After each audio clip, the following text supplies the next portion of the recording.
Hello and welcome. It's episode 62 of Cometh the Fall. Sins of the Father, Part 2. Hello, everybody. Hello, Zebus01, Idis, Lurker, Texas, ProStar, Terran, Magic Blue Sword, hello, first-time chatter, Cody, Edtastic, here and back for more. Thanks for everything. Thank you, brother, for the 16 months. That's incredibly kind of you. Thank you very much. I appreciate that. Hello, Legion, Inkley, Skull Throne, Mr. Pylon, Big Meatus. Since I can't watch what seems like an important episode, the crusade continues. Make that Patreon, boy. Thank you very much, Meatus, for the bits. I appreciate that. A very important episode indeed. A hunt that has persisted for nearly 40 episodes.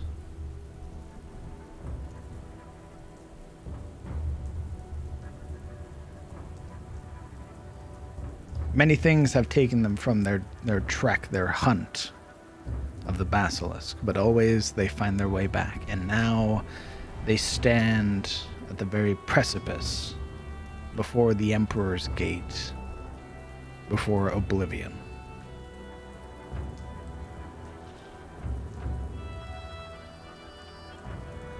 I have no idea what's going to happen today.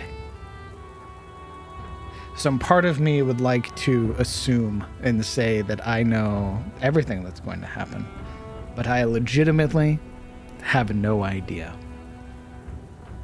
I don't know what's going to happen. And I'm very interested to see what transpires with all of you.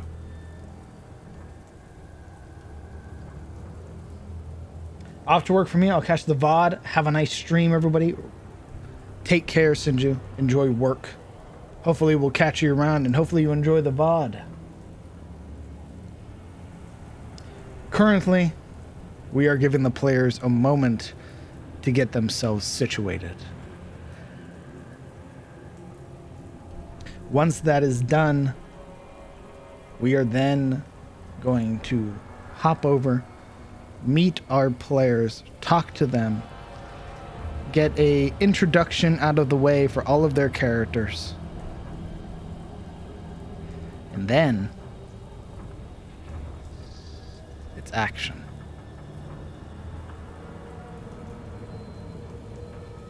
If you have any last-minute questions that you would like to ask me about the game or anything like that, now's your time to do so.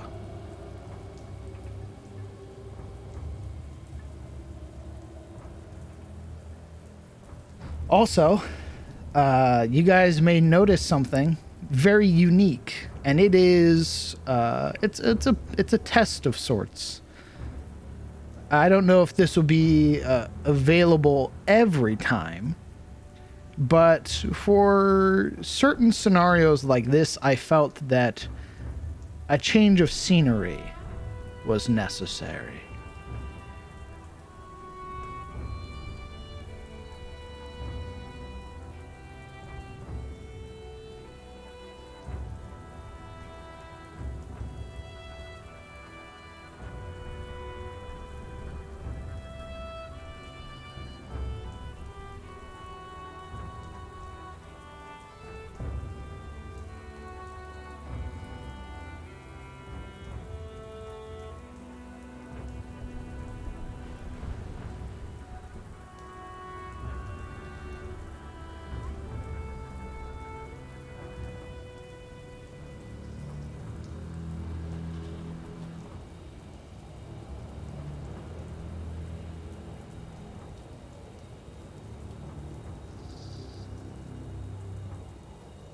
I think actually we're going to change up the music as well.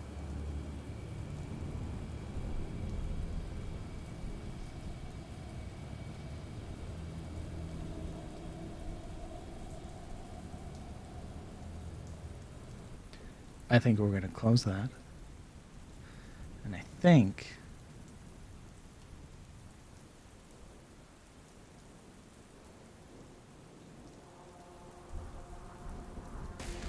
not surface tension. Edge of the abyss.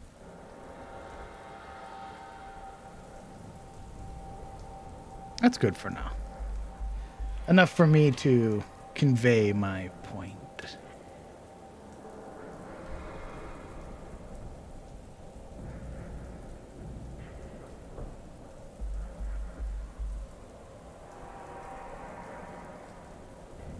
Just a few more moments chat and then we'll be hopping over.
Okay.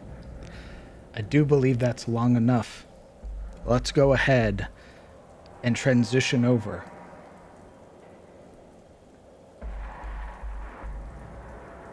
Welcome to the Emperor's Gate. You will notice behind me a void, bereft of life, of meaning. That is, until you chat, until you talk. Your words will be captured behind me in the void for all future VOD watchers and all future YouTube watchers. Recorded in perpetuity. If you have any words of wisdom you would like to pass on to your future self, now is the time to say it. You will notice our landscape has changed. The overlay has been adjusted. You are in the domain of the Emperor Basilisk. Thanks to the wonderful Momo, the plan, at the very least, is to sort of do this for future boss fights. Any bosses that have unique areas or unique effects, anything like that, will hopefully get their own unique overlay. But I believe that's enough stalling for now. Let's go ahead, let's inform the players that we're unmuting, and then hop right into it.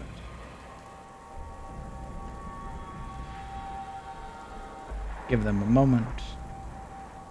And here we go. Hello, everyone. Hello Hi, there. DM. Hey, DM. How's everybody doing tonight? My tummy is full and my brain is nervous. Shook. We're all fucking shook.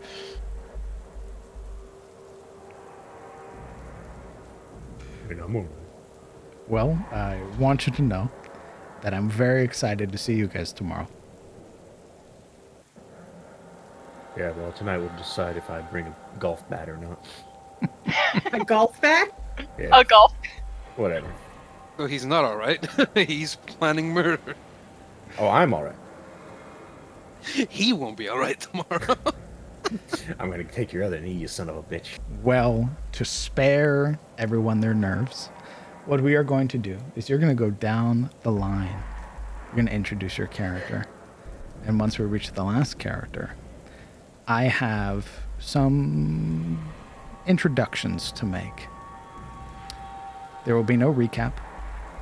We will be jumping right into it with the party outside the Emperor's Gate and what that entails. Starting with Alaric. I am Alaric Cravain, half-elf of Karim, and level 6 barbarian, one that belongs to the path of the beast. Our recent trip leaving town has been one without much issue, and at last we're upon the lair of the beast. If there's ever been a moment for Morana or Kellen to shine, it is here, and I hope they succeed, for the sake of all of us. I will do my best to help them. I will give it my all. God willing, this beast won't leave this valley. Not ever again. I play a Shield of Iron Hands, level 6 female heal dwarf, wizard of scribes, and arcana cleric of Ayun. I left my home, my family, in Tharkin's Deep, choosing to go to Arias to learn to craft magic. In my own way, of course. Instead of taking up the jewel and gem crafting of my family, much to their disappointment. After traveling with these individuals who I've now come to call my friends, the path I choose is very clear, and I want to help the Southlands. I want to help Tyros. And that want to help has led me here. And hopefully it's not the end of the path.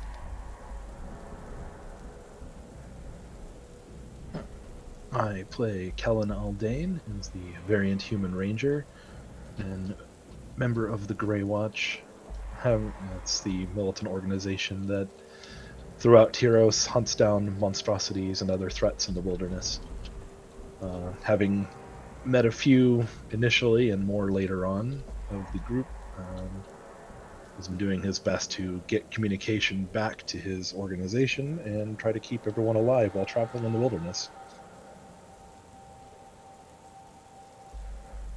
I play Marana Lemuria, level 6, Dampier Rogue, with strange powers in connection to the dead, the powers of one known as a spirit caller.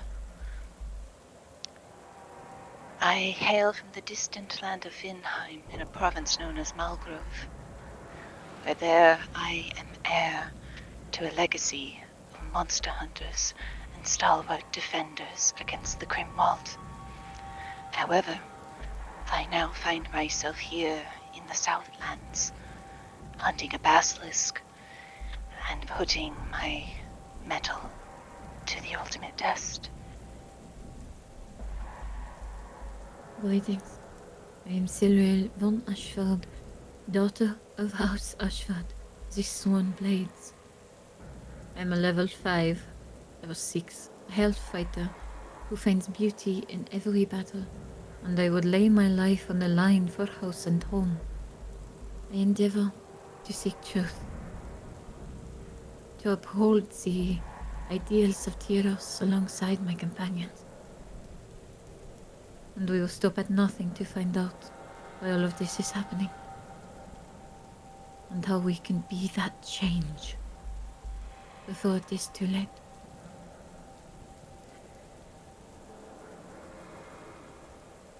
I play Yuri Zairi, the level 6 human Sorlock, and I have traveled halfway across the world to stand before the gates of an obsidian horror.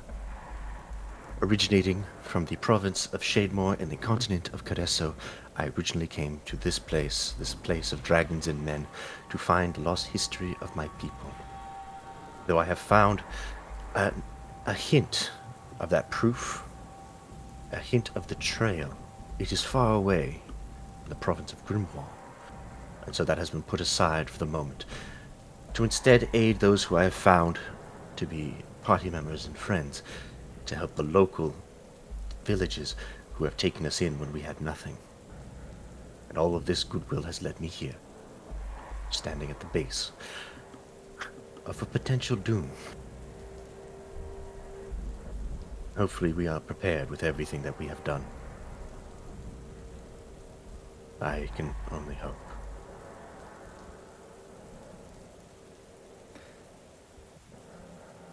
You first set out 50 days ago, on the 4th of Dawn, to hunt the Basilisk King. In that time, you have made new allies. Lost companions made new ones. And have grown as people. You stand before the Emperor's gate, writhing black obsidian outstretched towards you, desperately seeking to claim you.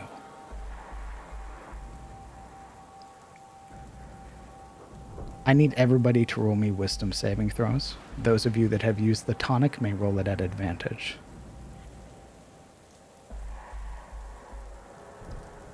Can I take the tonic? After you roll me this wisdom save.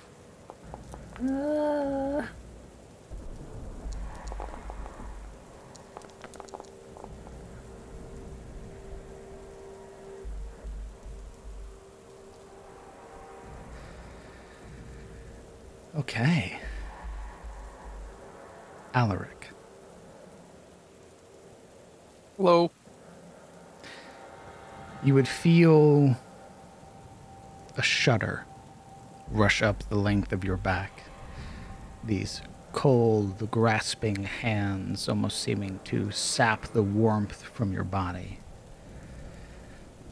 You, with your connection to nature, feel this guttural sound begin to emit from your throat. It's not your making, and begins to emerge around you.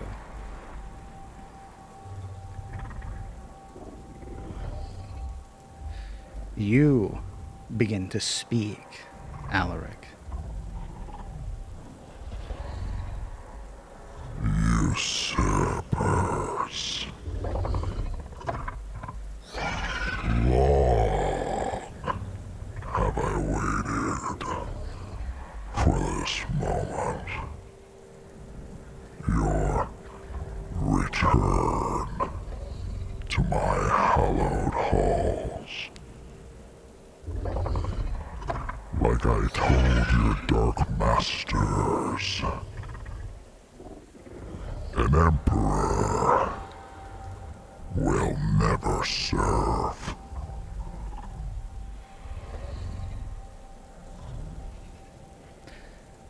Guttural hissing can be heard not only from your companion, but from the cavern. You would hear strange scraping sounds becoming more pronounced as it draws closer. Emerging from the entrance, a bloated and distended reptile. In equal parts, it moves its legs and drags itself across the earth, clawing through stone and dirt alike with considerable ease. Along the length of its back, from its head to its tail, strange protruding crystal spines that reflect the purple light all around it, causing it to appear to glow. And you would hear its guttural sounds stop for just a moment, the briefest of moments, before it screams.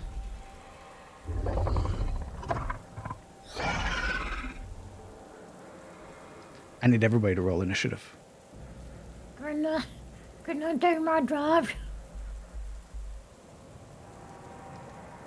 Sure. I use drops. There's no active combat encounter. As narrator said no, seeing that, I use my drops. Oh, Call's rolling now? Nice.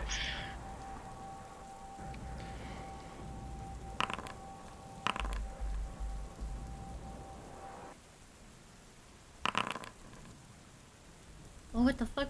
Do I privately roll him? I think we all privately roll initiative now, and it gets revealed on our turn.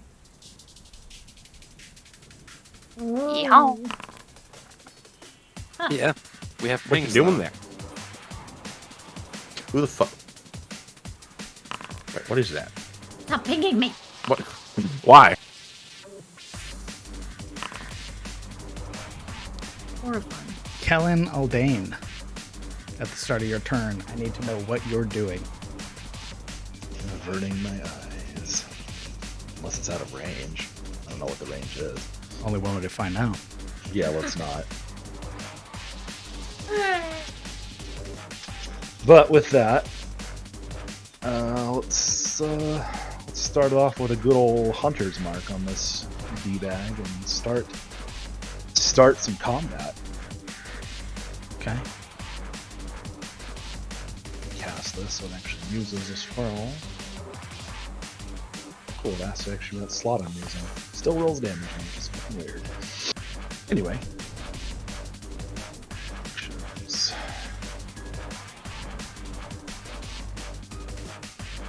Okay, oh, I'm rolling a disadvantage. That's control, correct? Before I mess this up. Control Yes. is disadvantage, yeah. Okay. Good start. The Good natural start. one misses. The arrow scatters and breaks across the crystalline body of the Emperor. So I'll try. Oh, actually, wait. He hasn't acted in combat yet, so that would have been at advantage normally. But since it's a disadvantage, it would have been a straight roll. So, do I take the first roll, or you just want me to roll normally? For this Just roll round? normally. Or re-roll normally. So re-roll, just almost normalize. 15. A 15 just misses. Right, I'm not screwing anything else up there.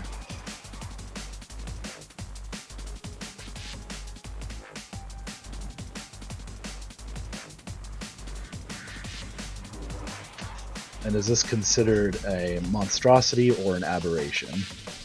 It is a monstrosity. Okay, that'll be good later when I need to actually hit it to do anything useful. So. Okay, well, second attack. I think features. I don't know if I get to do that for both attacks or just. I believe it's just your first attack. I think you're right. But I don't want to. I just want to make sure. Sometimes his abilities get fucking weird. First turn out, you have advantage on attack rolls. No, it just says I have advantage on attack rolls against creatures that have not yet acted. No, never mind then. So just another flat roll. Yeah, just another flat roll. But then it'll be disadvantage going forward. So again. Of course. Okay. Well. Both arrows scattering across its crystalline body. You can see it almost roil. As you sort of keep your attention away, you would notice that this Emperor, this entity, possesses multiple sets of eyes, each looking independently and moving around. And though you would note that there is a set of eyes at the top that are closed currently. Are you doing anything else with the rest of your turn?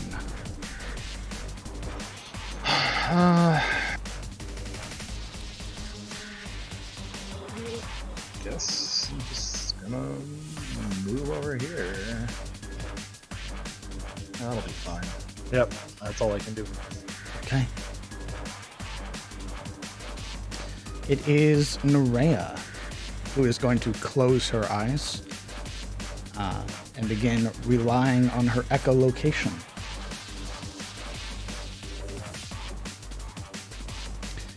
She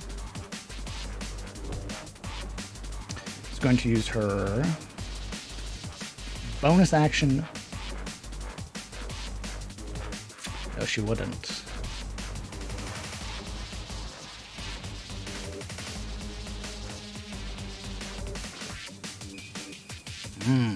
I was not expecting her to go so high in the initiative. I was expecting everybody to go first. Yeah, I guess she would move up. Sort of keeping her spear at the ready, you would watch as she surges forward 40 feet. So 10, 15, 20, 25, 30, 35, 40. You can see that with her eyes closed and one hand forward, there's this very sharp sound that is being emitted from her. And it's obvious that she is using you to bounce the sound off of. And she is trying to search for the Emperor. Sonar? Indeed. Nice. She would... I don't think she would. Actually, she would. She is Tarosian enough to do that. She's going to dash forward.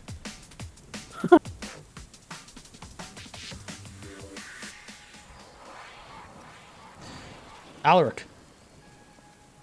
We're going to avert our gaze. Okay. You are blinded. And Alaric will use his bonus action to rage. Okay.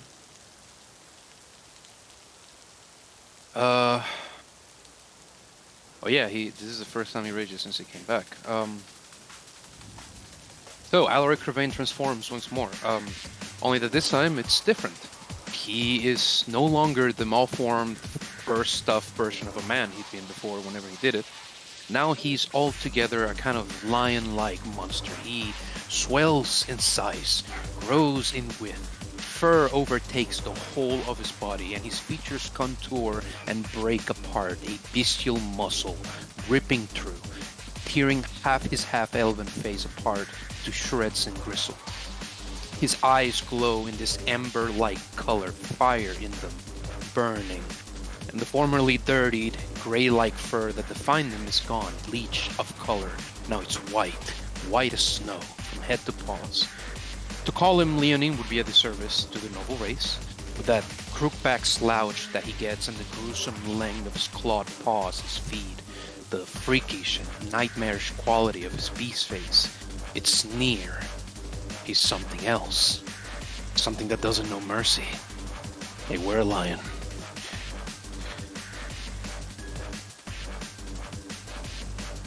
He's going to move forward. He's going to start bounding after Nerea, and in his left hand is verdict, and in his right is a bundle of javelins. Once he comes into the obsidian light, he'll chuck the first. Let's see it. No. If you are not being reckless, then this will be a disadvantage. He can't be reckless. Sadly. Not with ranged weapons, I don't think. A 15 just misses, I'm afraid. He's going to chuck another.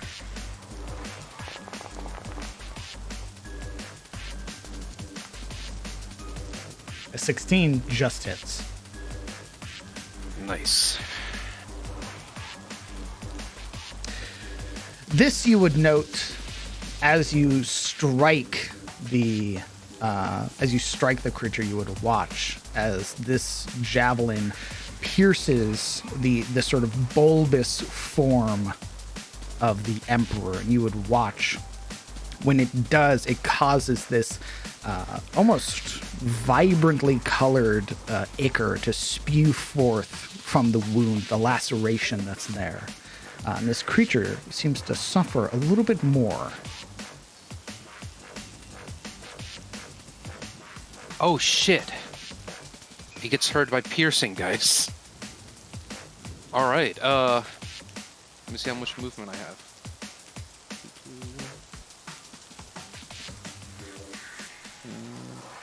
One more over here. And that is our turn. Also, that would have been 8 damage, just to be clear. Good to know, thank you.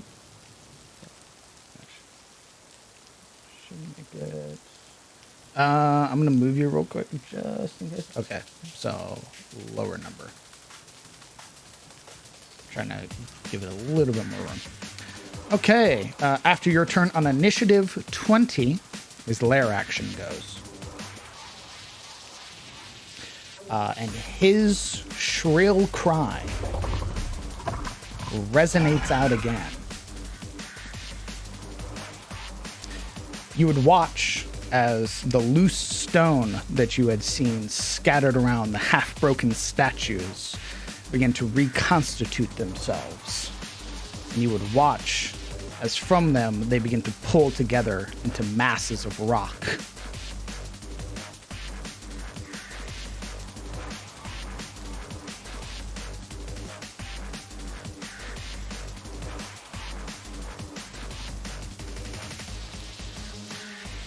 As a number of golems and statues join the fray, serving their emperor and his call.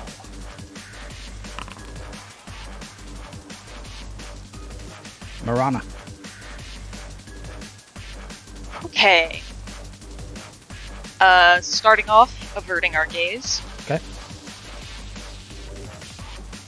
And to get some preparation in, we're going to move our full movement here. I would like to use my cunning action to hide.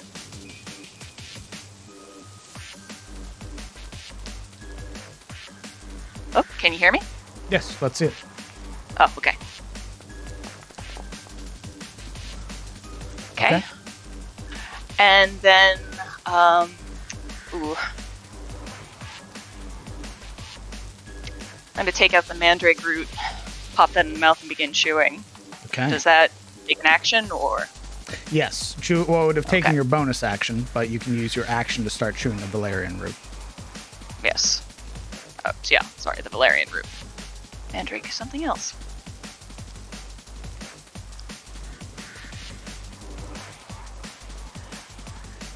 And that's all I have right now. That's everything I got. Okay. It's Preparation. the Emperor's turn. It, seeing all of you,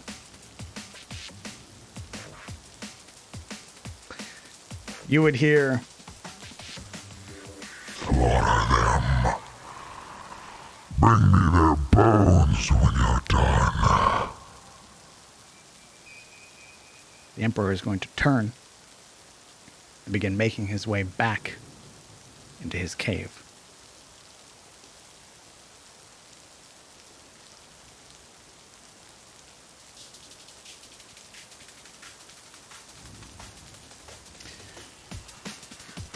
The first statue goes.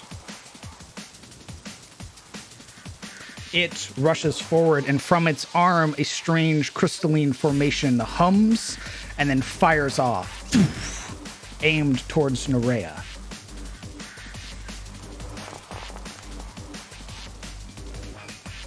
That is an 18 to hit. She deals 7 points of piercing damage. It then used the rest of its movement to approach and attempt to slam her with its sort of obsidian fist.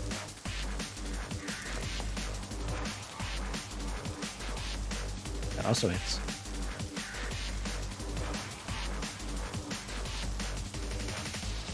A shield die.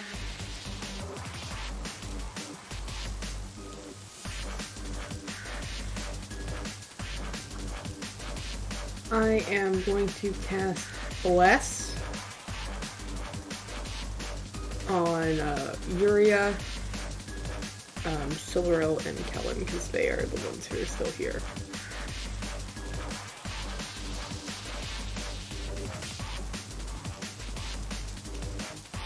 Come on, where are you?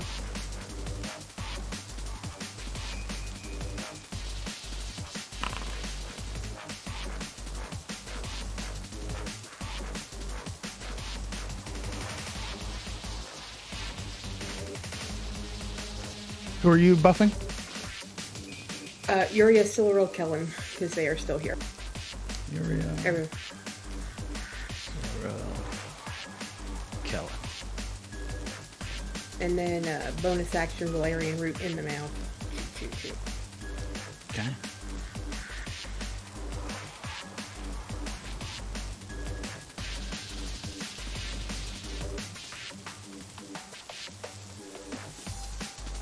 Are you doing anything else? Averting my eyes. Okay. Well, you'll do that at the start of your turn. Now you're just there. Okay. Anything else on your turn? No. I'm gonna stay back because I am tiny and those things are rock. And, I'll chisel them later. Okay. It is another of the golems that go, and it starts by firing off towards Alaric.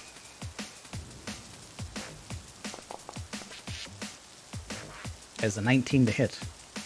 It hits. 9 points of piercing, reduced to half. It'll then move up and attempt to slam you. A 16 to hit. I've been slammed. All right, that's 3 points, reduced to half. You would hear it, this scraping of stone and the slamming approach, followed by the sudden shattering of a crystal that pierces your torso. And then, just as you're reeling from that, it follows up by slamming you in the same spot. By the time it arrives at Alaric and hits him, Alaric has reached for the crystal, wrenched it off, and dashed it to the ground.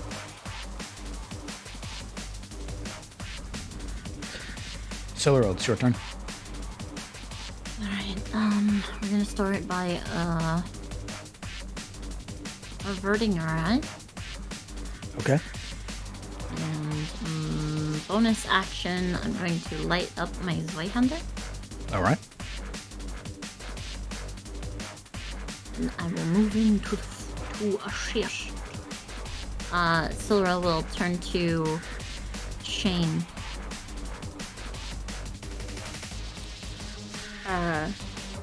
Speaking to him and saying, "Stay close. We don't know if his mates could be out there, and keep your eyes down." She will move forward. 30 feet. And I mean, One more time, sorry. I said maybe making. Okay. It's Shane's turn, who goes immediately after you. You He told will him avert to... his eyes. Yep. You told him to avert his eyes, which he will. Stay close. And he will stay close, rushing to your side. Yeah, I can't move his token, so if at any point you want me to be able to control his token, I can't do it. We'll stick with commands for now. Can I have him here then? Yes. Awesome. And that will be us. All right. Trudging the line. The golem goes. And seeing you light up as a beacon, you are the target. You would hear this low groaning of rock as it seems to scrape against itself before launched from its arm a massive crystal. A 13 will miss, I believe. Yes. But for some reason it doesn't say you have your chainmail equipped. You should definitely have your chainmail equipped. Oops, came naked. No, it wasn't equipped. But yes. I think it's because during our downtime I was sleeping. So Gotcha. As it approaches, you would hear it, that causes the very ground to quake. You would watch as the arm that had fired off the crystal almost begins to reconstitute itself, forming another of these jagged spikes firing off towards you. With Shane being behind you, you are the main target. As a 19 to hit. yes. Yes. All right, that is 10 points of piercing damage. Yeah. Uriel. Being so low on initiative, the Basilisk would have basically stunned her up until this point. It isn't until Shilde blesses her that she's jumped back into the fight. Raising her shield, she would let out a breath of preparatory and advance. Right up next to Silver.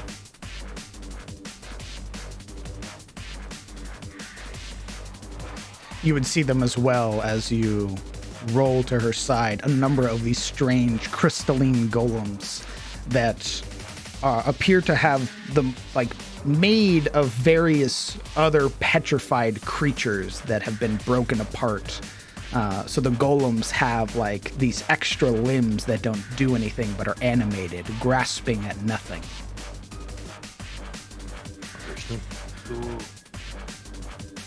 She'd swallow hard, seeing these writhing things, and she would cast Hex on the big one. Okay.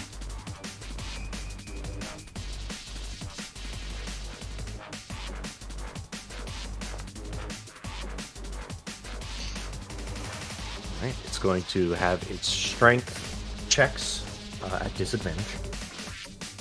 And then we are going to, her hand would move sort of tendrils of pale light seeping out of her hand, grasping around this creature like serpents, and then she would cast Eldritch Blast at it. Okay.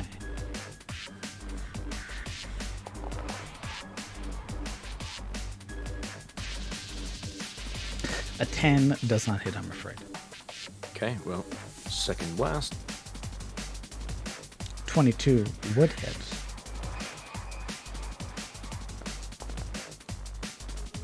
It's 10 damage. You would see that force, the blast that strikes it, causing one of its strange sort of bestial petrified bodies to crack a little bit. And when it does, you would watch as nearby obsidian begins to lift and try to pull itself towards the wounds.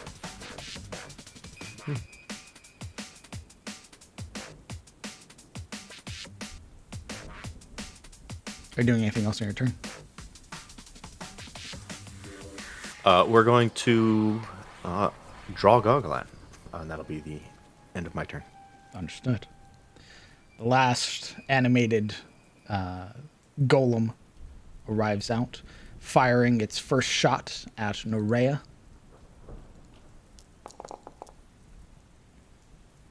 A 15 misses. It would then charge forward and attempt to slam her. A 19 would hit. Oh, that doesn't. Ah, that's why. That was the wrong one. There we go. It doesn't hit. Never mind. Top of initiative, Kellen.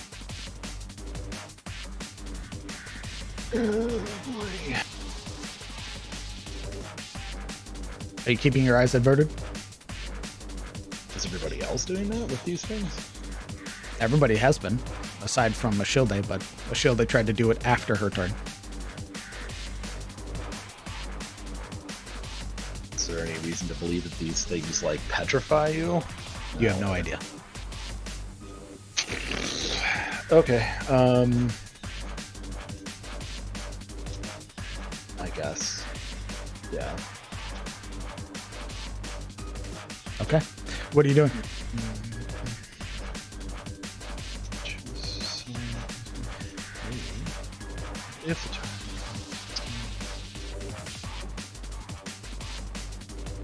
Anyway, sorry, what? Continue. Oh, I thought you had something. I can't move my hunter's mark unless I recast it. Just going to aim at this guy and try to fire. Let's see it.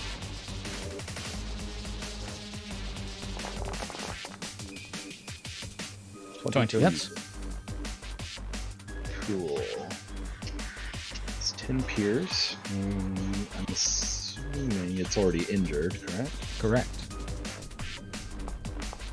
Take another 4 damage on it. And is it a monstrosity or an aberration? It is a construct. Yeah, well then, no worries then. So that's 14 first.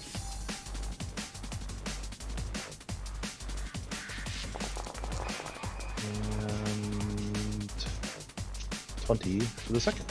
Or 20 to hit. 20 hits. And so another 9 damage. Indeed. Both strikes breaking sort of key parts of this golem.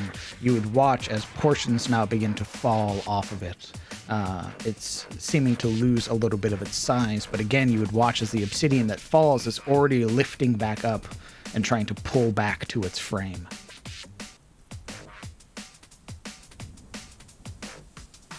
Regenerating immediately, or is it like kind of on its turn it's regenerating? On its turn. Understood. Okay. All right. I'll stay here. Staying right there? Yes. Okay. Well, actually, I'm gonna. All right. There we go. Okay. I keep swapping back and forth. Okay. Oh, Moving there. It is Nerea, who will keep her eyes closed using her echolocation stone. She's going to lash out against this armor here.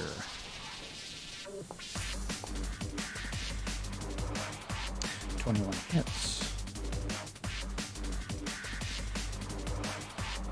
It is, for some reason, not immune to necrotic damage. That's funny. She lashes out again.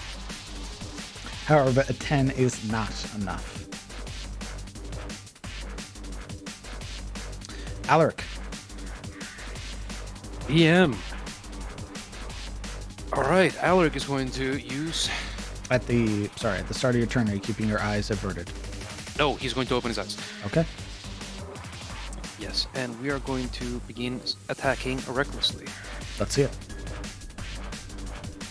Yeah, in this kind of blur of deadly movement, Alaric hefts his hammer verdict, it dangling from his enormous mitten as he let free this ferocious roar that rushes past his jagged teeth, spilling this beastly vapor as he strikes at the construct.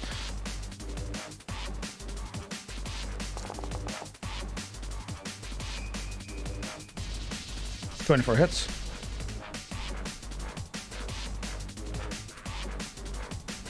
Nice.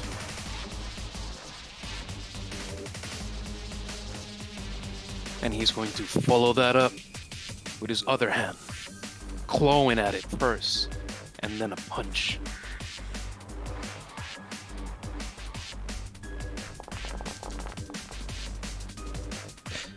I have to ask, are your claws yet considered magical? They are. Perfect.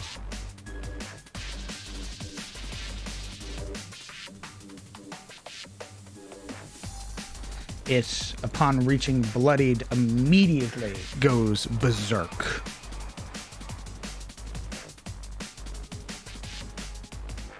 Make your next attack. Sir. 21 hits.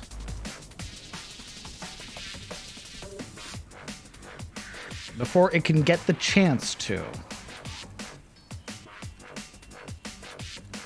the golem falls to pieces.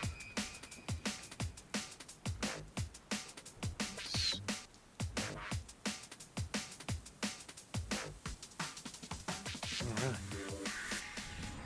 So, because we opened our fucking eyes, I'm actually gonna take a...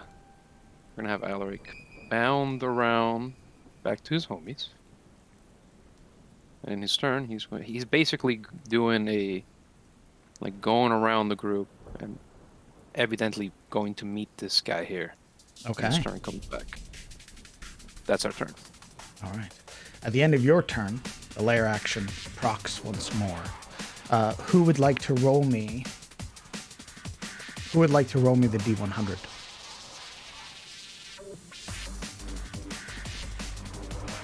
Okay, I'll do I'll it. roll it. Oh, okay. I was gonna roll it. All right.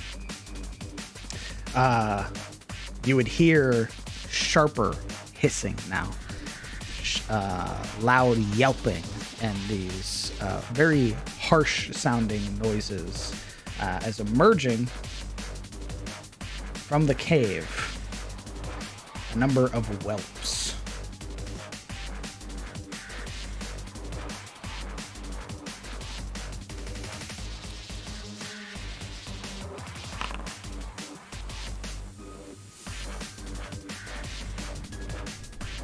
Okay.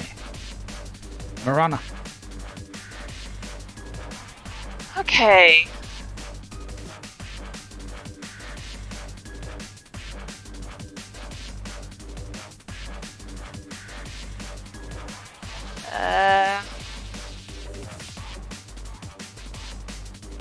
Shit.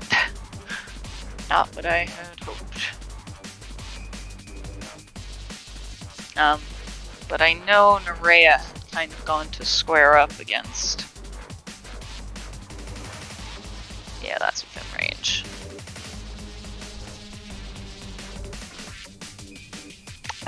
We are going to use a bonus action for steady aim.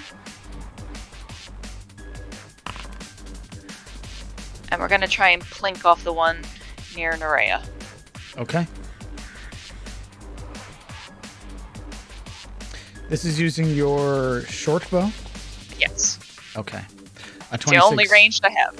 A 26 would hit, but the arrow shatters on impact, dealing no damage.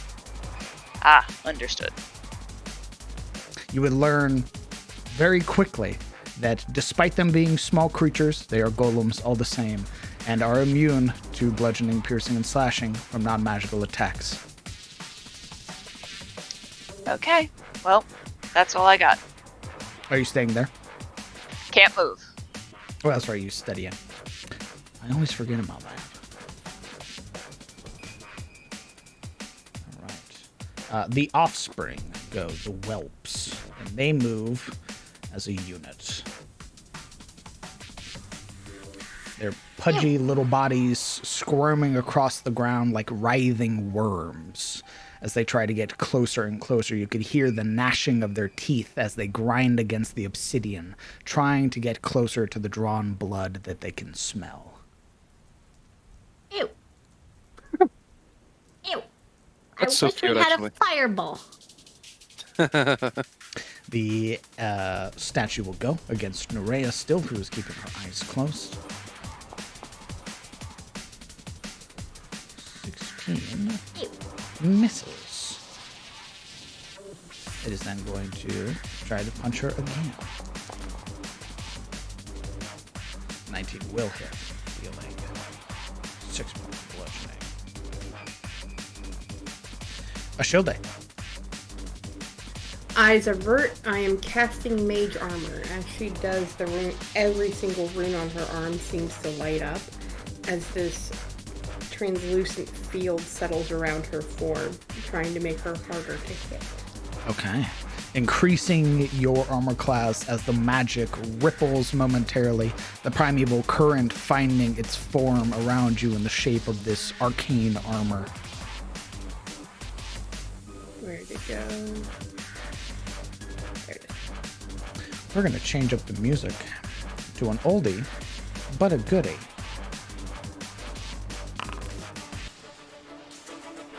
Oh, yes.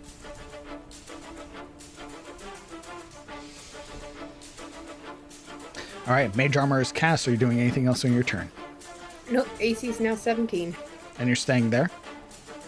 No, I'll move up.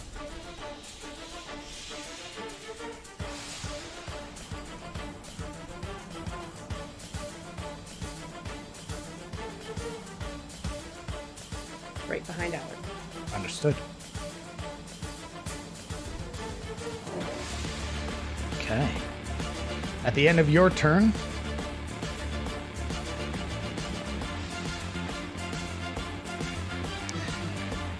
you would watch as the golem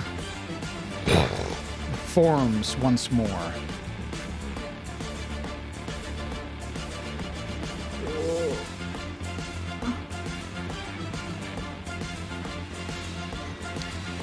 It is going to make its way. It's half of its movement. Reconstitute. It's going to make its way towards Yuria. It's going to attempt to slam. Oh, I man. keep doing the golem. My bad. Slam. Come on and slam. That is a 19 to hit. Oh, go ahead. I have a 19 armor class. I would That like would to use my reaction if possible. Okay. What's your reaction? I would use a use of my gift of the metallic dragon to access my sheet, close it so I can't see it. To use protective wing, Okay. increase their armor class. Perfect. Go ahead and post protective wings for me so it uses a charge. All right. As this golem rearing back its crystalline arm attempts to slam forward, what does it meet against instead? The having her eyes averted downward, she will see this shadow of the golem's arm basically motioning to attack Yuria, who is next to her. And from out of her back, almost looking as if they are pulling the very skin, if someone could see inside her armor, these golden wings will burst forth of draconic nature and wrap around Yuria backward, protecting her as Siluril has her back to her. Okay. That strike resonates with this loud echoing sound, this almost this mix of chimes and crystal sort of clashing. Its first strike finding no purchase, it rears back and attempts to slam forward again. An 18 misses. Siluril, it's your turn. At the start of your turn, are you keeping your eyes averted? Yes. Okay, what are you doing? As the wings kind of pull back into her, there's a forward, and she will. This thing, she didn't see it shoot off the crystal, right? It just missed.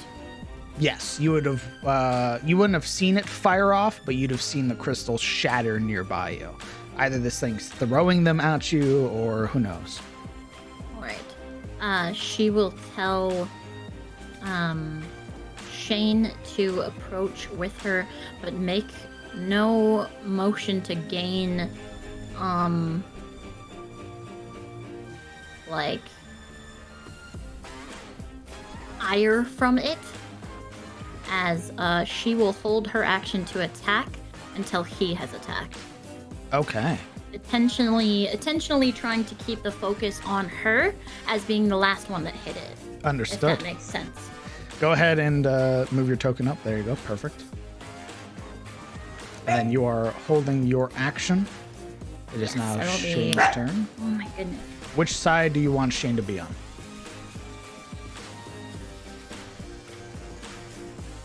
Shane will be within range to be able to hit it, so I guess here. Rolling up with his short sword, he will swing.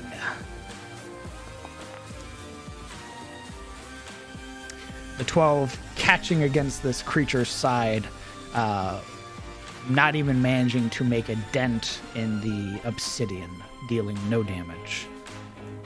Your reaction would proc using your held action.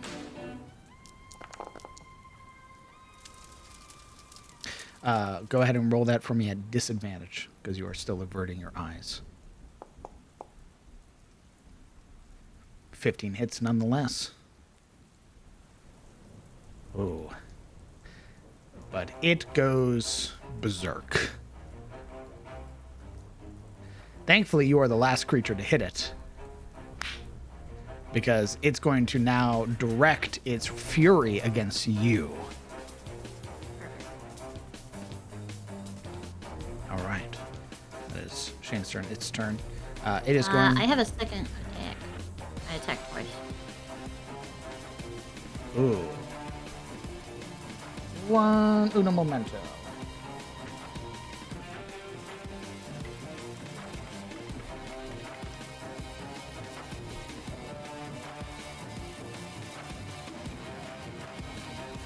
Okay. Let's see it. I pressed out, but it didn't work. Or is it control? Not right. Control. Probably control. Well, It's going to. It's going to use its reaction to slam you.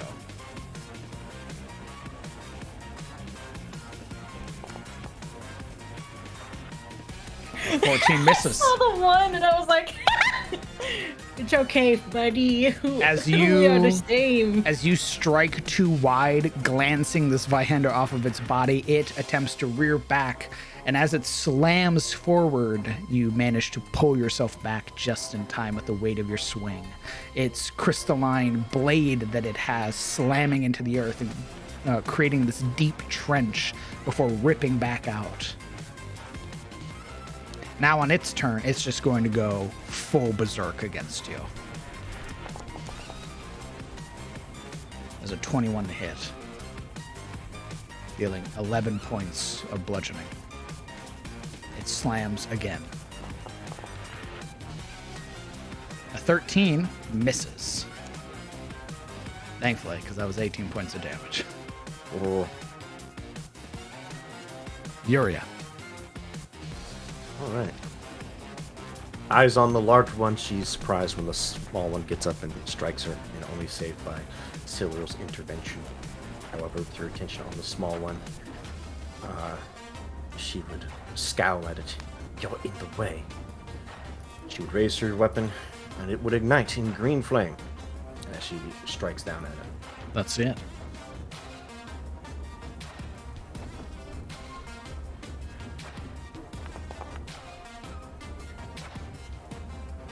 Oh, you're doing green flame blade. Okay. Yes. Go ahead and make the attack roll with your weapon.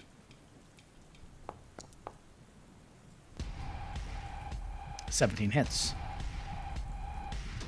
The 10 points and the one fire more than enough to once again end this golem's existence. And you would watch as you strike with Gog-Galad. There is this almost lingering wound that remains, this teal light that exists momentarily, suffusing the golem creature, absorbing all of the violet light before it shatters to pieces. That was a fancy noise. Alright, with that done, she would begin her advance. Sort of a quick slash as she moves forward. Here.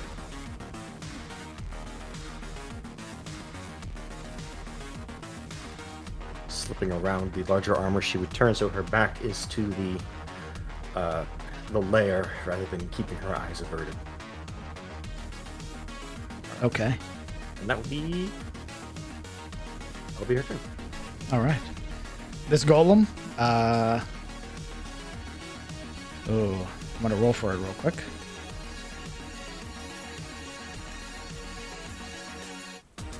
On a 10 or, on a 10 or higher. All right, it stays on Nerea.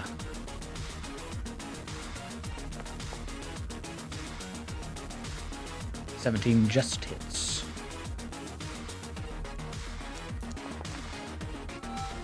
That's a natural 20.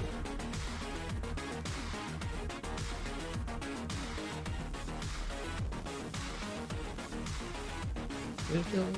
Okay. We can go back that 6. All right. Kellen, at the start of your turn, are you keeping your eyes averted?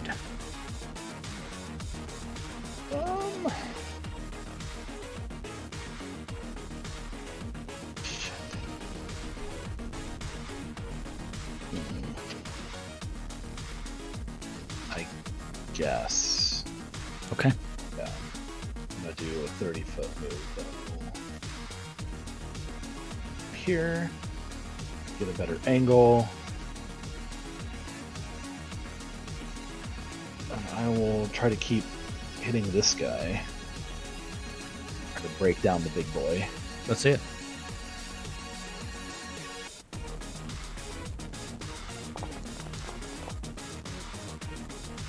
$16. 16 just hits. Oh, good. We'll throw in the Colossus Slayer for fun. Another 4. That's 13. And we'll do another shot. Pew pew. 18. So 18 hits. For 9 damage. 22 damage. Both strikes catching across, and you would watch as it's again more and more of its form begins to pull apart. But you would also see that from it, more of the crystalline structure that makes up this creature, it's almost like a mockery of human anatomy, where the crystalline structure on the inside mimics that of like a rib cage, a spinal cord, all of these sort of necessary components for a human skeleton. This sort of like macabre golem that the Emperor has made to fend off intruders. Oh no.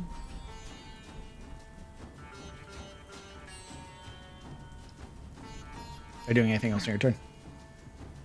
Are those people? Currently no. Moved and have attacked, and I don't have a bonus action for it, so. At least not one that I can use, so. It is Norea's turn. She's going to keep attacking the one in front of her. Not meant to do that. 14 just hits. It is bloodied and begins to go berserk. She would attack again, dealing another 10 and 2. You can roll something other than a 10, woman. My God. With that, though, the golem collapses.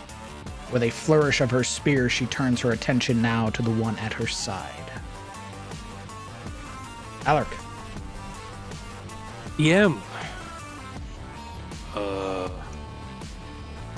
Let me assess this battlefield real quick. I've been doing it. Yeah, Alaric the Werelion. He plunges out of the darkness again. A bullet rushing. A killer's shine in his smoldering eyes. And as he comes into view of his target, the giant golem, he releases this brutal war cry. For the Wild Father! And then in comes Alaric. Crashing against the golem from beside Silveril, body and hammer, all swinging in fused momentum to lead Veridic's head brutally against its exposed side with a reckless attack. Let's see it.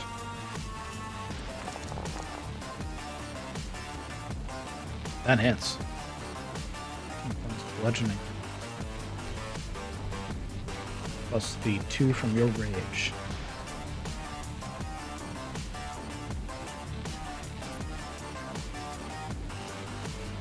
And then, sort of running by, we'll use our Raging Mutilation as Alaric scrapes across its side with his open claw in a kind of running rate, yeah?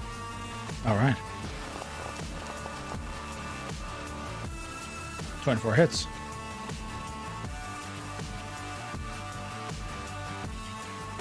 More than enough. As your claws rake through, they would catch against the crystalline spine that connects this creature. And with enough momentum forward and enough weight from your body, you would hear that sort of almost serene snap or chime that comes from the crystal breaking as its entire form collapses in on itself.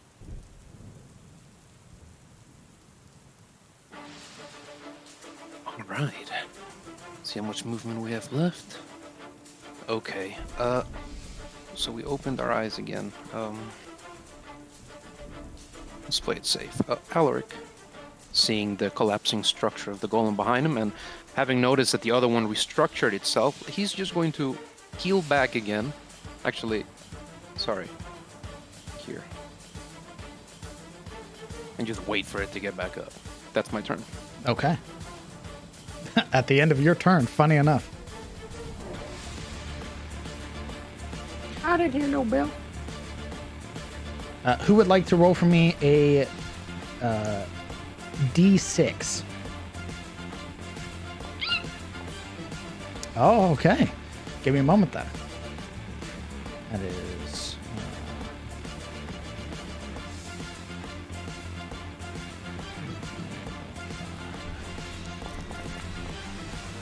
Oh.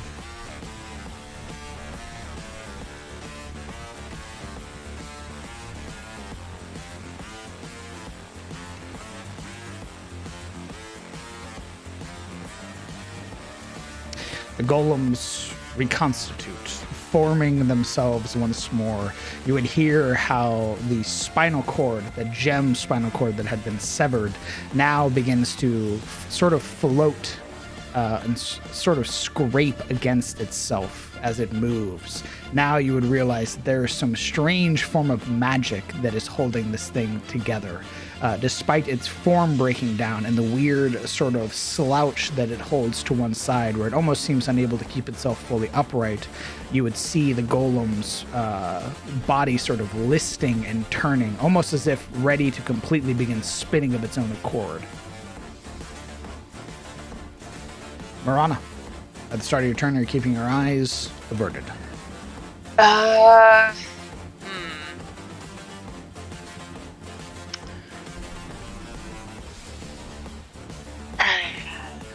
A real pickle here.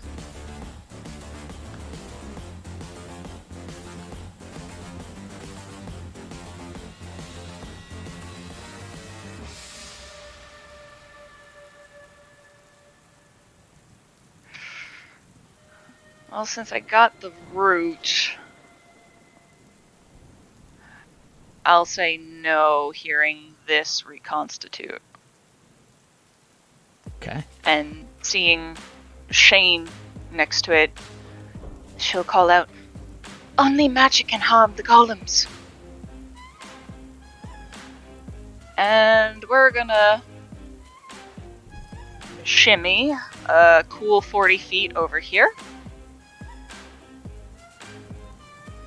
And we're going to attack it with the Banshee's Light. That's it. If you move flanking down... with Alaric. Okay.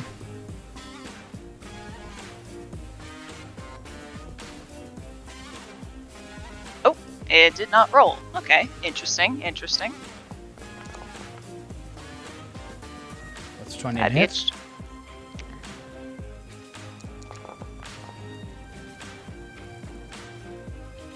Okay. And with that, we leave. All right.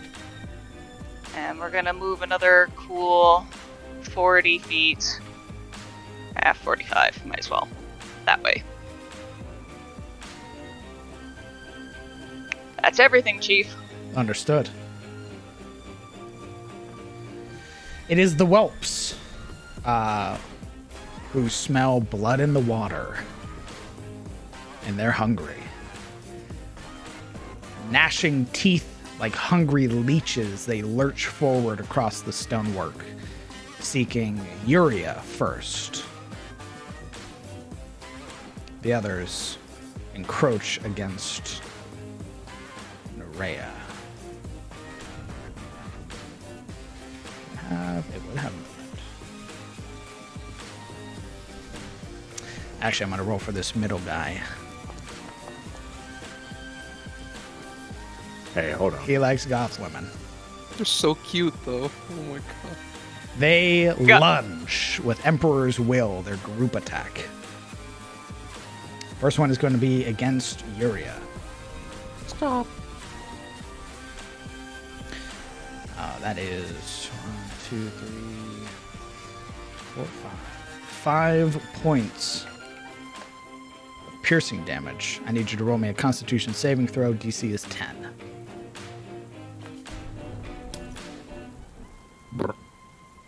Your hex falls off.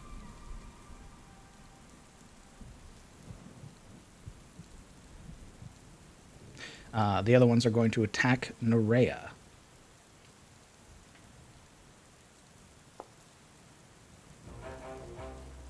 All right.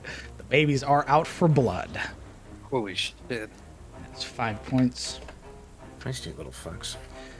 Is it 5 or 3? 5. So they count for as many minions are nearby. Does that count even if the minions have already, quote, attacked? It's part of their like group sort of synergy, is that as many as are nearby, they count. As well, because both of you are surrounded by 3 or more, you are hit by resistance drain. As the whelps begin to pull from your vitality, they latch onto your legs and your sort of upper thigh, and you would feel them just wrenching against your skin and clothing. As they do, that vitality is pulled from you, and if you are forced to make a saving throw against any ability or psionic effect, you will do so with a penalty equal to the number of whelps within 5 feet of you. Currently, you are sitting at a -5.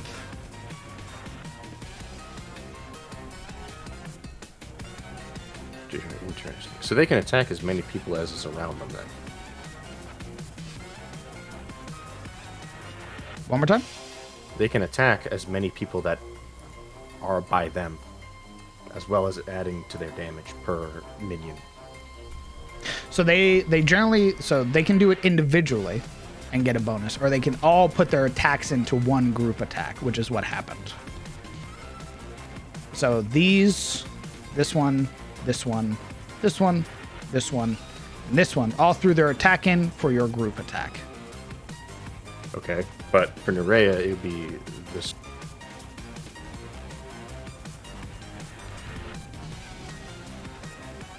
So the ones in the middle attack twice.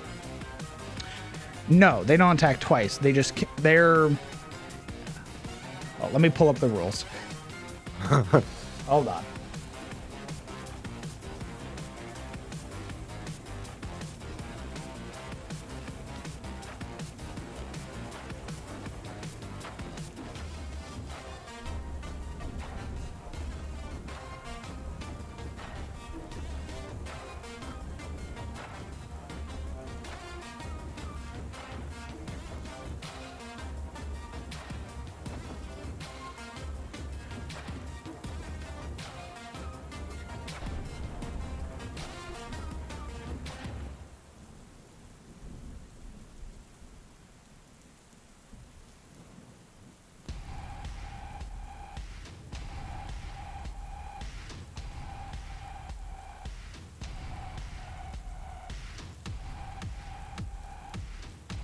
Yes, so if they if they all spend their actions to throw it into one group attack, instead of it being,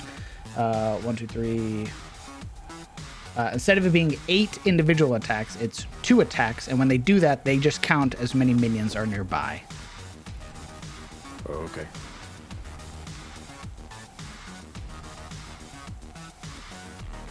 The golem will go against Nerea.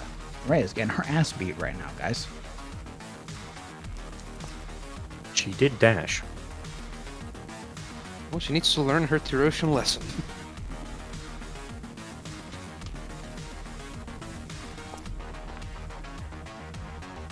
The 18 just hits, dealing another 4 points. Ashilde, at the start of your turn, are you keeping your eyes averted? I'm keeping them averted. I'm moving up to beside Alaric. Right there. Okay. And then I'm going to shout, Nerea, cover your ears! And I'm going to cast Shatter. Okay, where are you casting it? I'm going to try and hit those 2 golems in front of Nerea, so I'm going to try and center the 10-foot spear where it hits the golems and not her. So give me 1 second. Yeah, she was about to give her the call treatment. No.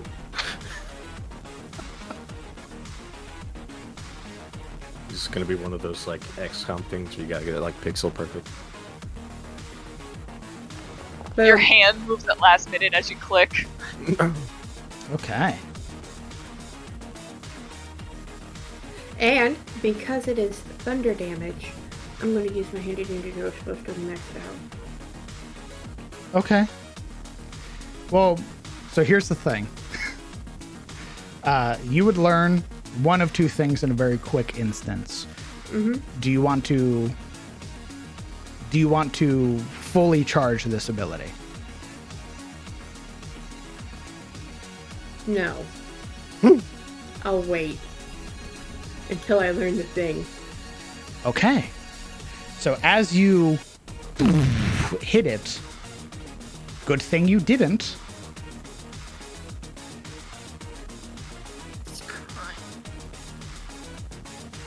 The one that is at full hit points becomes buffed. You heal the other one for 8 points. Really?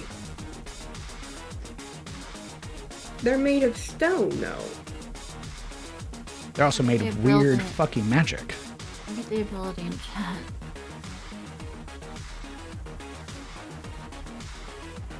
It's not lightning, it's thunder. Oh my god. Lightning and thunder damage. That's ridiculous. Busted. That's why I asked if you wanted to overcharge it. It was ridiculous. I hate that. Next time I'm gonna just change it to fire. Fuck those golems. Fire would work. Ice damage or something. Ice would also work. I can change it to fire, Acid. ice, acid. Acid would be slick. You do force, that's always a solid winner.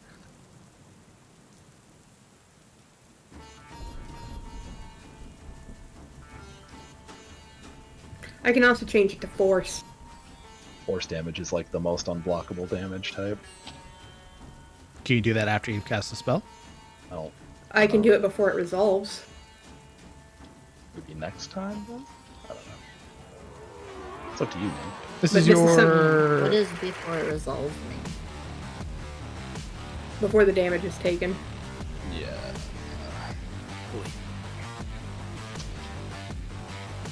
How about this? High or low? Because they would heal from this ability, so high or low. I always go high for my favor. One of ours. Next time, you'll be able to change it. This time, they are healed. Okay.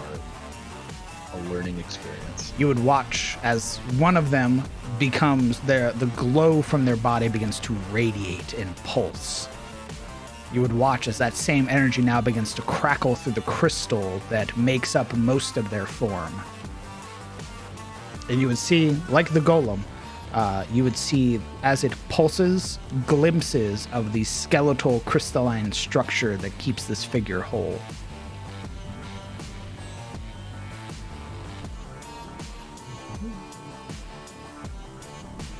I hate these things. I hate them so much.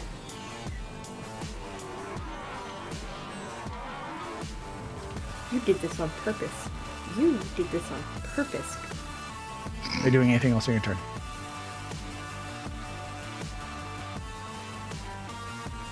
No. Okay. No. Solero. The golem, even having reconstituted, when given the opportunity, will continue to rage. Alright. I will continue to avert my gaze. Understood. I'll also tell Shane to continue to avert his gaze. Being this close, can I deduce that he is charging this attack out of his crystal hand? Roll me... I will say you can either roll me perception or insight. We'll call this a free action. Sure, I'll roll perception. Okay. You would note that whenever this creature attacks, the crystal that makes up its arm shatters. It seems to be almost frail, or it breaks very easily. But right after it breaks, you would see that the crystal already begins to reconstitute and reform itself. Okay.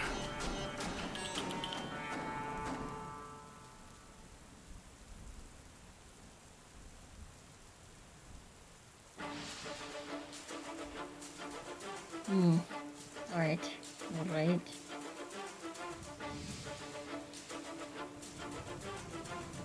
She will tell, while she's speaking, essentially, she will tell Shane that he is to move around the golem, do not strike him after hearing what Marana said, and to assist Yuria by flanking this if it can be flanked. Understood. And then she will attempt to grapple the golem. Okay. Interesting. We're gonna attempt! Go ahead and roll me an athletics check versus the golem. Okay. Let's see. Where's my thing? I can use a shield-based thing on this, or is it not able to be used on this? Attack rolls and saving throws. Got it. So not this, Got I'm it. afraid. That's alright.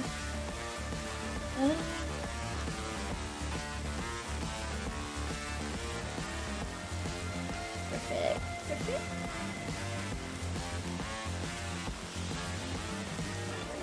Alright. I was just checking all of my psi abilities. Athletic! I mean, I could do worse. I see. That sounds like a threat. As you attempt to grab on to the crystalline form of this body, you would watch as the pieces that you hold on to almost crumble away in your hands, turning to these fragmented obsidian chips. And as it pulls itself out of your grasp, you would watch as those same chips now begin pulling back to its body. Because you are a fighter and have extra attack, grapple, shove, all that stuff takes part of one of your attack actions. So you still have another attack action. I grapple again! Okay.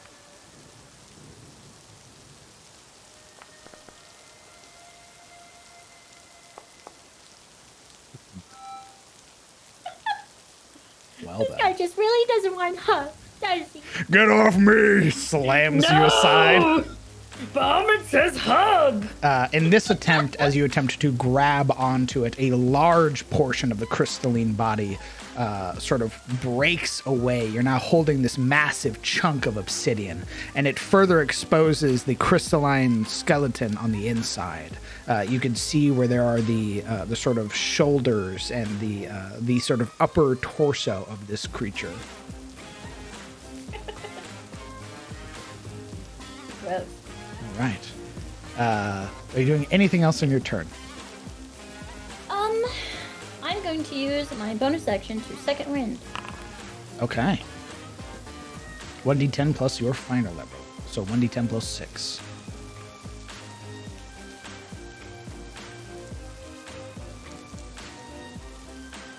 Hey, Big what's heal. in there? Hey, huge. Holy shit.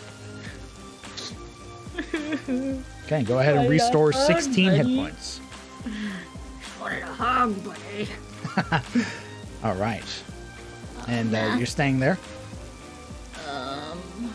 Yeah, I'm trying to keep the attention on Silro. Understood. 36 plus 16, 52. Sorry, math, I'm not. Whenever you're on your token or in your sheet, you can just highlight your health and hit plus 16 and it'll do the math for you. What? Yeah. How do I do that? What? So right click your token, for example. Okay. You'll see a little bar at the bottom of yours called 30. It says 36. Click it. It'll highlight the number. Hit plus 16. Enter. What? I didn't know that. That's nifty. What? It is Shane's turn, who you've commanded to go up and around the golem to assist. Are you wanting him to attack? Yes. Okay. Since Rana told us that his attacks will not work on the golem, he's going to try to assist Yuria to get her to have less of them around her. He gets a So flanking attack. bonus, so +2. He is going to swing against the whelp. Come on, big money, buddy. 19 hits. Go, buddy. Fuck it up, buddy. You would watch as he cuts down across its form. You would see the sort of sickly form of the whelp, this strange leech-like creature, sort of writhing. And as he cuts it, you would see that not only does skin peel apart, but this sort of gelatinous fat that pushes out from the wound. 6 points is not enough to kill the minion outright, but he is definitely shed blood. There's a small Tarosian from Shoro, and that will be our turn. Perfect. The golem, in its rage. Get back there, little buddy. What are you doing? The golem in its rage is going to attempt to slam you. As a 22 to hit. That is 10 points of damage. It'll slam you again. Just hug me. That is a 20 to hit. Why does he get advantage? Because you are blinded. And it's also raging. When it goes berserk, neat. it starts freaking out. Mosquito. That is Mosquito. 16 points of damage. It's song and dance. Okay. You are bloodied. Yuria. You are All right. surrounded by whelps. Yep, Oh, and yeah, they can't see. they distract her momentarily until Shane comes along and starts slashing at them. Even though he doesn't kill one, she gives him a knock. Oh, sorry, shit. Hold on. Those of you that are low health, are you seeing a heartbeat sound effect right now? Is your screen heartbeat. gray? My screen is yes. Fuck. That's a module I have enabled. I'm sorry. I meant to turn that off. It's something else. I'll turn it off once we finish with combat. Continue. Right, she'd not appreciate it.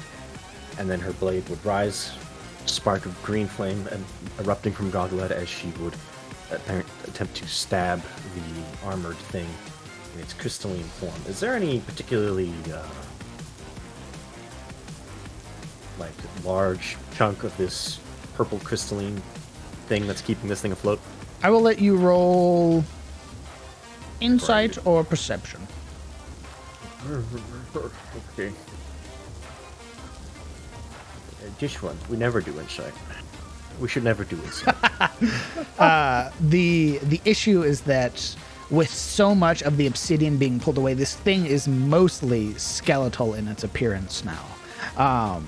There's not one singular piece that is whole anymore because Alaric severed its spine. It appears to be that magic of some form is keeping this thing held together. But there is the largest piece, which is the spine itself. Yeah, I imagine that'd also be the closest with her at its back. With your height, yes. What you mean by that? So You're she'd tall. True. She'd stab into its spine. Perfect. Let's see it. You have a flanking bonus with Siluro. Yes. And a blush. Blush up, homie. Bless up indeed.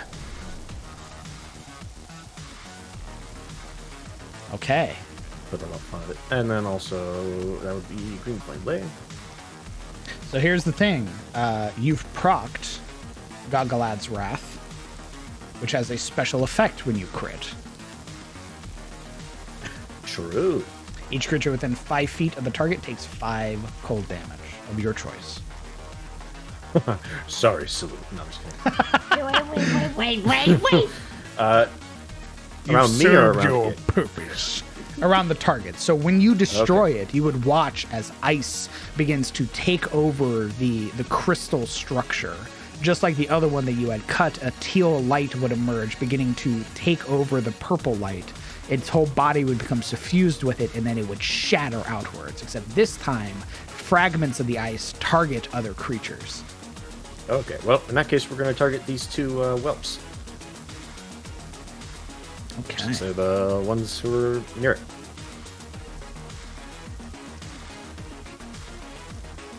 You would watch as one of them, as your sort of direction of the ice shatters across it, this sort of like flechette round that just shreds it to pieces. Nice. And then with green flame blade, the fire will coalesce within the shatter and also hit this guy again. Okay.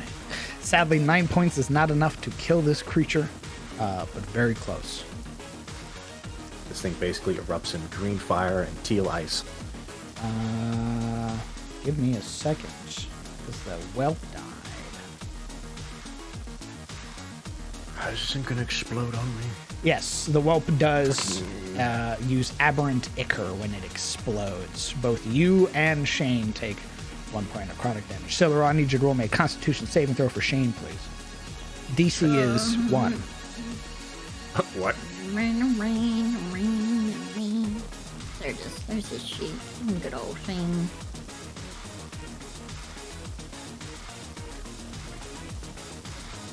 Oh, right, because he doesn't have HP. Correct. I can't roll. I don't have control of him, so You don't have control over it. I But you can click see a it sheep? and nothing happens.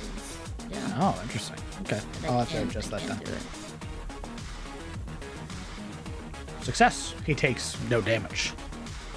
He raises his shield, and that necrotic ichor splashes across the front of it. He is fine.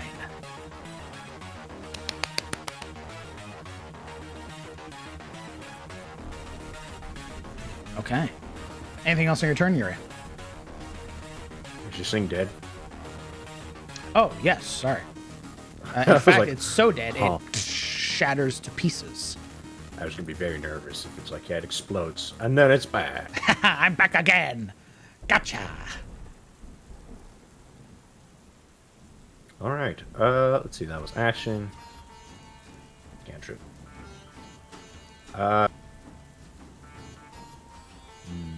Yeah, that'll probably be it. We're gonna. She basically turned, looking this way. Her shield raise, she'd basically be making sure that she wouldn't be looking towards the cave. Okay. Still surrounded by whelps, they are gnashing at your legs, Yeah. eager for your blood. Okay. It is the animated armor who has been recently imbued. And it, not interested in Nerea, is interested in the caster. And Oh God, please no! with its crystalline body now enhanced, you would watch as this figure now raises up the crystalline arm that it has. You would see not only does it have that bright purple light, but it also has this crackling energy behind it. As an 18 to hit. As a reaction, I'm casting shield. Okay. The arcane shield comes up, causing the crystal structure to shatter on your person. You have a increase to your AC, so your AC is now 22. 22. It fires again.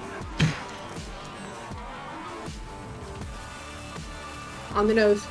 That's a 22 to hit. Unfortunate. 10 points of piercing, 6 points of thunder. And as it fires off that discharge of energy, it begins to lose its glow, no longer empowered. Kellen, the large golem is destroyed. At the start of your turn, are you keeping your eyes averted?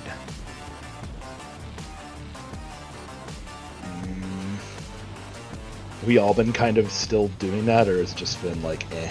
Anybody who has a similar icon to you is keeping their eyes averted. So pretty much. Over half your party. I think I'm gonna go ahead and risk it and open them. Roll me a con save. Really? No. That'd be fucked up though, wouldn't it? Yeah. Well, would have been like, hey, wait a second, you suck. I think it's time to start picking off some of these little a-holes. Are these running the minion rules or eh? Yes, they're minions. Nice. So I have to come up with an interesting angle, is what you're saying. To potentially get the overkill? Yes. Yes. So we could. It's not really. Okay. Let's try this guy for the overkill. Let's see it. That one. And these are monstrosities, aberrations. Neither. They are monstrosities. Okay, thank you.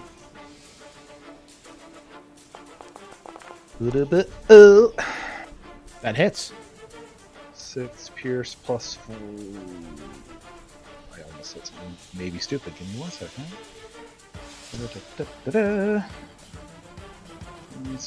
Plus 4. So 10. 10, which is enough to kill the first. The arrow sinking in, causing Nerea to take 1 point of necrotic damage. Really? Yes, because when it explodes, it has aberrant ichor. Any creature within 5 feet of it, when it dies, takes 1 point of necrotic damage. But they're also like latched on, aren't they? Yeah, they're basically thrashing around at the feet of your friends. They are in a feeding frenzy. Okay, let's. This is difficult. Geometry, man.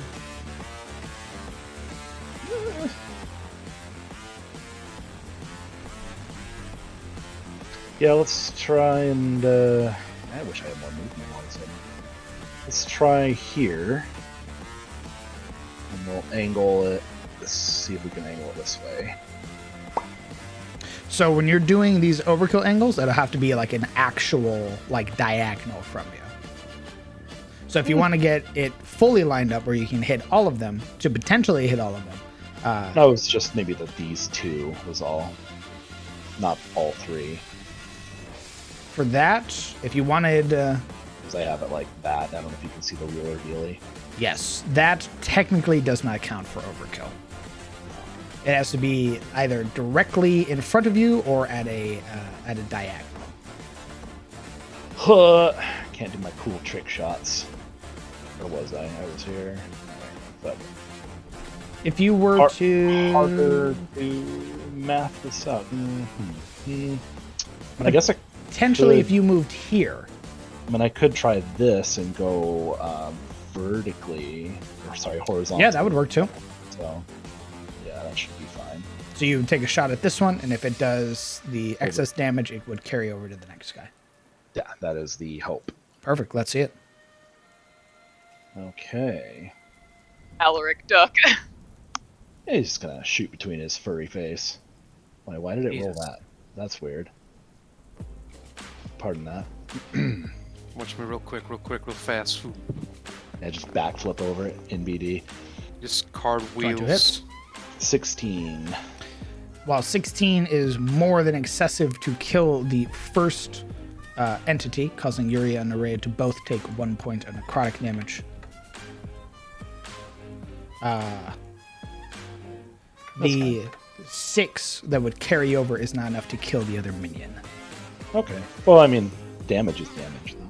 You would know from fighting these things. These things have an AC of 12, and they have 10 hit points. Meaning if you want overkill, you'll need to do basically 20 points of damage to kill multiple of them.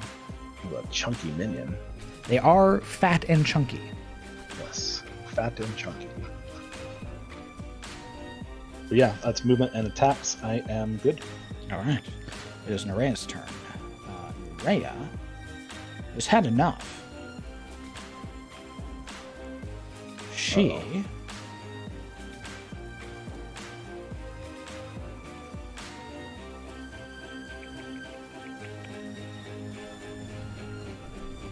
First things first, she's going to swell in size.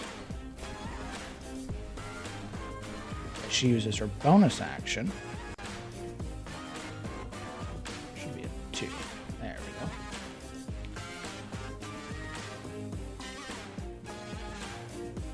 go. Immediately push it back. Oh, why did you do that? You did it the wrong way.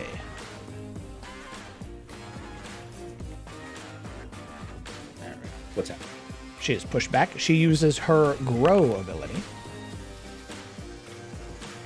And as she becomes a size larger, her damage die increases.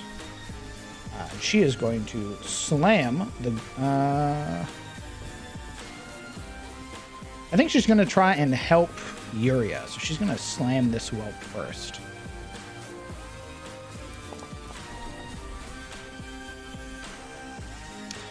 More than enough with her sweep. You would watch as the first spear strikes down, completely severing the creature in half. And as she wrenches it through the earth, creating this trench, it would cut through this other whelp. Both of them dying. However, you both would take 2 points of necrotic damage. You know what? I've also had enough. As a reaction, I use absorb elements. Okay. It's necrotic, right? Yes.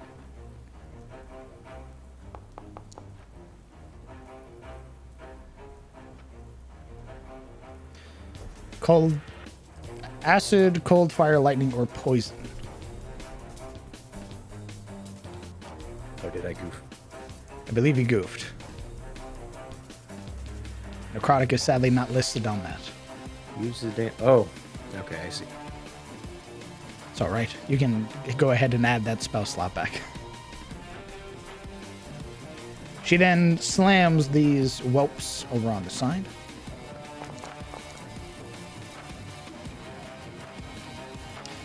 Utterly killing the first one, but not enough to carry over to the last whelp.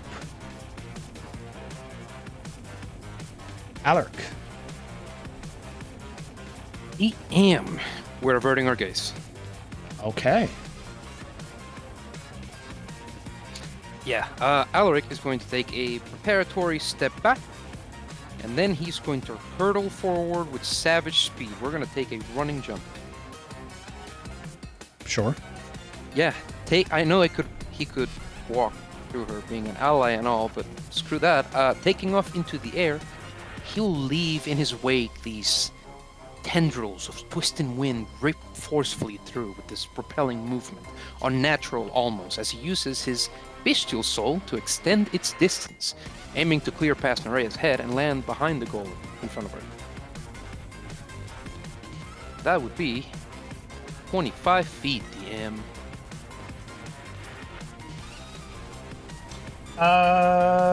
Doubling your the running start. Being able to double it. Yes, you'd be able to make it. I have a handy dandy calculator.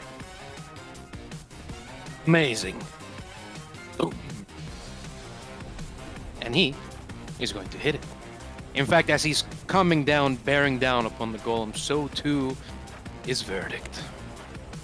Let's see. Go ahead and roll. As you are inverting your eyes, this will be at disadvantage. For which we'll use a reckless attack. Okay, making it a flat roll. Bless Sheelier for that.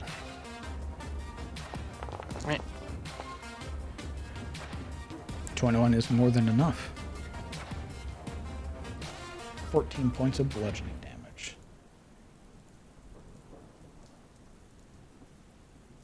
Right.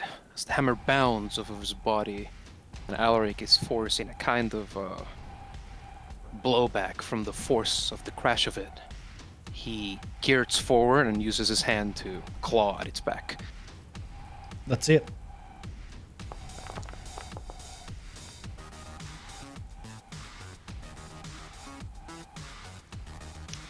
Raking across its back, you would reveal the similar fate to the other golems, revealing that crystalline structure that keeps it whole. DM, with my remaining attack, could Alaric try to reach in, seize it, and rip it out? Does it have a structure like that? You can try. Sir, I believe I will. Okay. For this, you will roll me just a straight unarmed attack. Okay.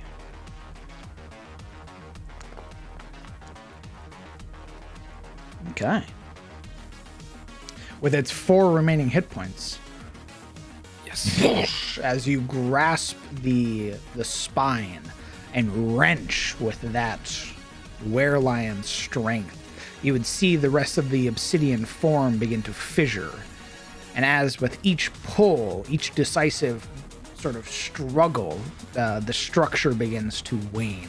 And eventually, you would wrench free the entirety of this creature's form, held aloft now within your hand, the sort of limp crystal skeleton, as this creature crumbles to pieces. And in his hand, he'd squeeze it, shattering it to small slivers and shards. And, DM, I have a question. That doubled movement from the leap, does that count as movement? Yes. Jumping and, jumping on all that stuff still counts as part of your movement. All right, then that is my turn. All right. Who would like to roll a d6? Oh. That's it. That's what my dice makes. That's the noise they make. Okay. Emerging, you would hear the guttural hiss. As 4 more whelps join the fray. Blah, blah, blah, blah, blah, blah, blah. Again, these writhing leeches now sort of scurrying over each other. You would see as some, so desperate for a meal, are sort of like shoving their own kin aside or like slamming them into the ground and jumping over them, trying to get at the closest target, which would be Alaric. Marana. Okie dokes. We're gonna start off. You know what? We'll avert. Okay. And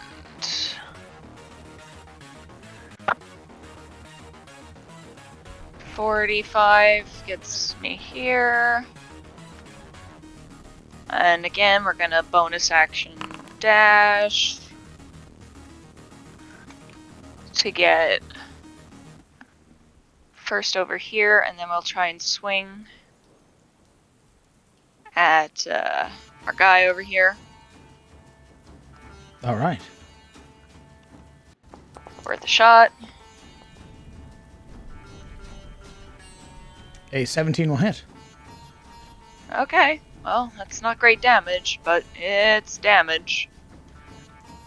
And then we're gonna use the rest of our movement to run away. All right.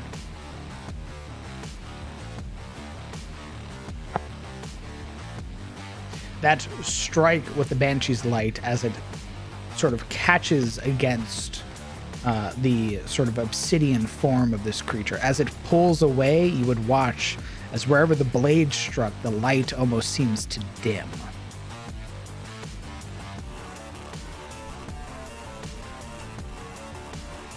Okay, yep, magic damage. Okay, anything else?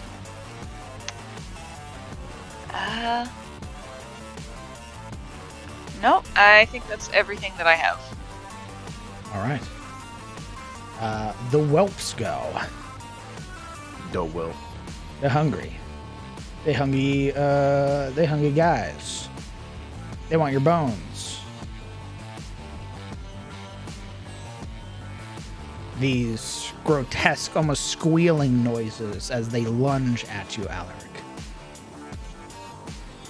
The first set of attacks will be one group against Alaric, and then individual rolls, one against Nerea and one against Uria. So this will be against Alaric.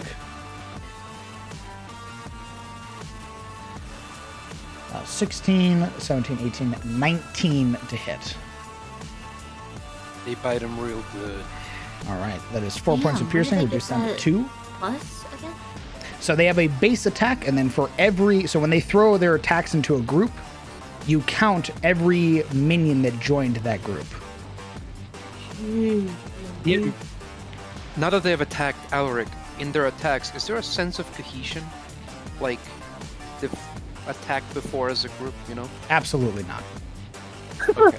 Those that, like, you would watch as one latches onto you and another one would grab at its neck, rip it off, and then bite where it just bit you. So it's just swarming tactics? Yes. Okay. Like the Surg, okay. This one's going to be against Yuria. Individual roll. Are going... That's a 13, which misses. And then this one against Nerea. That's a 12. It misses. Ashilde. At the start of your turn, are you keeping your eyes averted?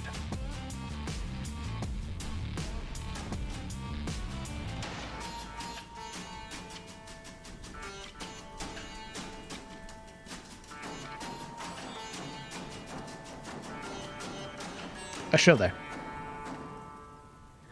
I am going to move up. Are you keeping your eyes averted? Yes. Okay. Continue. I'm going to move up to right behind Nerea. Going to give her a nice little light touch heal at 2nd level. Okay. I will as a as from a DM perspective and from the individual that's running this character, Nerea's fine health-wise. Okay. She's just been getting wailed on, so I can't. She has. But she also has means of when combat's over to sort of mend a little of those wounds. Alright, then I'm going to adjust and I'm going to cast Dragon's Breath on her and I'm going to make it fire. Okay. This would drop your bless.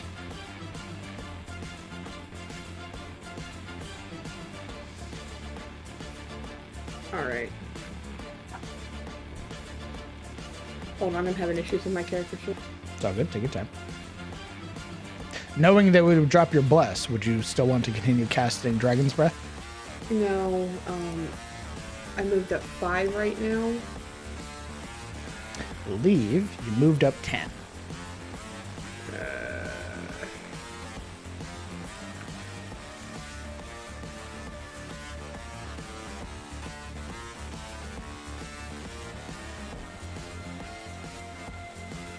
Alright, I am just going to,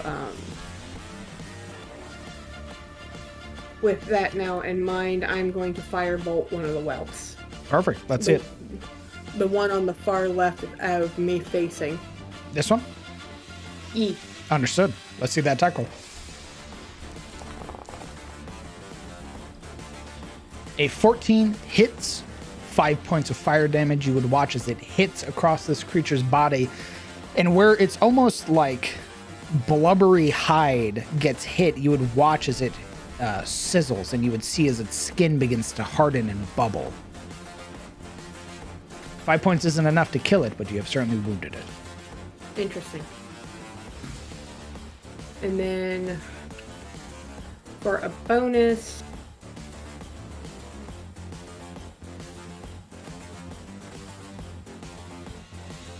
I am going to Healing Word Silveril. Okay.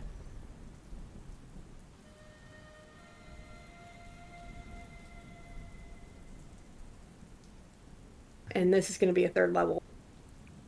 All right. So you restore 11 hit points.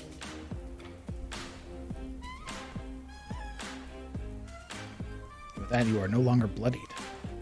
I can see. Technically not now, but... And I can see the screen. All right. With that healing word given to your bloodied companion, you would watch as some of their wounds mend. Are you doing anything else on your turn? That would be all, Mr. DM. Perfect. Silo Rail. Alright, I'm going to keep my eyes enveloped. Understood. And she is going to move forward. Technically 25, but as she passes this one, she's going to attack. Let's see it. It's like a sweeping attack. You are flanking with Shane, so you get a +2 to your attack roll. That was D&D. 21 to hit, dealing 16 points of damage. Absolutely more than enough to obliterate. Sadly, there are no whelps nearby for you to overkill. However, you, Shane, and Yuria would all take 1 point of chronic damage. Yuri's just getting coated in fucking. It's like walking through a field of like rotten eggs. He's totally fine. Go, Shane! You may continue on your warpath. Yes, as she pushes and slices through this thing, she will share a glance with Shane, telling him to move. And she will her 5 feet forward. And I will declare attack, but I'm going to use my temporal arm guards. Okay.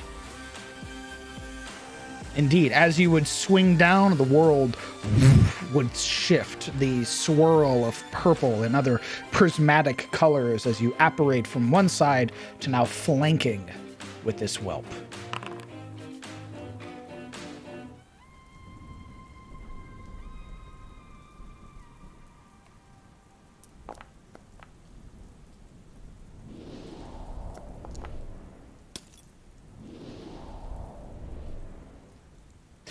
Sadly, the swing, as you would strike down, would not find any purchase. Instead, you would watch as this roiling, sort of leech-like creature would attempt to turn around and, on its own, because no other whelps are nearby, just use its single action, not a group attack, to bite you.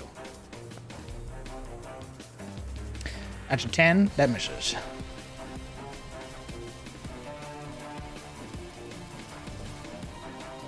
Are you doing anything else on your turn?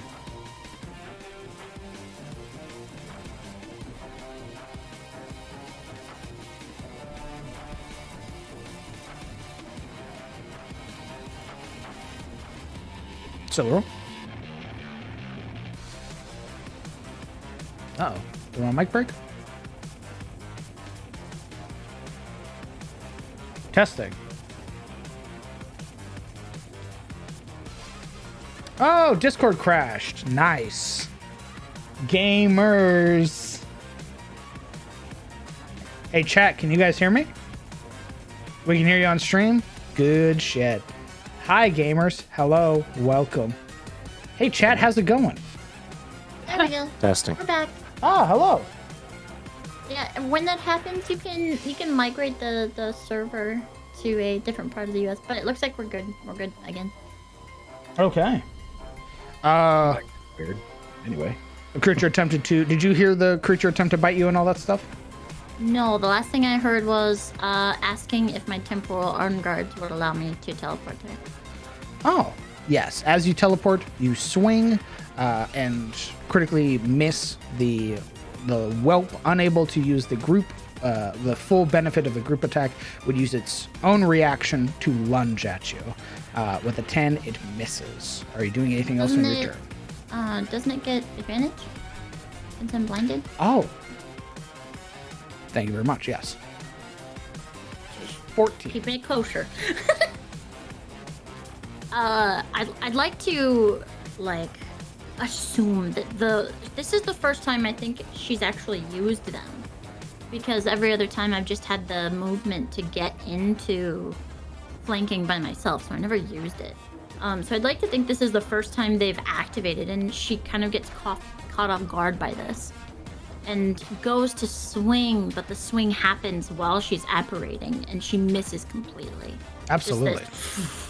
There would be this strange, almost like sense of vertigo that rises within her as it's not what you're used to. It's not your psionic ability that allows you to sort of intercept for your companions where you move unnaturally fast.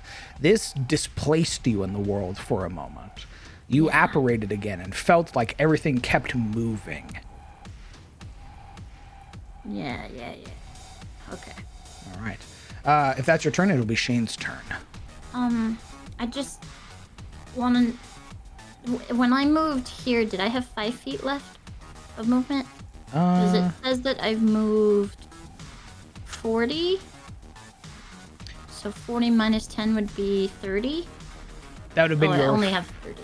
Yes, that would have been your full movement. For some reason, I thought I had 35. Okay. I think that's Evelyn. Right. Frickin' elves. No. It's Gale. Gale has 35. Sorry. Brain. He's so hot. It's all Gucci. It is I Shane's don't think turn. as well, by the way. What? Wood elves get +5 movement speed, so you maybe ride with both. Yeah. Well, she's also a reborn, so I don't think she got the movement speed. He will keep his eyes inverted. All right. And he will move up to here, and he will attack. All right. Little rodent. Against the rodent. An 18 hits. Oh! Another corrosion. You would watch as the shield sort of pulled back, his strike lands, connecting, splitting across the sort of scaled membrane-like body of this creature. And as it does, you would hear its guttural hiss of pain. It isn't enough to kill it, but it is enough for causing it to squirm out and cry. GM, Yes. since he is my retainer, is it possible to use my, like a psionic strike on his attacks? You would maybe in the future if you trained with him to do that. Okay, cool. Alright, I'm gonna focus. That would be so sick. First, he needs probably a better sword. Yeah, we'll train. Gucci. All right. That is his attack, striking down, causing the whelp to writhe out and cry. Since the whelp he attacked already used his reaction, I'm gonna have him move here. Understood. With another 5 feet of movement, he stands back, shield up at your side, ready for whatever jumps out at you. Yuria. All right. Coded in Ichor and getting pissy. Sorry. Yuri is sort of almost at this point. If it wasn't for the breastplate, she'd almost be hunched over, but you can see sort of the hair that's leaking out of her helmet is like frazzled. And the blade she holds wide in her hand, it's still basically emitting that green glow as she charges the construct and strikes at it. With perhaps more aggression, nearly shouting. Berterosian, actually. As she attempts to just plunge her blade into its basically center. Perfect. That's rubbing it. off. Let's go. It's rubbing off. Ferocity. Yeah, the more she uses the blade, the more savage she becomes. A 15 just hits. 9 points of slashing.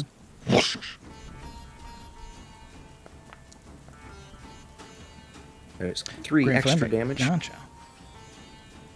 Would it be? I believe it is at 5th level. The melee deals an extra 1d8 fire damage on the hit. The damage to the second creature is a 1d8 plus spell modifier. So I'd roll an additional. Yes, you'll roll a 1d8 plus your spell modifier against either this basilisk or this basilisk whelp. It'll be the one to myself. Okay. It would be an 8. An 8. Sadly, not enough. But you would listen to its body almost popping, where the sort of sickly smooth membrane that makes up its scaled form begins to harden and bubble in response to the heat. Ew. Damn.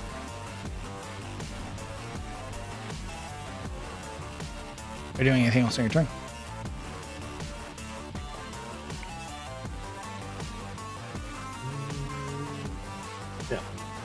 Understood. That'll leave our turn. It is the golem's turn. Bloodied, it begins to berserk.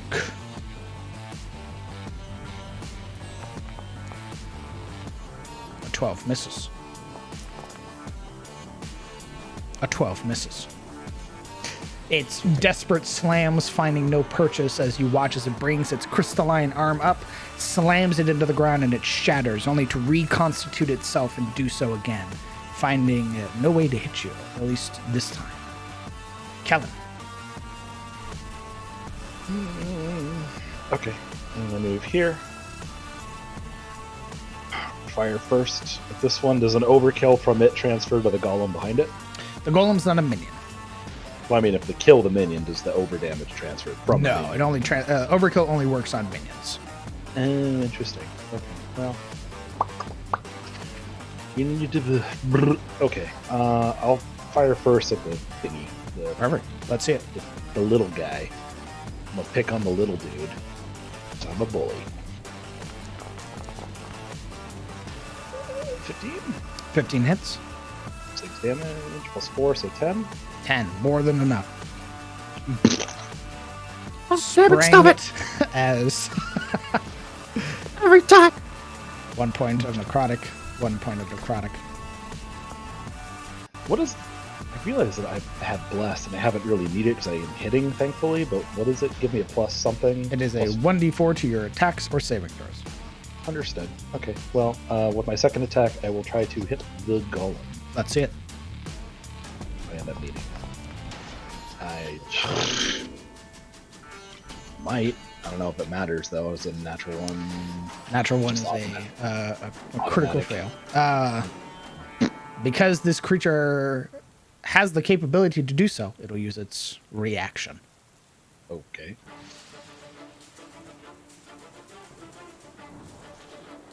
If I could hit the button. A 6 misses. Well, dirty. Okay, that's me. However, you are its new point of interest as it draws its attention. The head sort of swiveling now towards you, seeing that there are more people, more creatures. Are you staying there? Yes. Understood. It is Nerea's turn. Nerea, move on. And with her spear, the first strike against the golem.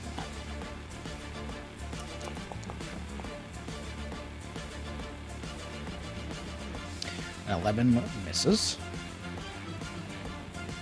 Against the golem again. 12 misses. Alright, Nerea. Oh, Nerea. Oh, friendly NPCs. I'll help the party, they say. By the way, I can't roll over a 5. Alaric. Rim.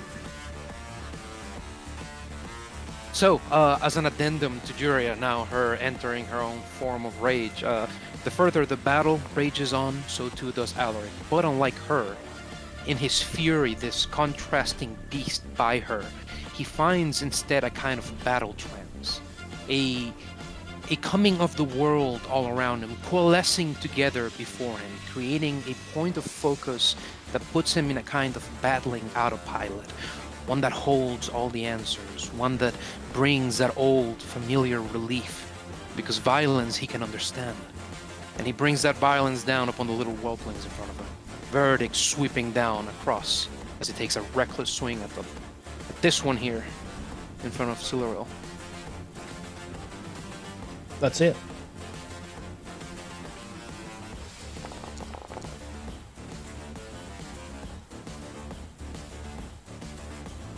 A 13 hits. Crushing its form with your rage damage. You would take 1 point of necrotic. She would also take 1 point of necrotic. Alright. As Verdict collapses upon the whelpling, Alaric leans heavily upon him and uses that sort of posture to launch himself with his claws at the at the other one. Let's see it. Reckless attack, by the way. That hits. 8 points is sadly not enough. As you rake across its form, you would split open the sort of side of its body. And despite this wound, it still continues to try and thrash around. All right. We'll take another swing and try and steady this little creature. Let's see it. Another reckless attack. 12 just hits. Nice. Another spray. This time you are alone. Only 1 point of necrotic damage. All right. When it comes to Nerea here, does she have the range to attack these here? Yes, with her spear, she has the reach. Okay. So I think we're going to force an attack of opportunity. Okay. We're going to move down here. All right. They will use their group attack. All right. Best I can do, Chief, is an 8. Not enough, I'm afraid. All right. It's a situation of you running away, one latching on to you, the other one latching onto its tail and ripping you off, trying to get at you, but you move away too fast. So the way Alaric cuts this corner is by laying like this heavy paw on this one's head and just moving around. And he's going to come here to flank and threaten this space behind the golem. Understood. And that's my turn. Who would like to roll the d6? Okay. Okay. Got a big golem. All right. Golem.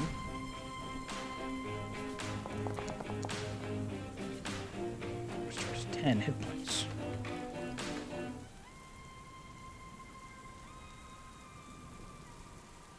Marana. Piece of crap. Oh. Okay. At the start of your turn, are you keeping your eyes averted? Yeah. Understood. Damn it. Okay. There are 2 whelps left and a golem. Yeah, I can't really do a whole hell of a lot though.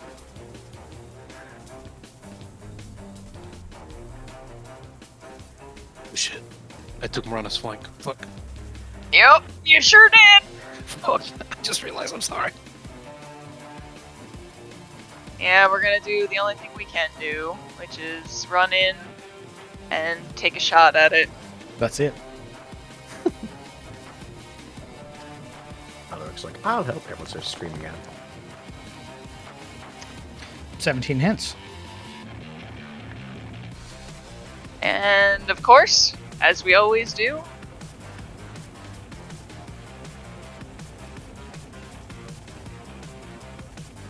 good day, sir. Your sneak attack? I can't get sneak attack because I have disadvantage on the roll. I thought as long as you had an ally within 5 feet. That's what I thought, but let me read it out. You don't need to have sneak advantage on the attack if another enemy of the target is within 5 feet of it, that enemy isn't incapacitated, and you don't have disadvantage on the attack roll. Gotcha. So our new flanking rules actually fuck me over. Understood. They're not new. We've had them for like a year now. I know, but I thought, that would be easier. But yeah, 9 damage is all I can do. The golem is bloodied once more. It is the whelps. I think they like Alaric blood. Oh god. Double thing. The one that unicorn blood? Hand it over. That thing. You take 1 point of piercing damage. It hurts. As they thrash around, they are cutting up your calves. Oh no, my boots. I They were imagine nice those, boots, like, too. you know how when, like, the littlest of kittens, like, roll, and they have, like, their claws out, and they're like back and forth? I imagine that. But just basilisk. I'm gonna call this one Princess. And I have a 15-pound cat that Canonical does that. sound now. Oh, yeah, let's capture one. I mean, Does that, so. you can technically raise basilisks. It is No. a thing that you can do. A shield die. It's a skin. All I thought right. you said so. It wasn't the plans. I am going to firebolt the golem. Okay, let's see it.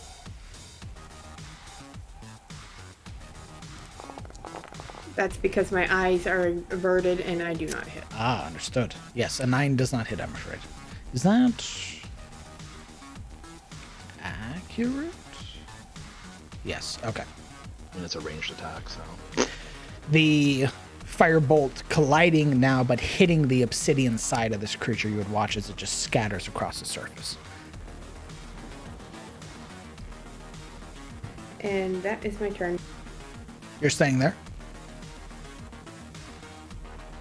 As of right now, yes. Understood.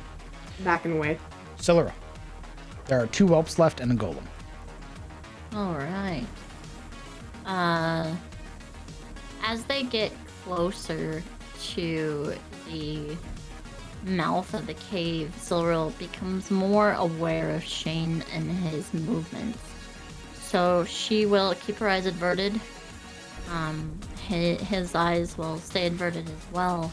But when she tells him to move, she's going to tell him to go on the other side of Nerea, being prepared in case, you know, the big guy comes out. Understood. The dodge action. Okay. Preparing to And assume the dodge she- action. Yeah, she basically tells him, "We are closer to the mouth. Be prepared. Go behind Nerea for now. I will tell you otherwise." And she will go alright. in. Go ahead and move your token. She will attack. Ugh, that way. Let's see it.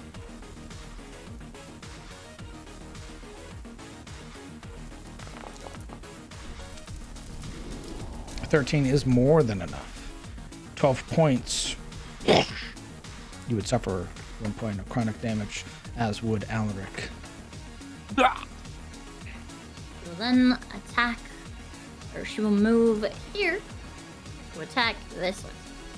All right, you'll have a flanking bonus, +2. It's in my mouth. 17, another 12 +3, more than enough. This pustule almost that is grasped onto the side of Alaric's leg bursts. Its final burst, and as it does, that spray of ichor catching now against the open wounds. You both suffer the final point of necrotic damage from the whelps as they are all destroyed, leaving just the bloodied berserking golem. Yes. And she will stay here with that Tarosian yell to tell Shane to move. Understood. Moving on Shane's turn, he rushes across the obsidian. Every step that he takes, kicking up more of those motes of light, and as he rushes behind Nerea, shield up, sword ready, he will take the dodge action. All right. Yuria, facing off against the bloodied berserking golem, you are flanking with Alaric. All right, breathing heavy, Hi. hair hanging over her shoulders. She would lunge again, striking at the thing with a green lit blade. Let's see it.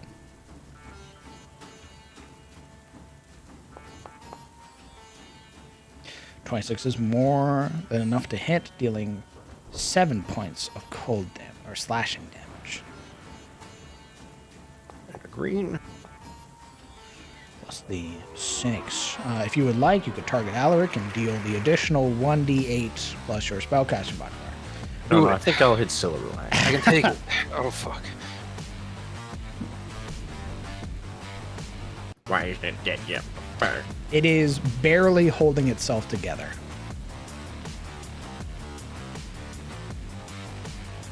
Gotcha. So let's see.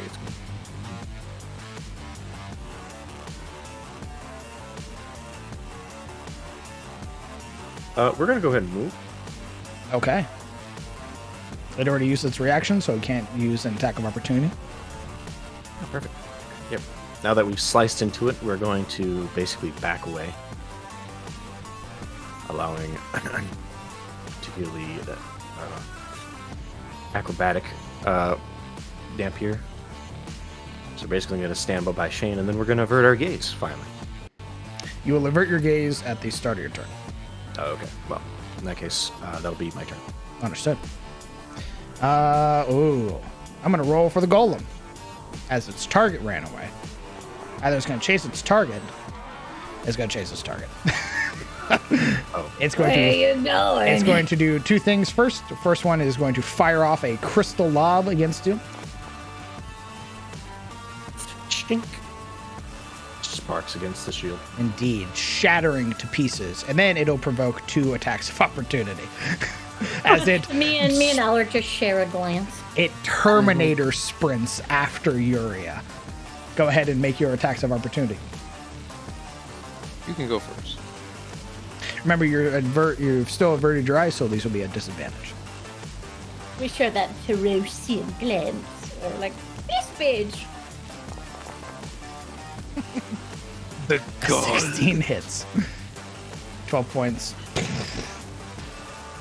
That swing connecting, that final catch of the brilliant Zweihander against its crystalline form. How do you dispatch of the final golem?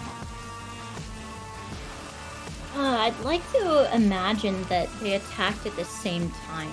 Yes. So there would have been this rush of just power, but as I have a sword and he has claws and Verdict being 10, or so farther away, there's just a rush of pure Terosian missile. And my Zweihander being longer just pierces it first. Just shattering at its spinal cord. Cyril comes from above and Alaric comes from below. Verdict crashing into the side of its legs and helping her scatter the creature across the floor into pieces. This spray of fragmentation that flies over the rest of your companions as the obsidian golem falls to pieces. And with that, this leg of combat is over. Ross is going to take a 30-minute break. Ooh. Very nice. I'm gonna go get a drink. Meet back at 11 after. Okie dokie. Yes, boss. Perfect. Yes, Another nap. boss. All right. Another nap.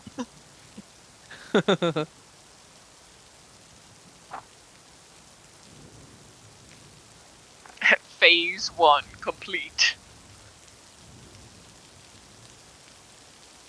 And oh my god, we still have spell slots this time. Holy shit.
I am back.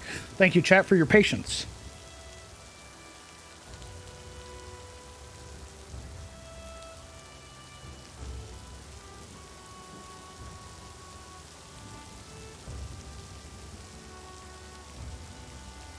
Phase 1 over? Correct, Ellen. Phase 1 over.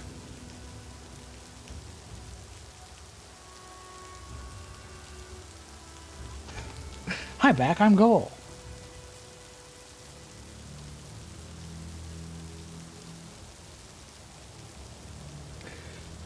If you guys would like, until the break is over, feel free to ask any questions you may have pertaining to the game, characters, campaign, anything like that, by highlighting your questions with your channel points.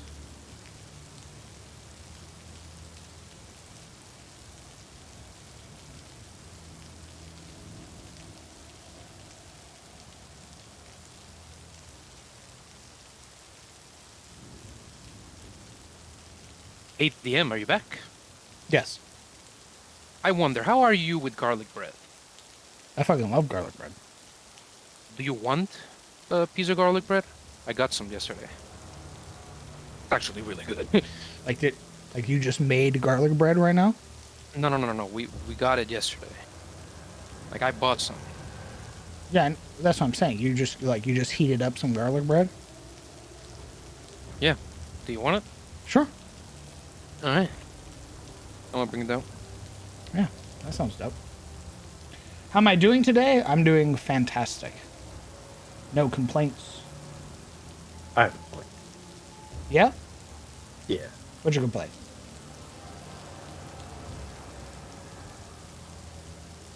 I don't know, but I'll come up with one. Okay. The complaint is your allies harmed you more than the monsters did.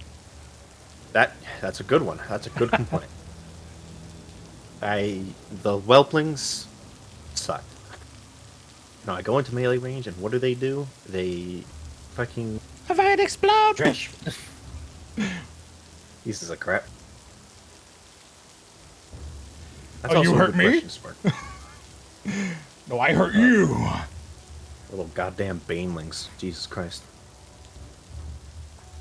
I'm doing fantastic. Thank you very much for asking, Ruffian. I have no complaints. I just watched the party execute phase 1 with no issues. It's very exciting. Have you watched the D&D movie yet? No. We have a bunch of homies coming over, including almost everybody here in the Discord call, save for one who has the responsibilities of being a parent. Yeah, whatever. Happy birthday, Mike. Lame. Birthday is on Sunday. I am celebrating tomorrow with my friends who are not going to be at the household that they're all going to. And I just hope everyone has a good weekend as well as myself. Thanks, homie. I hope you enjoy your birthday. So far, it's been awesome. It's just like me going out with... It's that I go out with family system A, family system B, and then tomorrow night I am going to be doing party games with some of my roleplay friends and hitting the vodka. I hope you get cramps the moment you try to blow out the candles.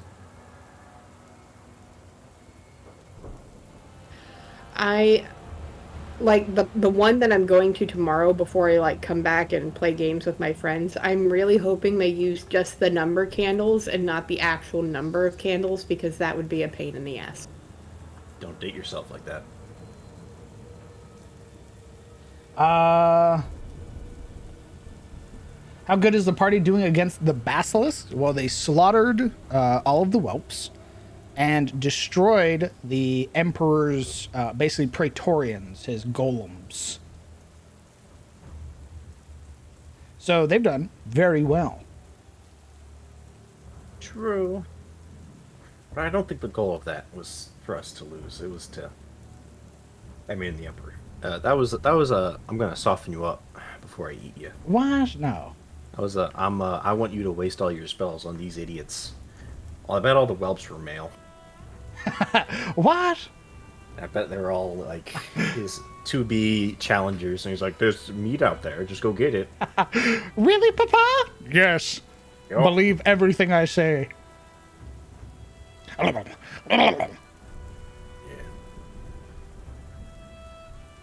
I mean, it was a good deal for the Welsh, right? Because either they're going to get eaten by their dad when they grow up, or they take a chance and eat us and become the new, like, Basilisk King.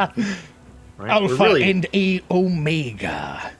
They really didn't have a choice. Correct. Welcome to nature. Yeah. Even for monstrosities, it's fucked. Yeah. They start talking in whatever voice of the character they ate.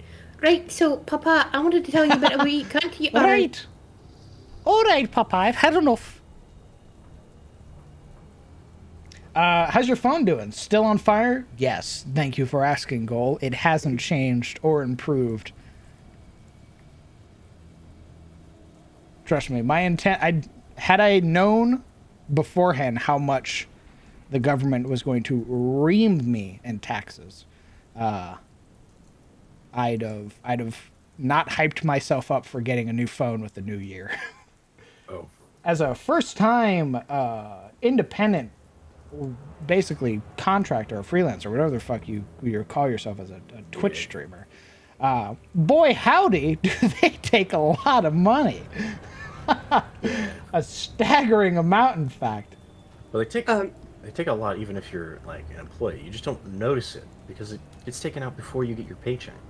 Well, Atomic is considered a contractor for what he does.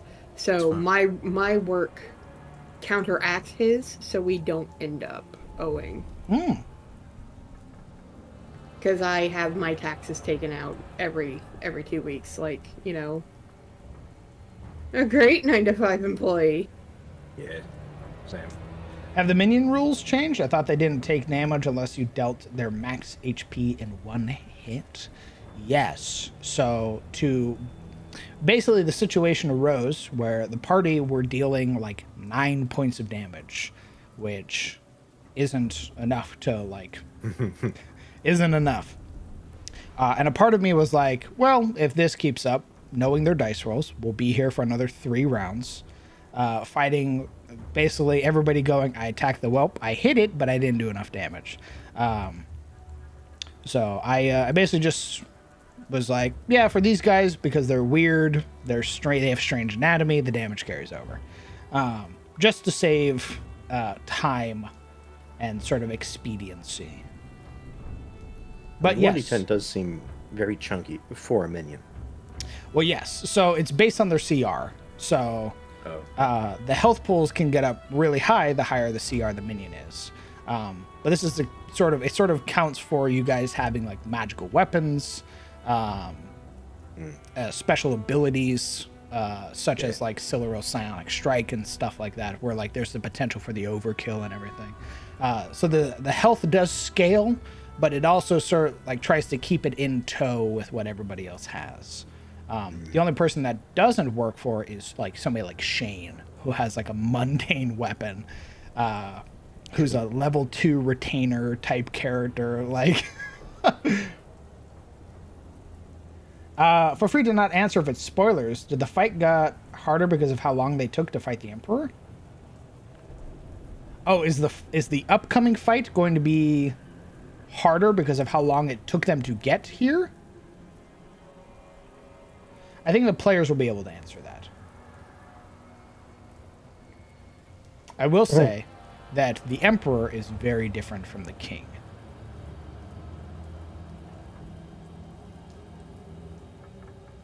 Do you give birthday 20s? I think I have. No, I give birthday inspiration. So do I have 2 right now? No, you could only have 1. Ah. Not until we eventually try out the inspiration rules, where like you can have like up to like 3 or 4 stacks of inspiration type deal. And I plan on making a unique ability that consumes like a charge of inspiration, sort of like a limit break type deal. So. What, like Final Fantasy? You get 3 inspirations, you summon a meteor? Yeah. Nice. Shit like that, where like you can spend like a charge of inspiration to do a cool ability on your turn, or you can spend like multiple charges to do something even cooler type deal. So like how you guys got Hexploration abilities, level 5 abilities, I want to give you guys an inspiration ability as well. I cast Holy. Yes, exactly. Me licking my lips as the Black Mage seeing the 3 bars. My time has come.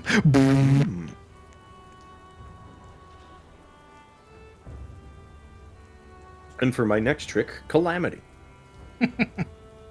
Ruin. Can I summon Yojimbo and pay him with the money we don't have? No, because you don't have any money. I was gonna say the money we don't have. I think he would attack you if you tried to pay him with money you don't have.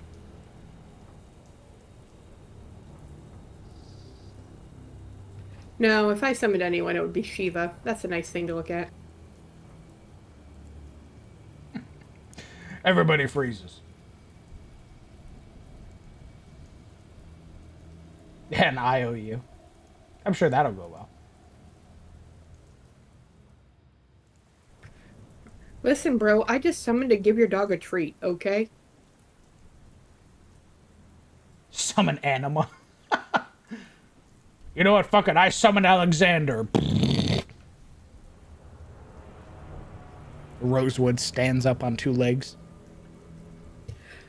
It stands up on 2 legs. People start falling over the edge as it stands. Sprouts wings out of its back. Everybody goes, huh? Well, they weren't kidding when they said the land is literally the land of dragons. That's crazy. And here comes a giant fest. All the mountains start waking up. So great question, Just Lurker. He has something that's called health levels. Each time Shane is hit by an attack, they must make a Constitution saving throw. DC is the average of the damage from the attack. If they succeed, they take no damage. If they fail, they lose 1 health level per die of the damage of the attack. If they lose their final health level, they drop unconscious and roll and use normal rolls for dying. So they begin rolling death saves. So if he gets hit by, let's say, the golem. Let's say it was the big golem that hit him that deals 2d6. It beats his armor class. He rolls the con save. Well, the con save against the golem is the average damage of that 2d6. So let me pull up the golem. The average damage is he needs to beat a DC 13. Let's say he beats it. He rolls a 14. He takes no damage. Let's say he fails. He rolls a 12. Well, now we start subtracting his health levels by the amount of dice that damage was. So it's 2d6. That's 2 health levels. He has 2 health levels right now. He drops to 0. He starts rolling death saves.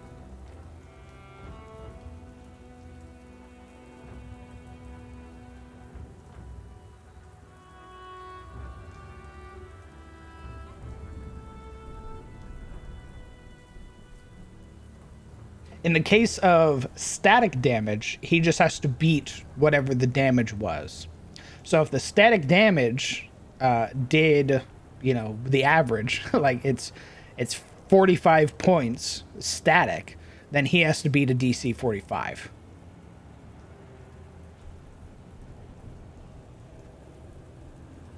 Very rarely are there like static damages that are that high, though. Usually they're the result of multiple dice rolled.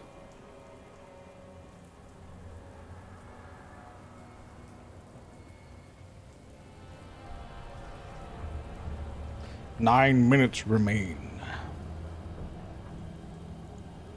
Eddie, what's the average of a 3d4? 3d4, that's 6. Why is it always when you have something to do, time just goes by in a blink of a fucking eye? Yes. Why?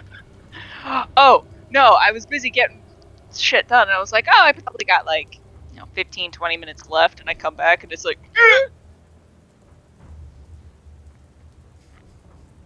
It's because your brain is in overdrive right now.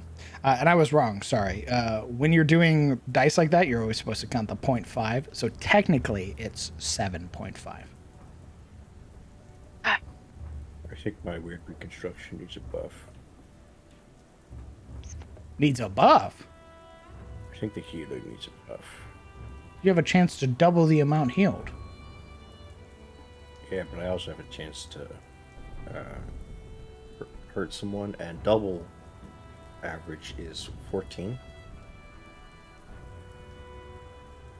I don't know how good that is at this level.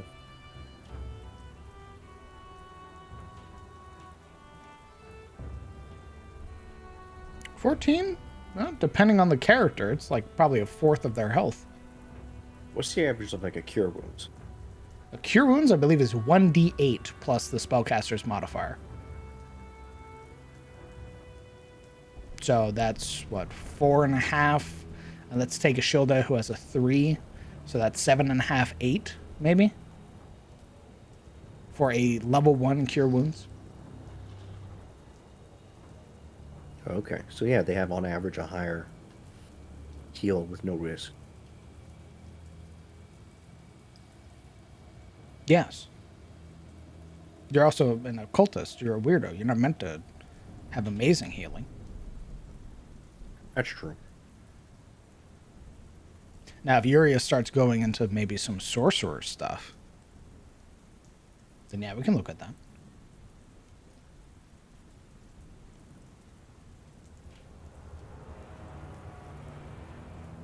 I think she should add her.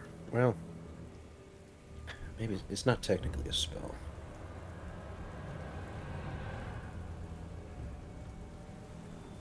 Correct. It is a charged ability. Yeah.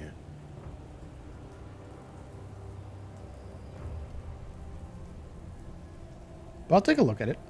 We'll see how it goes out, and if I start feeling that it's too weak or that you're dealing too much damage, I'll look at it and start considering some revisions. But so far, I think you've only bled one person. Yeah, but I don't know. It's just kind of like it feels like it's inevitable that someone's going to be on death's door, and I'm going to roll it, and I'm going to kill them, and I'm going to feel really bad about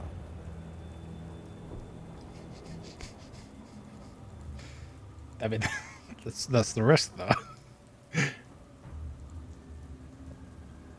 Crit 0, bleed 4. Well, that's what I mean. The risk, like the reward, is something that doesn't heal as well as the cure wounds.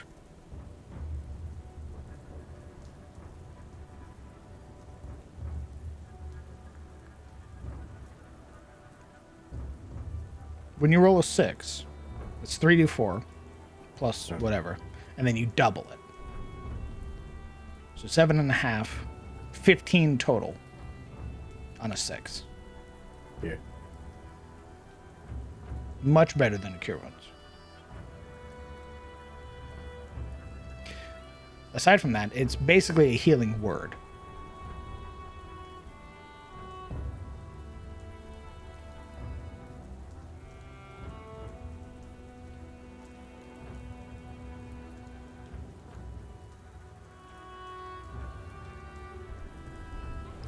Let's say Shane failed the con save against the minions who use static damage. They don't roll any dice for damage, so we not lose any health levels, or we just default to 1. He default to 1 because the only way that he would fail against those static damages, like a 1, is if he rolled a natural 1, which is a critical fail, so he will take the 1 point.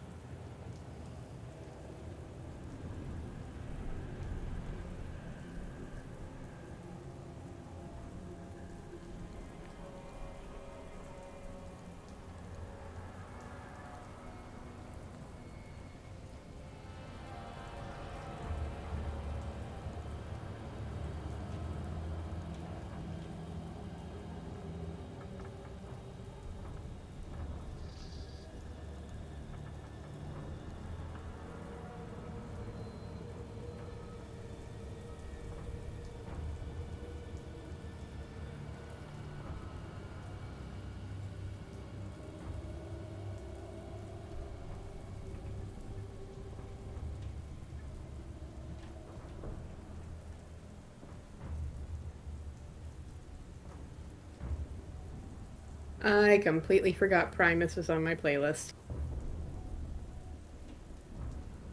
Huh?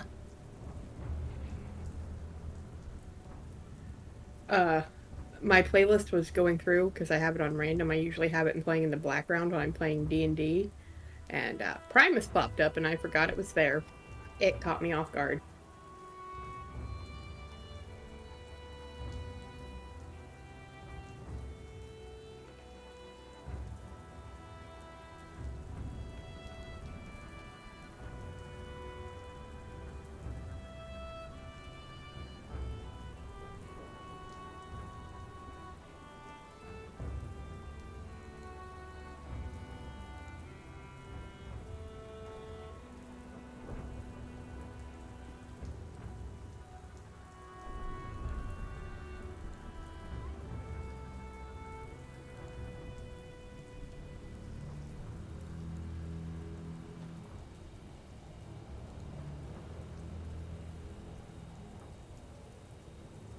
Two minutes remain.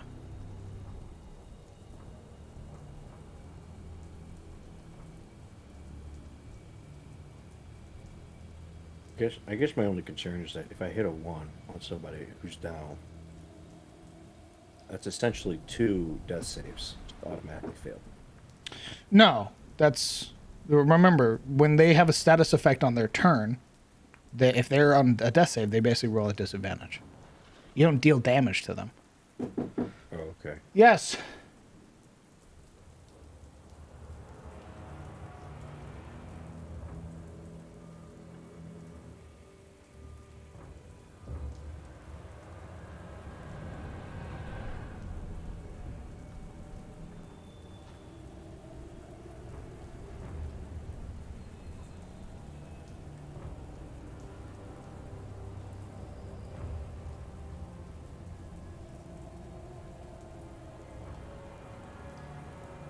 Yeah, so if they have a status effect on the start of their turn and they're rolling death saves, they don't take damage from it. It just imposes the disadvantage on their person.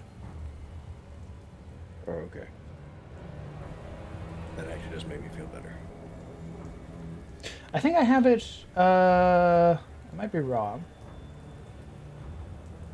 Yeah, so if you go to the Homebrew of Adis tab in our Discord, if you look, all of the status effects for Burning, Blight, and Bleed, they all say that they'll impose disadvantage. Mm.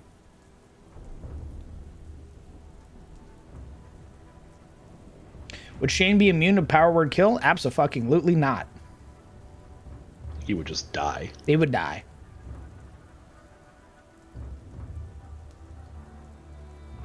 But Lich just like, wait, you don't even have real health points?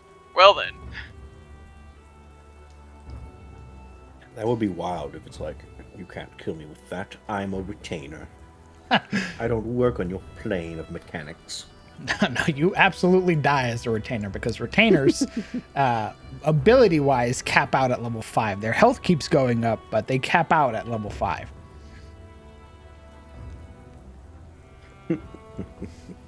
So if a lich was feeling super fucking petty, would target that retainer and just kill it. Yeah? A lich? Petty liches? Yeah. That's not anything you've done before. Nope. Nope. Also, Castrodos wasn't petty. No? You were No, just he wasn't petty. you were at the front of the line. No, he wasn't petty. He wasn't petty. No. Looks directly at Carter. He wasn't petty at all. Nah. No reason that he would that guy in Conan. do it both.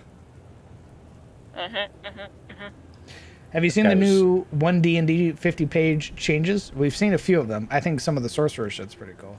But I saved the rest of it. I said we would. I would save it for chat. We would go through it together.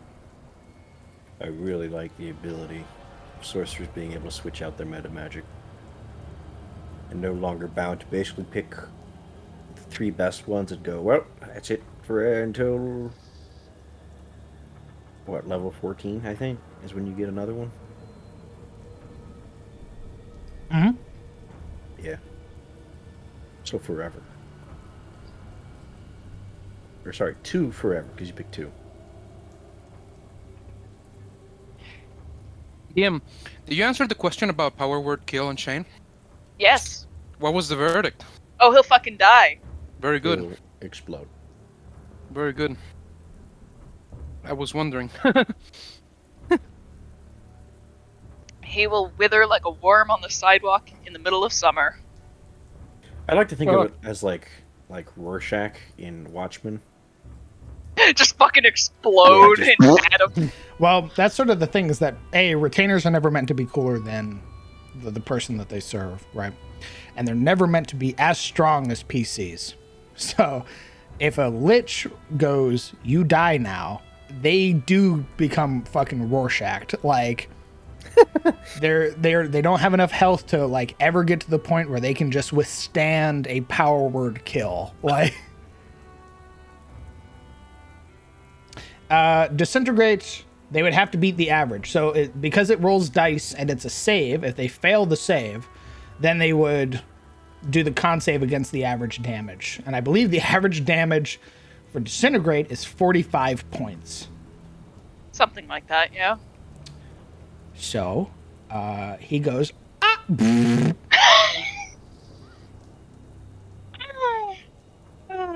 Poor guy would get tarred instantly. Oh, really? Really? We're gonna verb that now? I have been. Yeah, that's the thing. Yeah, but don't let him be the one that summons that name. Mhm. Is everybody back? Yeah. So low rail. I feel like a part of me stayed with Tart when he died.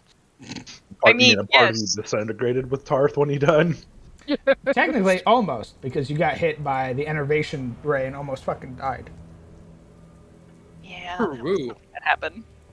I'm here just on a call? Okay. Gotcha. Then we will continue. With the whelps destroyed, the golems crumbling to pieces around you, there is a stillness that lingers for just a moment before it is broken by the sudden eruption of thunder overhead, the flash of lightning that illuminates the area around you and causes those purple veins to pulse. You would hear it, distant as it is now, this low rumble that almost echoes out to meet you. As there's a lull in the combat, Alaric's beastly form melts away. Steam rises off of him as he seems to shrink down into his human shape, half-elf shape, regaining his humanoid features and whatnot. But still, some shreds of fur, of showing sinew remain on his skin, as though they're meant to fade away more so with time. And looking towards Shane, he'll raise his voice through the rain. Shane, here, take this thing. Walking up to him, he'll brandish the javelin of lightning and hold it out to him, open palm. Shane, who is sort of in the process, you would watch as he'd have pulled out a cloth sort of with his back to Nerea, keeping his eyes on the forest. You would watch as he's sort of running the cloth across the length of the blade to clean it of the blood that has been smeared across it. And as you present the javelin, his eyes go wide. He goes, what's this? It is a spear. Short. When you throw it, it turns into lightning. And it is unlike any other spear. You need to look at the point that you will throw. And you'll manifest. You'll shoot out. But I don't want you to throw it. Because it is magical, you can use it and pierce these things. So stab with it, as though with any other spear. Have you ever used one? I threw that javelin at the back of the camp, but that was it. Well, it's rather simple. You just stab forward. And Alaric pantomimes the motion. All right. Are you sure I should be taking it, not somebody else? Of course. Who else but you? Everyone has something. All right. You would see that nervousness now as he would take it, sort of slinging the shield over his shoulder, he would take the javelin, and as he holds it, you would watch as that almost electricity arcs between both of you. The javelin of lightning has found a new wielder. As he's studying it, Alaric reaches across and gives him a kind of hefty pat on the back. You've been fighting like a fucking pack of wolves, by the way. Well done.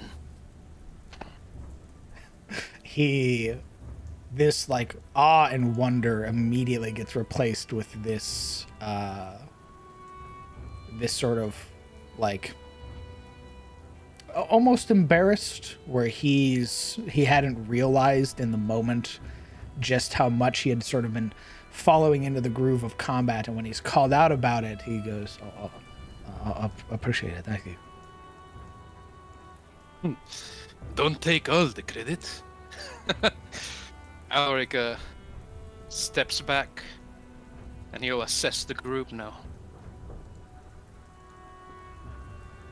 I like to imagine that Silver would have walked around Nerea and just like made eye contact with Shane with those eyes of like, you did good, but it's not over. Don't celebrate just yet kind of gaze.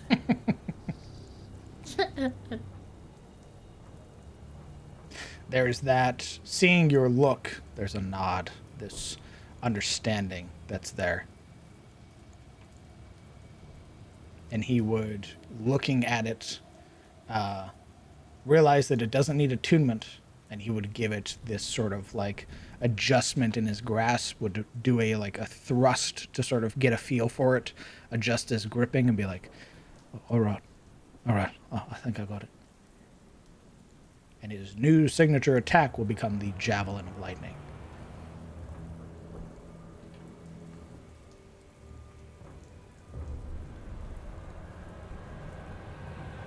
Oh, how are you lot?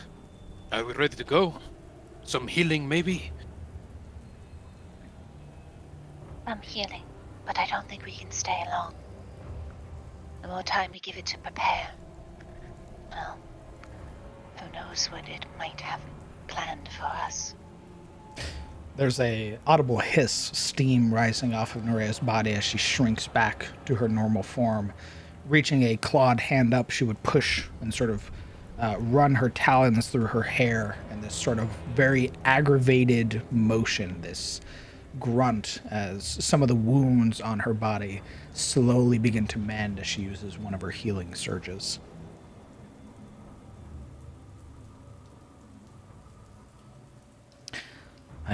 I was not expecting to be punched by a rock. That's new. It must have new abilities.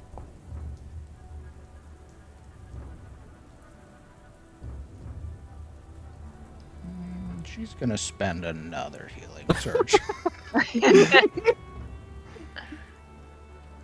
+8's better. Alright, she's up to 94 now. Oh, only? Oh dear.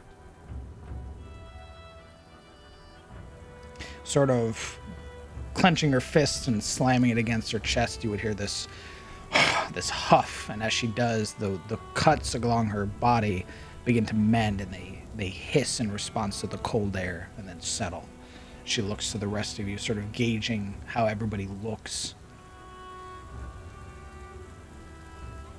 Yuria looks wet and coated in sort of this like greased blood, but otherwise like there's very little actual like red blood, her own blood. These whelps, by the way, they were much more voracious. The ones that we had seen before were almost meek, they ran, but these, it's like they could smell the blood. Shilda is using the tweezers from her gem crafting kit to pick the pieces of shrapnel from where she got hit. Perhaps they are starving. Or perhaps the Emperor is whipping them into a frenzy on his own. She gives a very hesitant glance now the mouth of the cave, looking back to the party.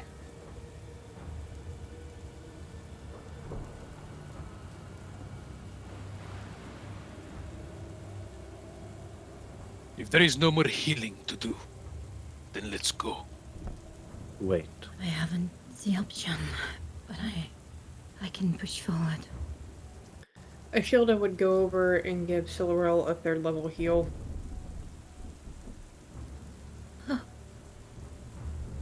Thank you. Womp.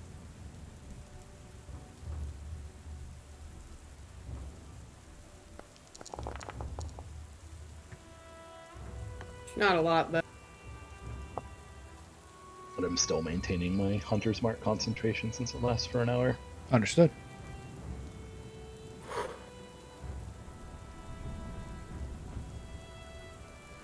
Yuria, you were saying?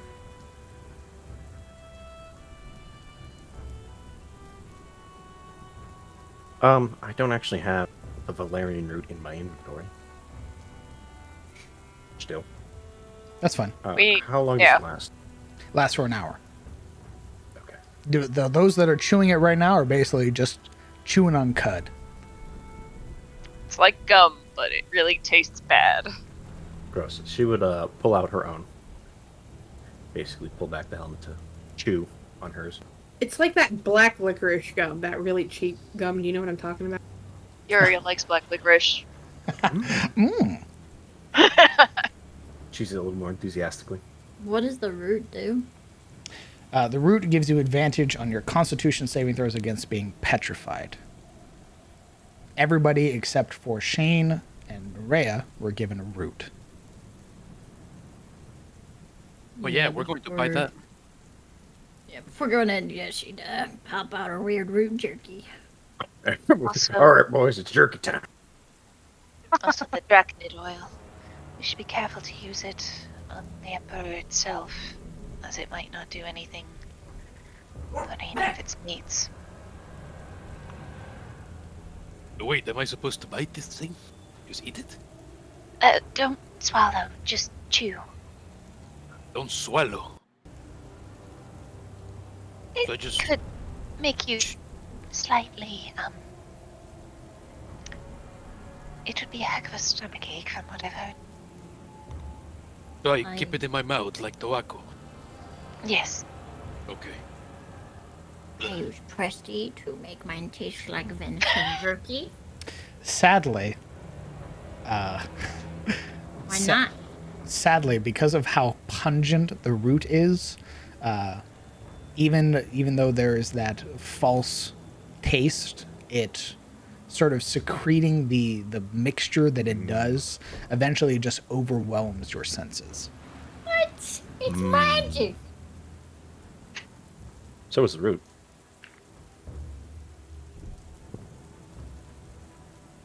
Alright, That's bullshit. Kellen and Ashilde, are you eating your valerian root? I'm actually going to give mine to Nerea. Okay. Brave. He'll just offer it over. Very brave. She, much like the tonic, would decline. Okay, Shane then. All right. Shane will take it. I bet. I love Shane. I can imagine him like looking hopefully. Once he's given the root, he would see what everybody else has been doing. Goes, oh, all right, and then starts chewing on it. Nerea grins at you, Kellen. This sort of like this bloodied grin, where she's like, "I like that." He returns with a nod and just like since his left hand is still holding the deployed bow, he just sort of taps his fist to his chest twice.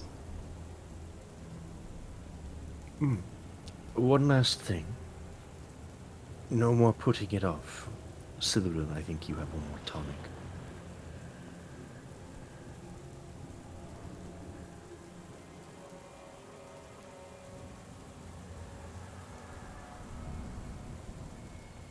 She just Nice. kind of looks at Yuria like, what do you mean?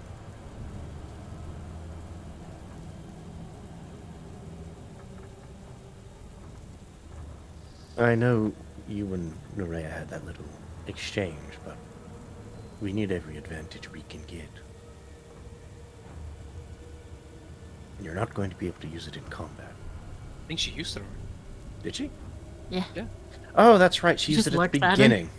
beginning. Yeah, you know what? Erie wouldn't have seen that because she would be standing at the basilisk, so we'll go with it. When we approached, I used the tonic. I made a promise with Noria that when we arrived, if neither of us had. And she kind of looks to Noria. I had hoped she would have taken it. But, seeing as she did not, I took it upon myself to make sure I could guard her, as she is in our charge.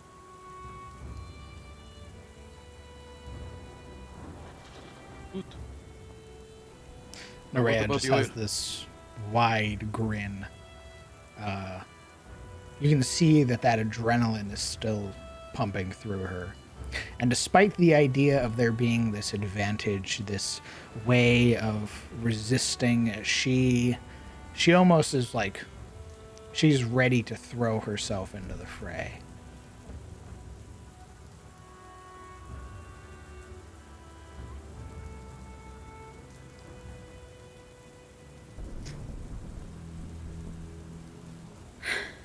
Do you think that we should use our oils now?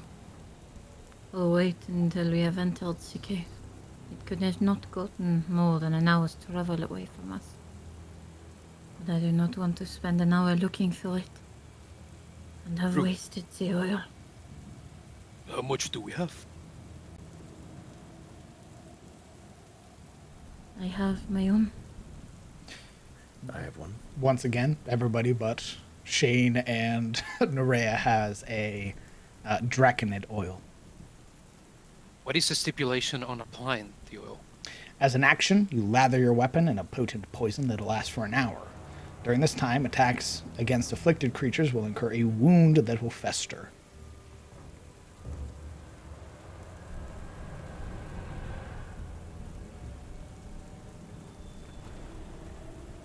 Alright, but I suppose we're all ready. Let's go. Best perhaps to wait. We don't know how deep that cave is. You want to wait? No, I mean wait for applying the oil. Right. She sort of licks the blade. Blood. Whelpling blood. Flicking onto the ground. And hissing. Is this something that I can put on arrows or not really? It seems like more of a melee thing. One moment.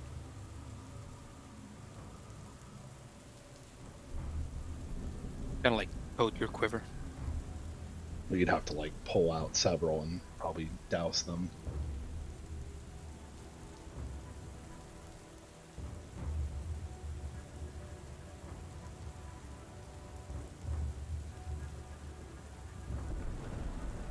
Yes, so it's meant to go on melee weapons. You can coat ammunition. However, given the way that this oil works, you'd only be able to coat about 3 arrows.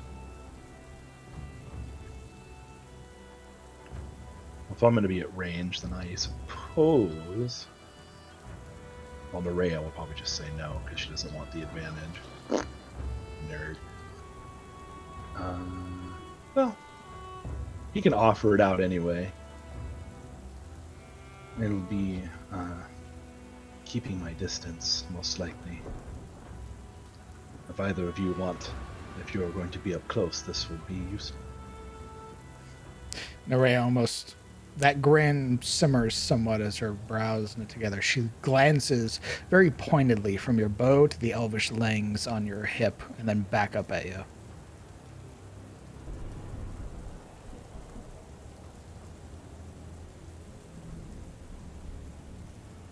Just follow her look. Too many cooks spoil the pot. You have plenty of you who will be up close. We will see.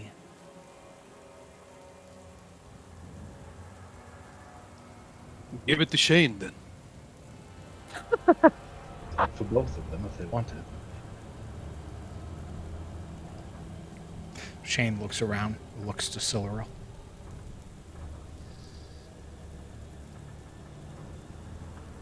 Cyril, who is gripping her vial, what do we know about the vial exactly? Does it, like, the amount of oil used affect the length is active? No. The dose that is given in your vial, you'll have to apply the entire thing. And applying the entire thing is basically coating the entirety of your weapon. When you do so, it'll last for an hour. The vial is spent. Ashilda would approach Nerea and give her dragonite oil. Alright, I know you say no, but I am not physically strong. All my strength is here, and she's going to point to her head. This would be wasted on me. Don't let it be wasted.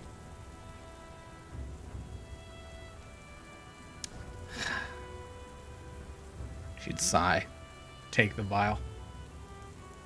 You know I'm right. If I try and go at the thing with this and she'll hold up the hand axe, I'm not gonna get very far. Think about it this way. The more deadly and dangerous you are, the more fight they will put up against you. She nods to Nerea. There's this sort of like disappointment that had been shared between Ashilde and Kellen, but as you say that, the expression settles somewhat. She gives a small nod. Fine, then. We shall see, perhaps, who can drive this emperor into a frenzy. Silveril kind of rolls her shoulders with this grin. Yes, we will. Shane, take the oil. Take the oil, and would hold it in one hand and look to the javelin, sort of like looking around, seeing if anybody else is coating their weapon. Not yet. Yeah, Silveril would look to Shane. I need all of you to roll me a wisdom saving throw at advantage.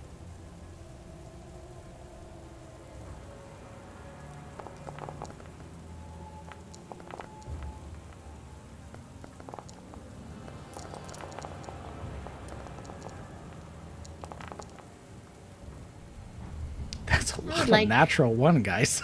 I would like to use my Owen's gift to reroll that. Okay. Go ahead and roll another wisdom save. Because I don't want to have weird things in my mouth talking for me.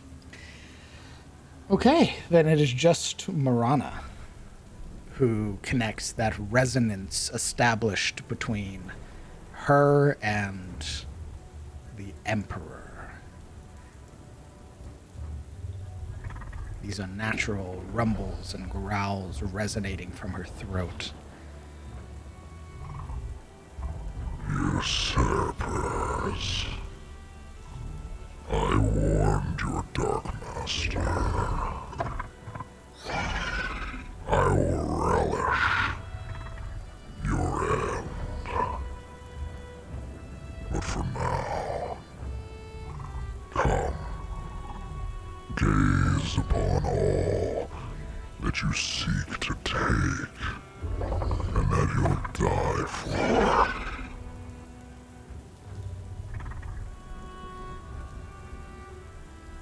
Uriel, with sort of like a frustrated tisk, would like turn to the cave and shout,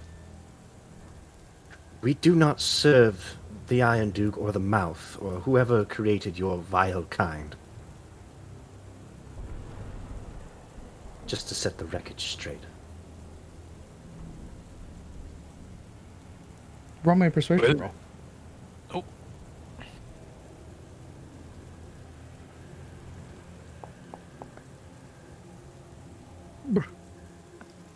Holy crap! Give me a moment.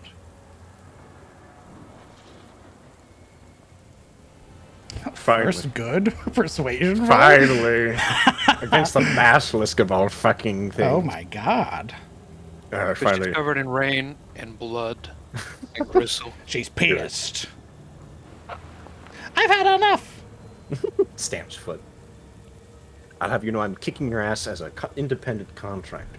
Not a usurper. Then why do you hunt my kin? Why do you spill their blood?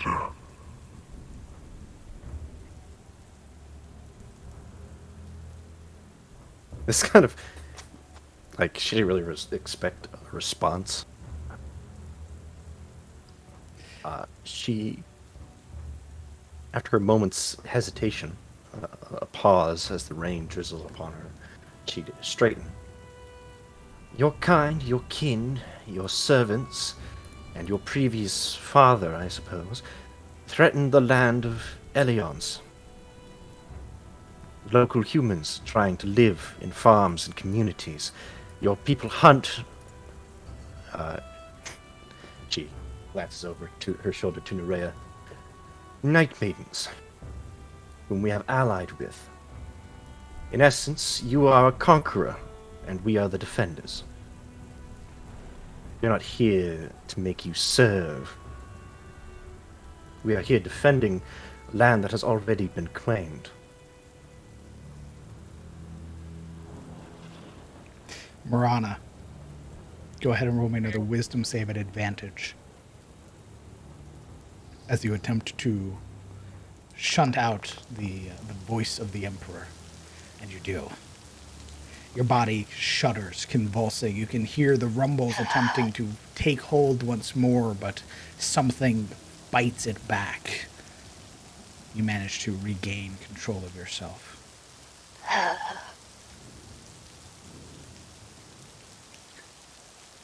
Uriel looks to Marana expectantly, and then seeing that Marana is herself again, almost seems disappointed. Well, good. All of you roll me perception checks. My eyes are still on the ground. I ain't seeing anything. This is to hear.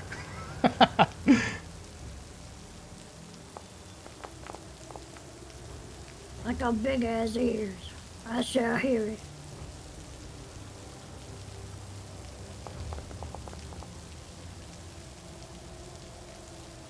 Kellen? Oh, I didn't. Y'all were all wrong. I was just Marana. I'm bad. Maybe. Why did I roll advantage? I'm sorry. It's fine. Wrong check, brother. Oh, perception. I just saw wisdom. I was like, perception. There we go. 15. Okay. Everybody, but... No, it would be everybody. You would hear those guttural sounds again. The projected voice no longer coming through your companions, but from the cave, echoing as if carried through the crystals that line the inside of the cavern. Conqueror. A fitting title. I seek to claim what my father could not. And you hunted him.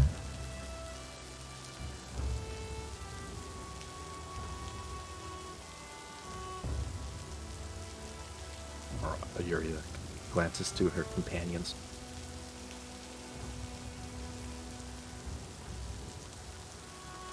Are we really going to be chatting with this thing? Well, you started. May as well finish it. Alright. She looks back, clearing her throat and using her diplomatic voice.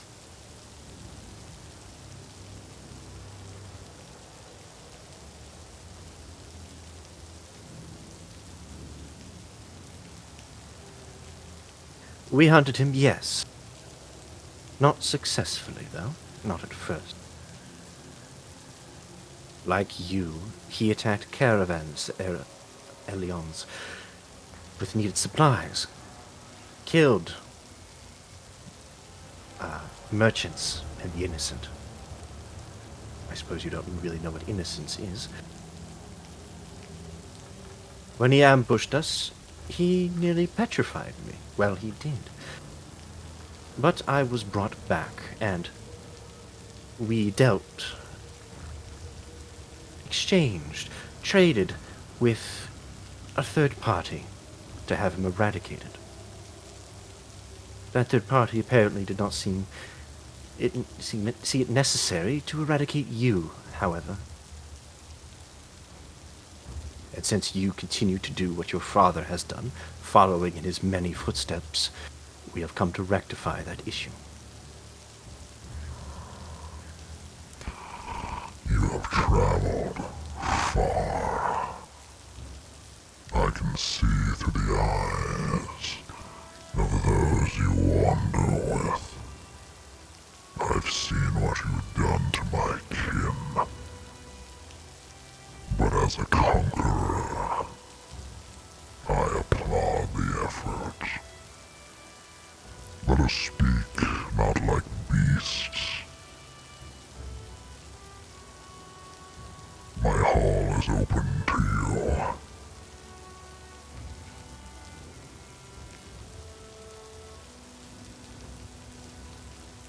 Can I insight that? You would watch as the cave begins to emit a soft purple glow. Yes, you could roll an insight. Yeah, I was going to say, I don't trust a fucking basilisk. If you would like, you may also roll an insight, if that's your intent. Okay. The most immediate thing that you can discern through tone alone is that this creature is amused. It took to being called a conqueror like a fly to honey. Jesus. It's very easy to tell that this creature has an ego. And being stoked in the way that it was, this threat that needs to be defended against, it's almost relishing it. You've also never dealt with a creature that is supposed to be feral but has a very keen mind. Listening to it speak, Ashilda's right foot would go out, right hand on her hip, and her head would kind of cock as she's analyzing what it's saying. Yeah. She doesn't quite pull her eyes fully away from the cave, but you can see sort of the tilt of her head, the lending of her ear. It's amused. It's almost complimented. You can hear it in the way it speaks.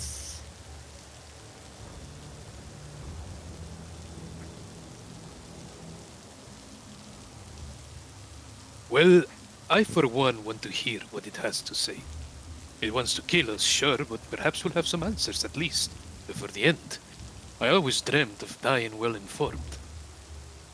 We heard the words of the Sohogan so long ago. But this is not the same, Alec. We're to be prepared for this.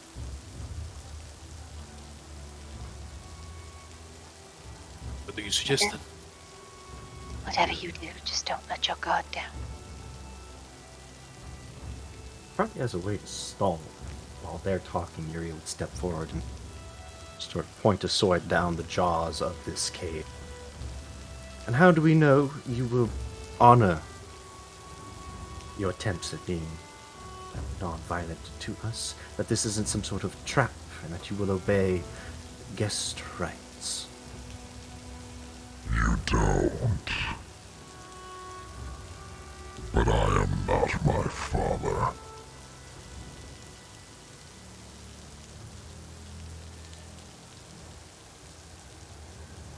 She looks back to the party.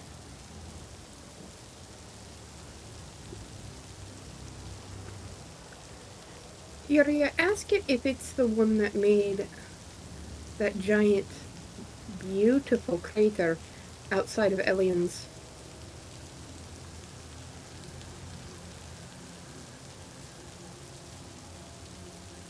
She furrows her brows.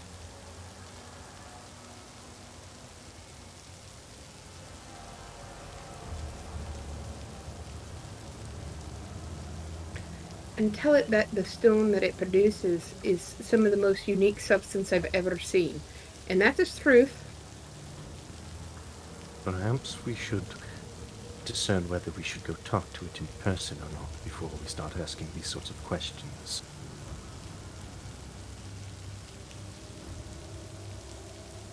Last time we denied the king, and it did not go well.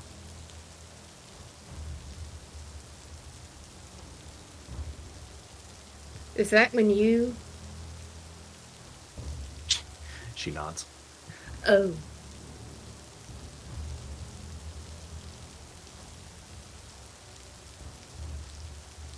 Looking to the others now. I think if Ashilde is correct, we might be able to draw some advantage by stroking its ego.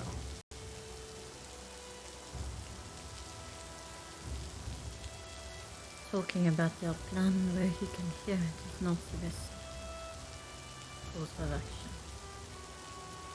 She chuckles, as if it doesn't think we're going to do that already. But you are right. Thankfully, hopefully, the mind's eye tonic helps. She just looks at Alaric and Morana, who just had their bodies hijacked as a speaker.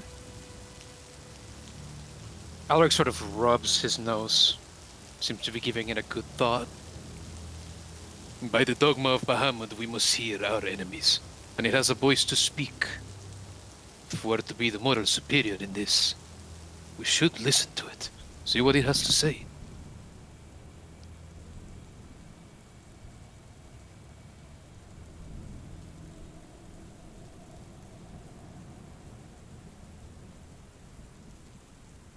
If no one objects, Yuri would turn.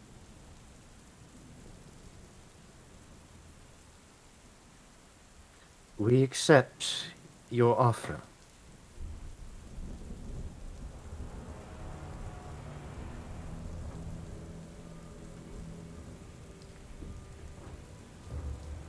Then into my hallowed halls. Now welcome to you and yours.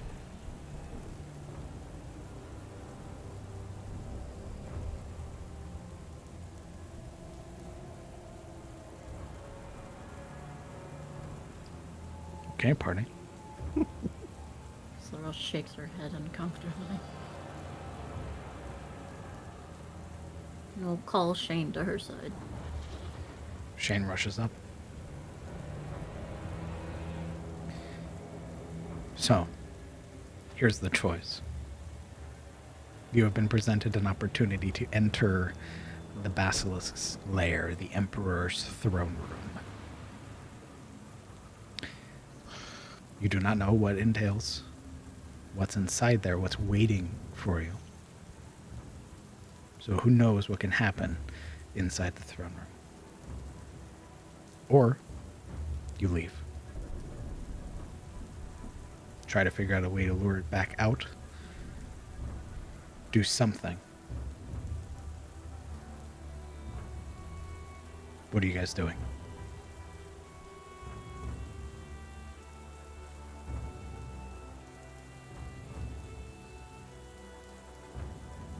Jesus. How big is this entryway? The entryway was about as big as the Emperor was tall, but you would notice as you glance inside that it sort of broadens and gets wider further from the mouth.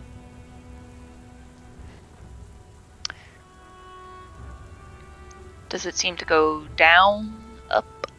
Down.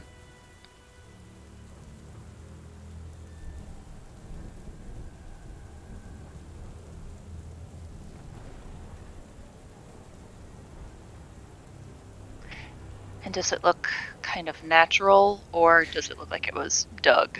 I'm afraid, from the entrance, it's hard to tell. But if you go inside, maybe you can discern more.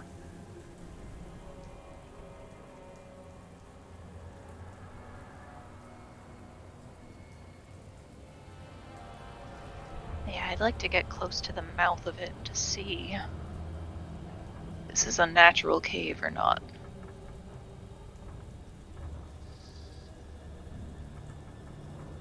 But start moving.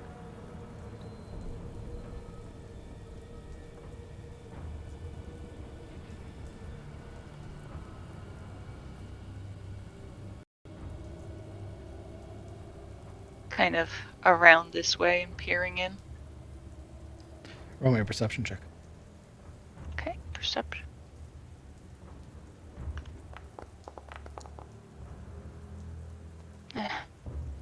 From the outside, given the creeping obsidian that has covered it, it's hard to make out any of the grooves or sort of indents that would inform you that a creature used some part of their anatomy to carve this out. From what you can tell, from the jagged nature, it appears to be natural.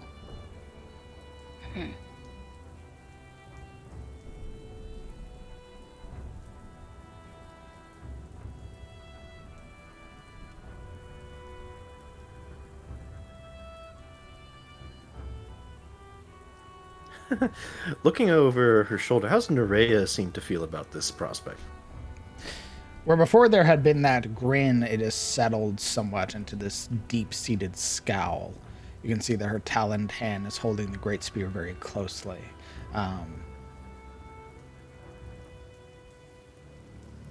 Let's see.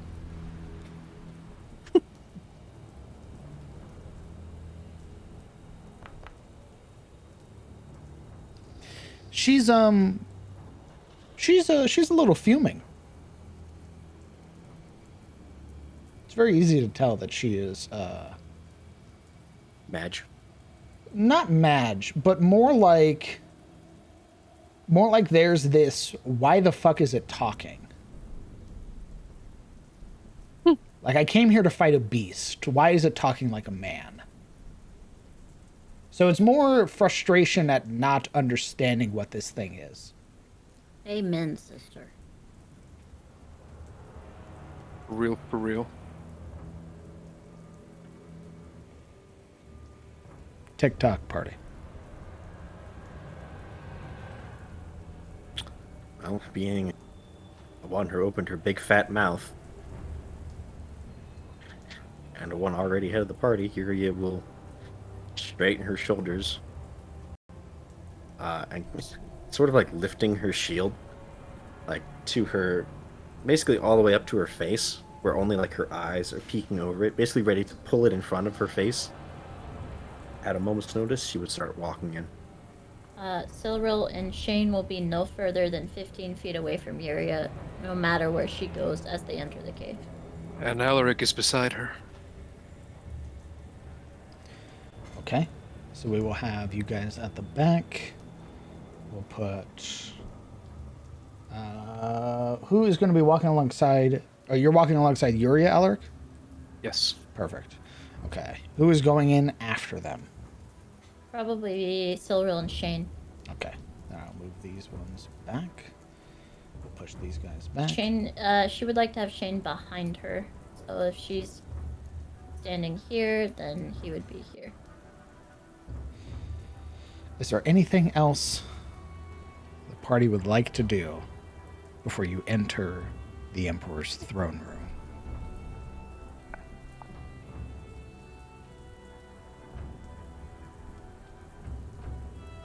Not I. Ah, hell. Maybe just get the blade ready. Get the blade ready? Draconid oil. Understood. Yeah, if we're entering like this, I think you're just gonna coat her blade in Draconoid oil as a plan B. Yeah, better to have the plan B ready. True. Understood. If you have it on your sheet, go ahead and set next to it either 0 out of 1 charges or 0 uses available. Oh, could you reapply it to my sheet? If you already use it, it's fine. Okay. One moment, and then we will map transition.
Okay, sorry about that.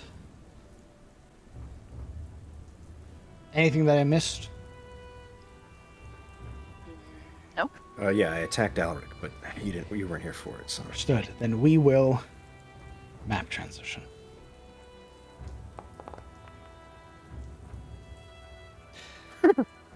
It is very apparent the noticeable differences here as you find yourself within the Emperor's throne room.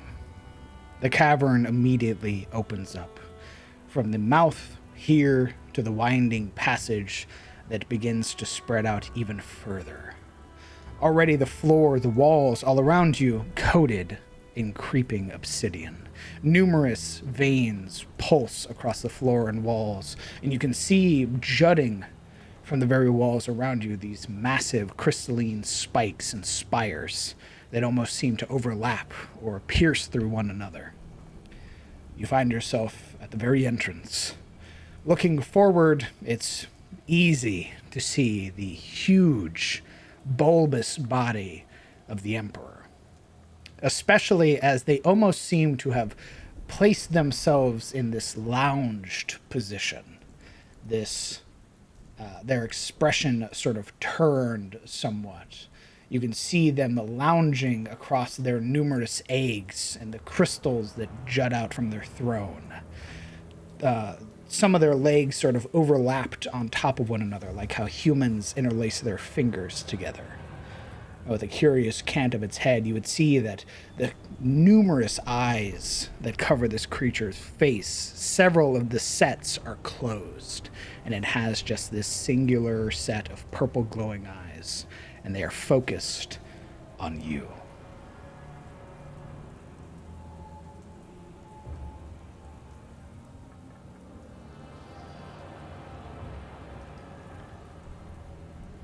Welcome, defenders.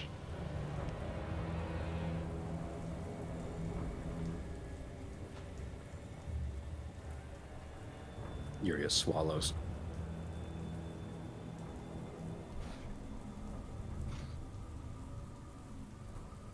She began walking forward, keeping the shield still raised.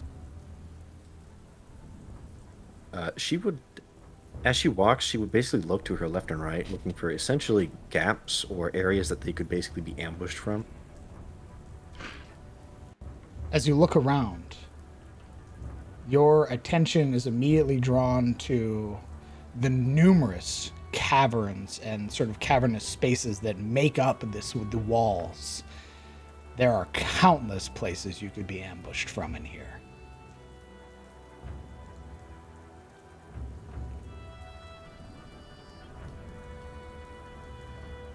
Yeah, I was gonna say that was on my agenda as well.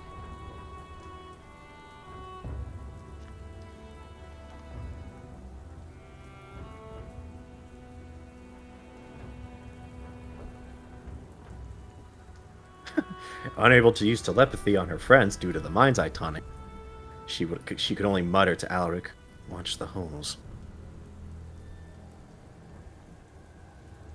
Holes? He looks around, now noticing them. Oh. For he'd been staring physically like a cross at it in its perch.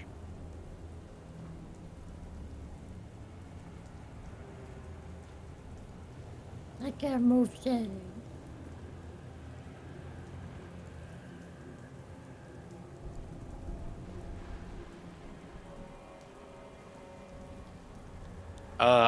As they come up closer, Alaric will raise his voice. "Is that your mate?" He'll point with verdict. But this vessel's here. Consorts.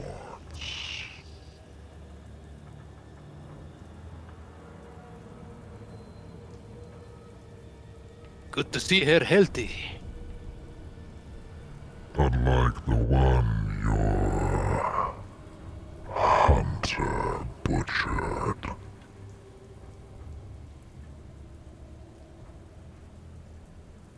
Well, you have to understand, we didn't have much of a choice. She wanted to eat us. Of course. Defenders.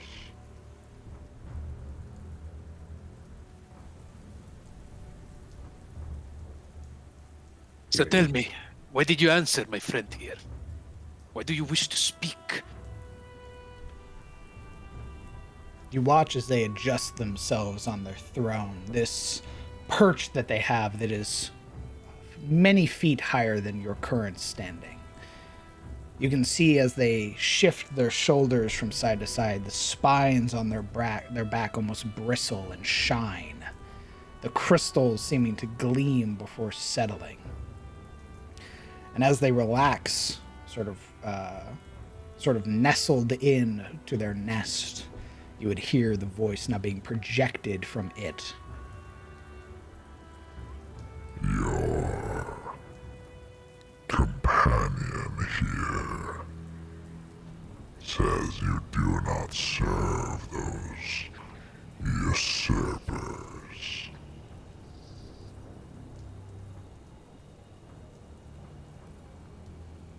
Alaric looks to Juria, quizzical look in his face before facing the basilisk again. We've met many usurpers in our travels, but we do not serve any of them. If you'd like to specify, that'd help. Adorned in black cloth. They are but paltry meals for my mates. You watch as the Emperor turns, and you would watch from one of its massive claws does it rake through the rocks and broken obsidian that it lays on to push up this twisted, petrified body. Its features are barely distinguishable as humanoid, but judging by the sort of oblong head, you can tell that this figure is wearing a sort of cloak or a cowl of some sort. And you would watch as it presses its paw to its back and just shatters it to pieces. They've been persistent.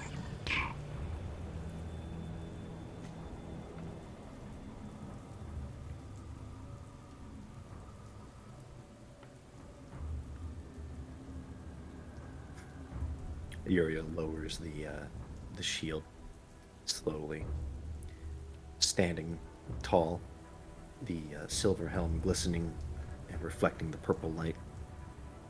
They want you back under their reign, or at least your father. They came looking, but I saw what he saw. A servant, a pawn. You can hear the disgust that builds up in its tone.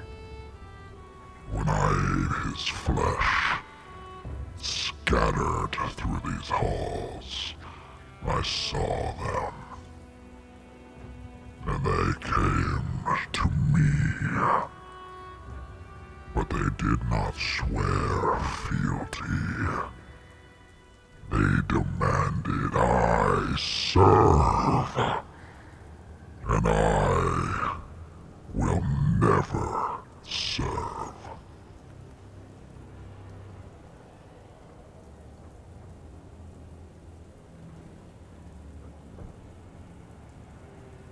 Alric nods slowly.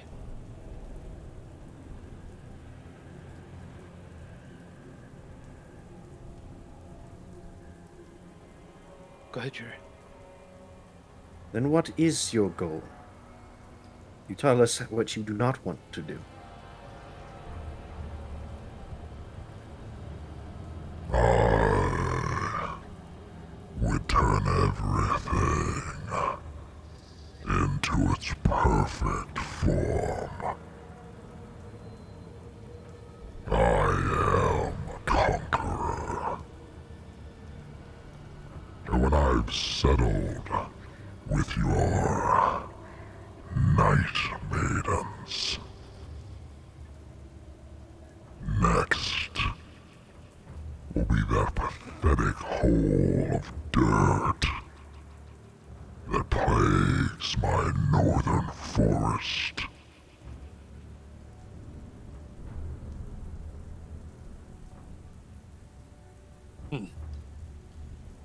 You tell us you're not your father. Do you not learn from what happened to him? All his violence, his unthinking bloodlust. What came of it? He was weak, soft, easily manipulated. Are you not being manipulated yourself? By your basic needs to feed, to spread? Do you truly think you will meet a different fate? Even if you kill us, there will be more. This is Tyros, I'm sure you've seen it. The many souls that live in it. Your path leads to the same ruin. I've tasted many of those souls.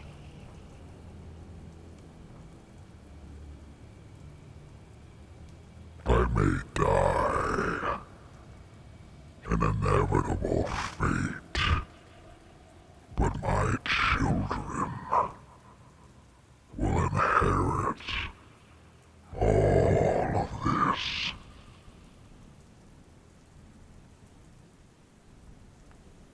You can see as the Emperor's talking, either not aware of it or through the violence that sort of stems from the sort of way this creature is, you can see that it has one of its hind legs sort of pressed to the side of the mate, who had been trying to squirm away, who had been trying to get away. It's almost holding it in place.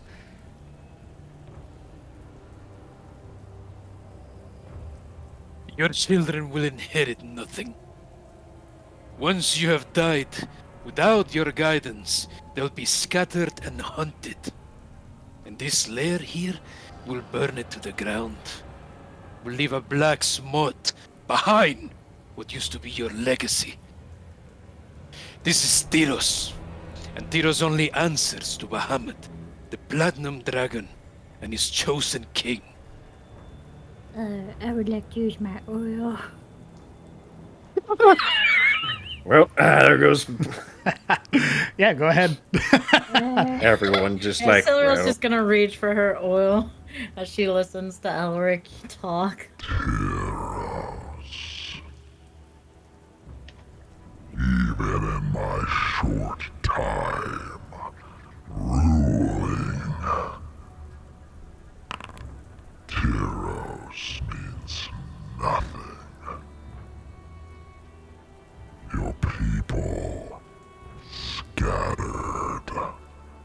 They flee like prey. You are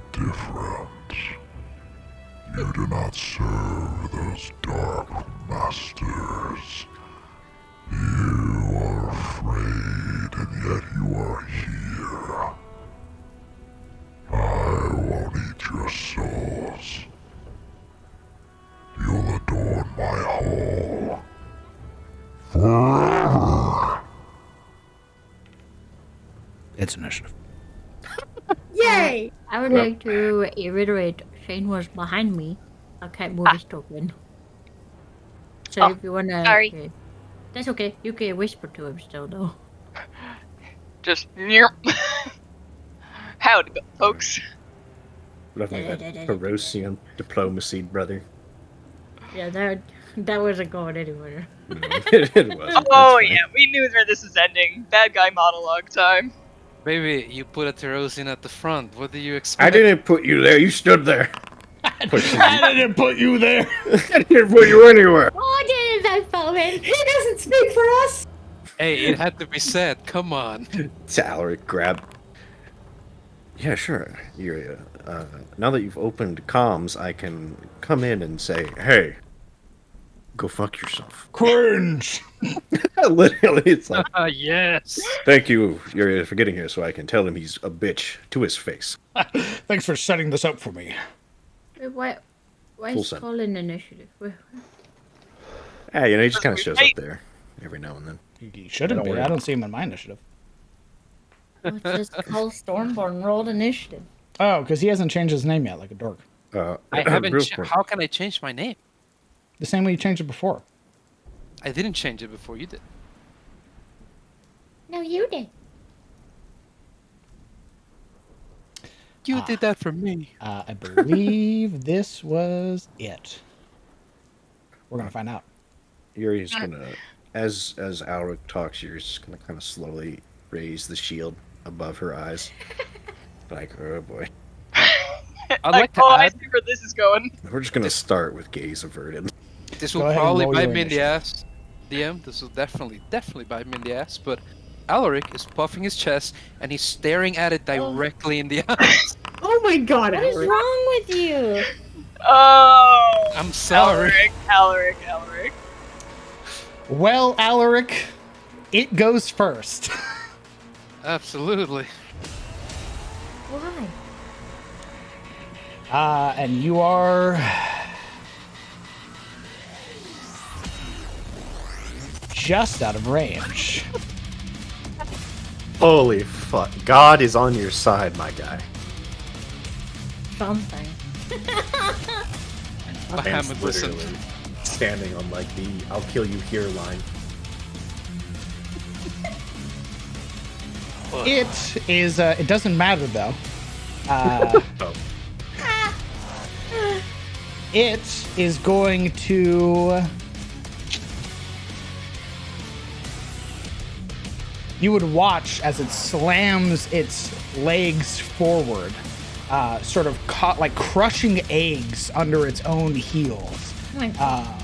You would watch as it slams forward now, this bellowing roar as it stands at the very edge of its throne.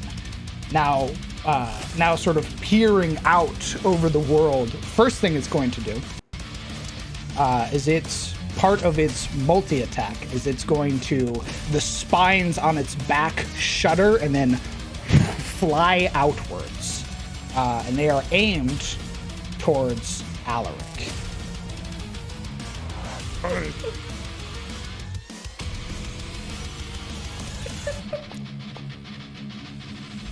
That is a 19 to hit. It hurts.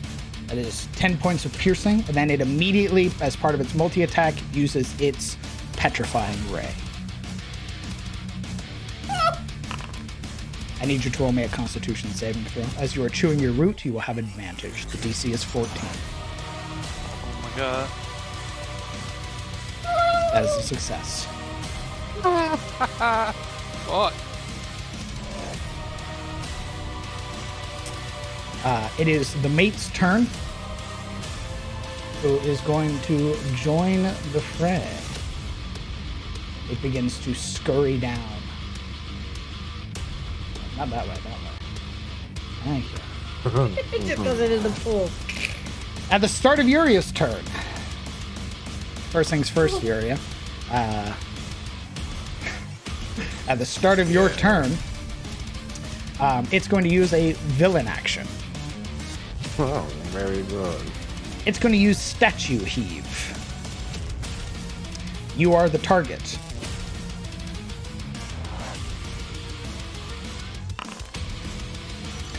You would watch as one of these broken pieces of a body begin to culminate into a massive ball, lifted by the Emperor's psionic powers. They slam against you, rupturing out in a fragmentation-like explosion. I need you and everybody in that radius to roll me a strength saving throw, please.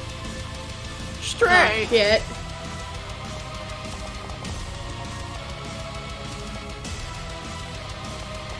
Love me strength.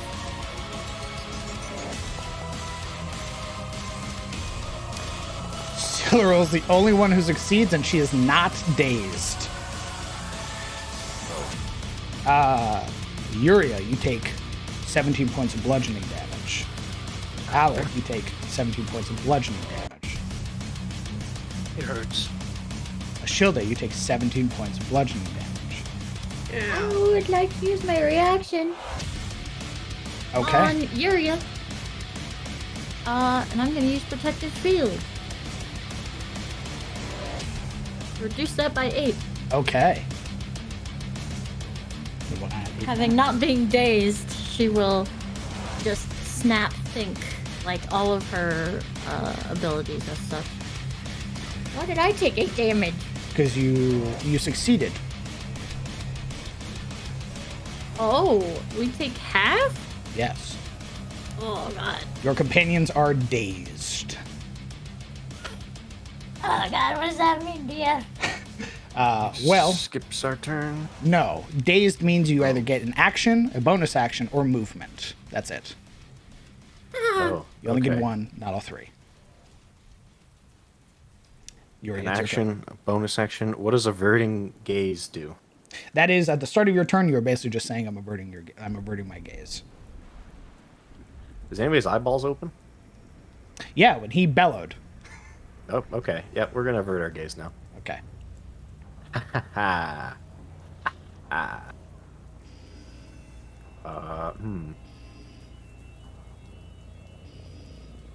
And now we're in a lovely position because now that we can't see him, we're useless. Isn't that? I love averting my gaze. Remember, you are chilling on your Valyrian route, so it does give you advantage against petrification.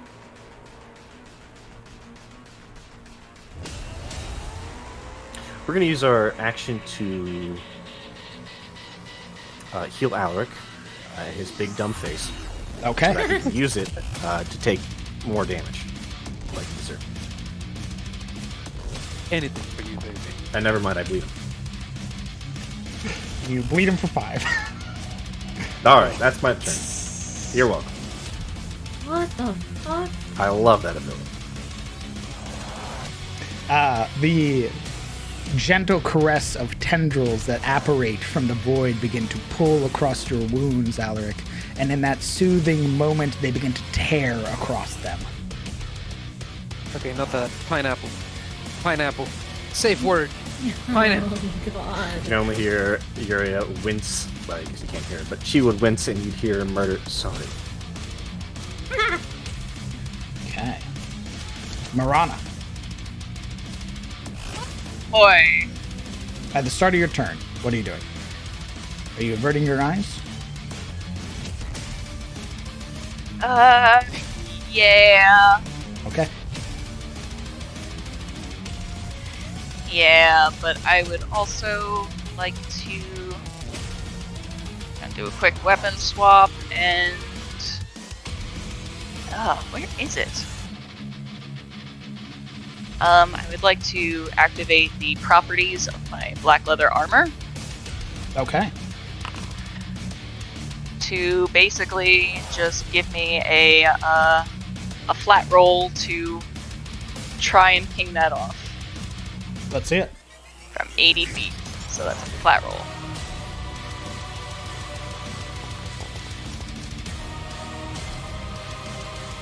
That's piercing. Okay. Oh, so we get into this conundrum where they have resistant to non-magical physical, but they have vulnerable to piercing damage. So that it just does full. Yes, it does so instead of it being like 16 or 4, it's just this full 8. Okay. And then we're just going to kind of begin going this way. Okay, that is a wall. I can go up it. Okay. And Marana's just going to hang there and cutting action, try and hide. Sure. Go ahead and roll me a stealth check. Okay. And we're just going to be up 5 feet.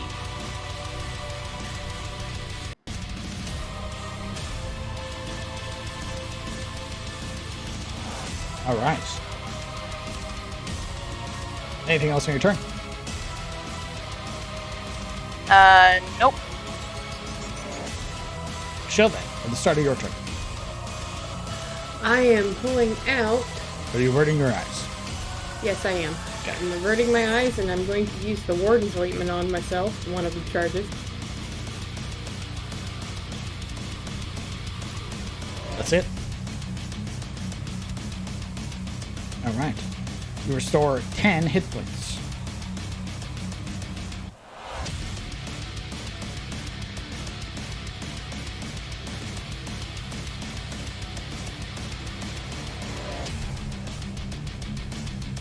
That is your action. And that's all I'm taking because I'm dazed. Correct. Kellen, at the start of your turn. Mm-hmm. You averting your eyes? Yes. Okay. What are you doing with your turn? I'm going to move here. Some modicum of cover. And I still have Hunter's Mark on the big boy. And I believe,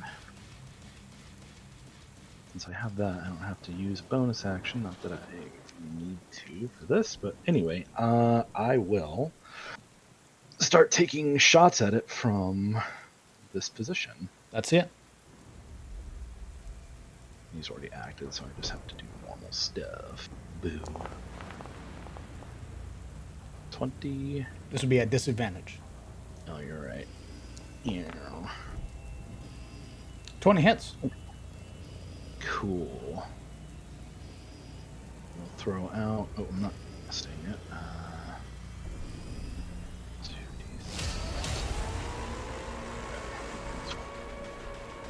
Colossus Slayer. That. Throw out another 6, another some, and then +4 for it being an aberration or a monstrosity. One of those two. Correct. So that's another 10, so 22 for the first shot. And quickly knock a second arrow and let fly, and hope it goes well. That's it. Of course. Okay, well. A natural one that does not hit. The arrow striking, and it would connect with the sort of rotund body of the Emperor, but find no purchase. Yeah. I blame the band. Man, look at that. It could have been a natural 20. It's a natural 1. Holy shit. Woo! But yeah, just keeping in cover, although I suppose I could move one over more just to stay more in cover. Okay. Yeah. Alright, I'm good. It is Nerea's turn. Nerea, sort of enjoying that the thrill of combat is here finally. She's going to use her last charge of Grow.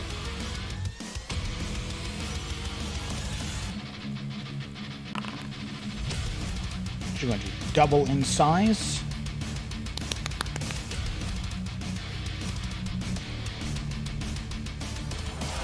And surging forward, this heavy beating of her wings, you would watch as she just lunges forward 80 feet, using her action to dash.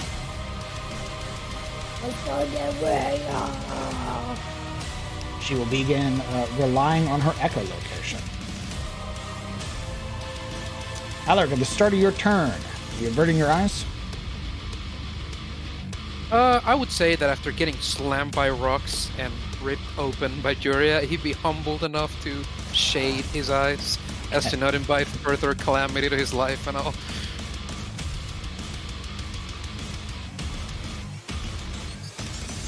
What are you doing on your turn? You are Alaric. dazed, so it's an action, a bonus action, or a movement. Correct. He could walk away, save himself. He could bandage himself, keep the bleeding at bay, but instead, he's going to pull out 2 javelins and he's going to chuck them. Okay. At disadvantage, I believe. Yes. Is it control the chosen division? Indeed. 14 does not hit. That is a 3rd javelin. He has 2 left, and here goes the 4th.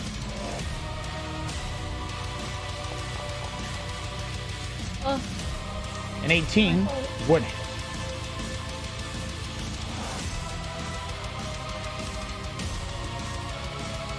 He has 1 javelin left. Okay. Throwing out both, that's javelins, much like the arrows from your companions. Every time they strike the Emperor, you would watch, not only does the wound open up considerably, but from the wound, you would watch these sort of like these secretions beginning to emit.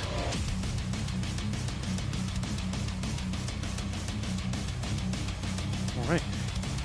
Well, given base rules, I believe that is my turn. Okay. 5 bleed, yeah? Oh, yes. Sorry. At the start of your turn, there had been 5 bleed. Ah! And I believe your bleed only lasts for a round. No, it's 3. Oh, it's for 3 rounds. That's right. It's Yeah, your he definitely doesn't need a modifier. buff, by the way. You motherfucker. All right. So, Laurel, at the start of your turn, what are you doing? Averting my eyes. Understood. She will tell Shane to stay close. They are going to move as a unit and avert his eyes. She is going to use her full movement to follow after Nerea and hold her action. Okay. What is the trigger? Do I have to tell you? Yes. Oh. Would it be cool if you didn't know and then I did it and then you were like, oh, cool. That's literally not how that's ever worked. I have to know so that way if it happens, I can let you like have the go at it. If he uses statue heave, it will trigger my action. Understood. Holding your action, you tell Shane to avert his eyes, which he does. He follows up alongside you, kicking up the loose obsidian of the sort of fallen apart or degraded bodies that are here. And what is he doing? He will be dodging. Okay. At the start of initiative, it is the Emperor's turn. As well, his lair action would have procced. Who would like to roll the d6?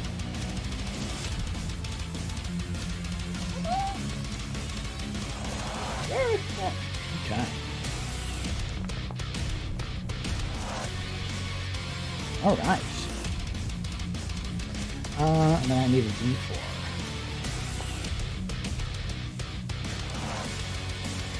d4. You would hear these sort of sickening splatters, these sort of wet squelches that hit the floor as you would realize that emerging from the wall, much like you had expected, several whelps.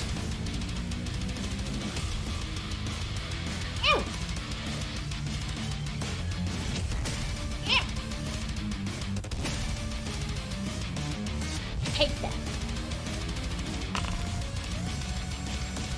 You go last in initiative.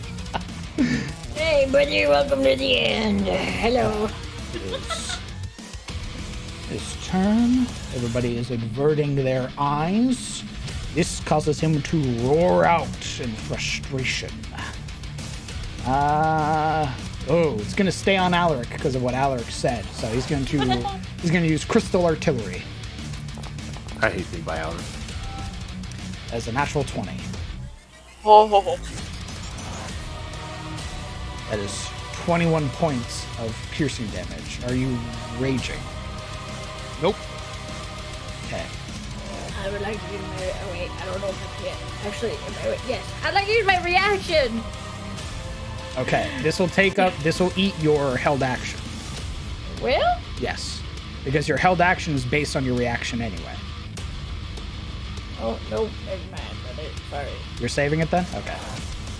Damn. From his back, the spines protrude out, catching against your chest, and when they hit, they stick for but a moment and then rupture.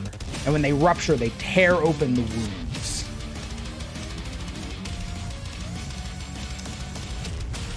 And based on what he was able to do, you would watch as he bounds, jumping from his throne.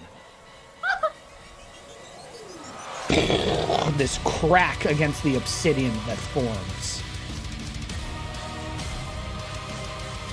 And he is going to use Imperial Bite against Nerea. 20 to hit. Yeah, 13 points of piercing. Make sure, is she immune to... She's not. There's 7 points of poison. The mate goes. Rolls up on Nerea. Realizing that he can't petrify her, will begin gnashing at her legs. That is a 19 to hit, dealing 10 points of piercing, 8 poison. Yuria, you are no longer dazed. At the start of your turn, are you keeping your eyes averted? No. Okay. Seeing things going, seeing Aura getting fucking pincushioned, she's going to look up because she needs her eyesight. Good lord. Oh my god. So that's 90 feet.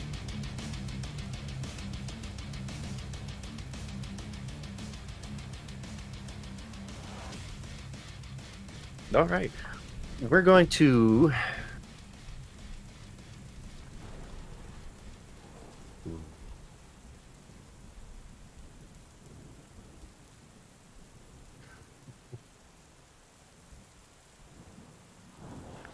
Yeah, all right. We'll try this. That's 60 feet. Wonderful. We are going to twin spell Phantasmal Force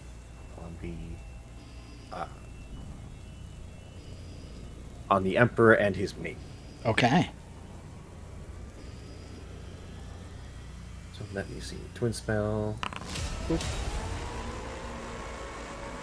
How do I do this?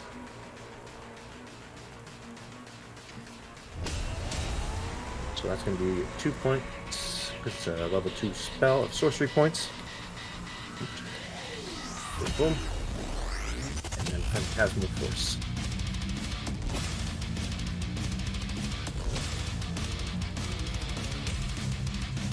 And sort of from like almost like appearing behind, like an ambush, floating, jumping from out of the very lake would be like a smaller nightmare in the eyes of the Emperor Basilisk and his mate, who would then begin sort of pelting them with arrows as it flew around. Okay. We'll roll for the mate. That is a failure. They are afflicted by the Phantasmal Force. Okay, the Emperor failed, but he is going to spend one of his resistances. I need you to roll me a d6. A 2. You would watch as his attention is verted momentarily to the Force, and you would see that one of the sets of eyes that had been closed begins to glow and then burst out of his head. He loses the ability to use his slowing ray.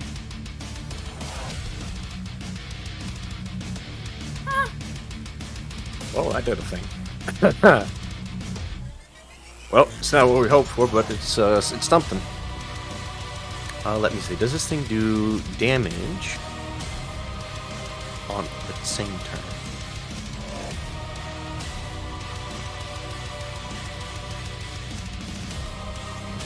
$1d6 if it is in... Oh, my bad. Can I adjust that a little bit? What you got? It only takes damage if it's within range of the actual phantasmal force, so can I just, like, move it over? Yeah, go ahead. I didn't realize. Okay. You should be able to use the ruler tool and, like, drag it over. Yeah, so it would look like, here. Okay. So the mate is afflicted. Would she take the psychic damage that turn?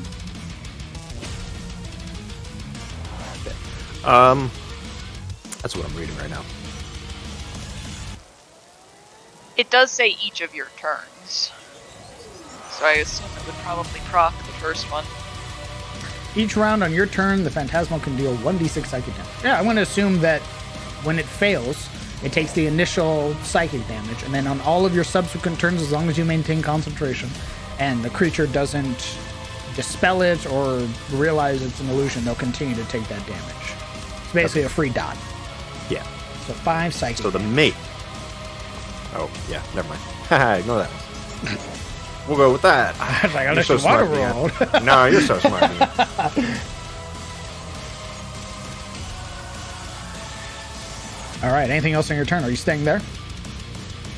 I'm going to get away from the pincushion man. You wouldn't realize abandon that your it was friends like him. that. Him What? being close to Juria is what got him hit by the rock. And then Your big she mouth is what opened got his ass- hurt. Oh yeah, we're not gonna fight. Of course we were gonna fight. Come on. Yeah, but you could have waited. You could have waited. Here's a glance with Shane. Alright, and with that warrior's spirit, quote unquote, we're gonna go in. Okay. So we're gonna be right here. Actually, you know what? Let's wait. I don't wanna get too close. We're gonna go here. Okay. With blade in hand, but I don't want to show up only to get fucking Goomba stomped. Of course, of immediately. course. So, you know, next round. Of course, of course. You know, Yuri is a fighter now, but she's, you know, we still got some shred of cowardice. And that'll be my, oh wait, no, bonus action, Hex Blade's Curse on the Emperor Basilisk. Okay. I gotta go find that again, because it's somewhere around here. There it is. And this isn't concentration or anything, right? No, it's a class feature, so Gotcha. it's not concentration. And that is my turn. All right. Before Marana's turn,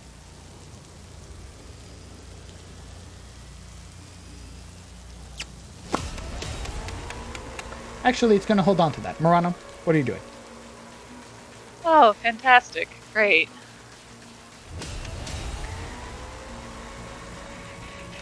Well, At the start of your turn, are you keeping your eyes averted? yes, we're going to keep our eyes averted. Okay. And 5, 10,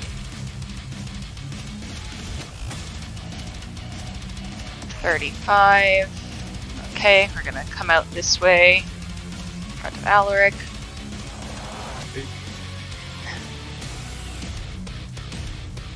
And we'll try and, until we're working our way closer, we're gonna plink another one.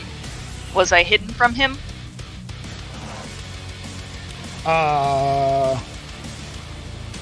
Great question. Let's find out. It was a 21 on the stealth roll last time.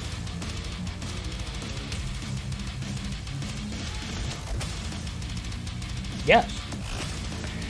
Okay, so then this will just be a flat roll. Let's see it.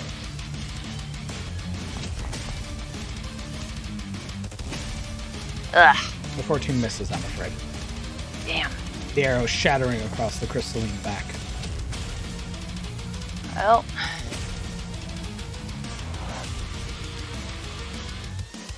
Going to continue my movement by dashing as a bonus action.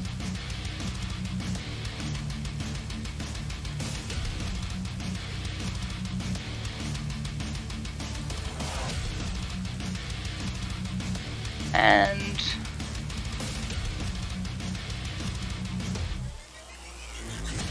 yeah, we'll go up the wall some. Okay.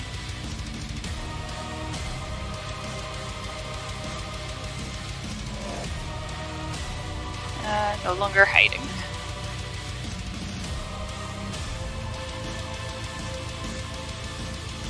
But that's my everything, Chief. Ashilda, you are no longer dazed. At the start of your turn, you're keeping your eyes averted. I am keeping my eyes averted, and I am going to level 3 cast Cure Wounds. The runes on her arms are going to light up as she reaches out, and that kind of soft light extends from her and hits Alaric. Let's see it.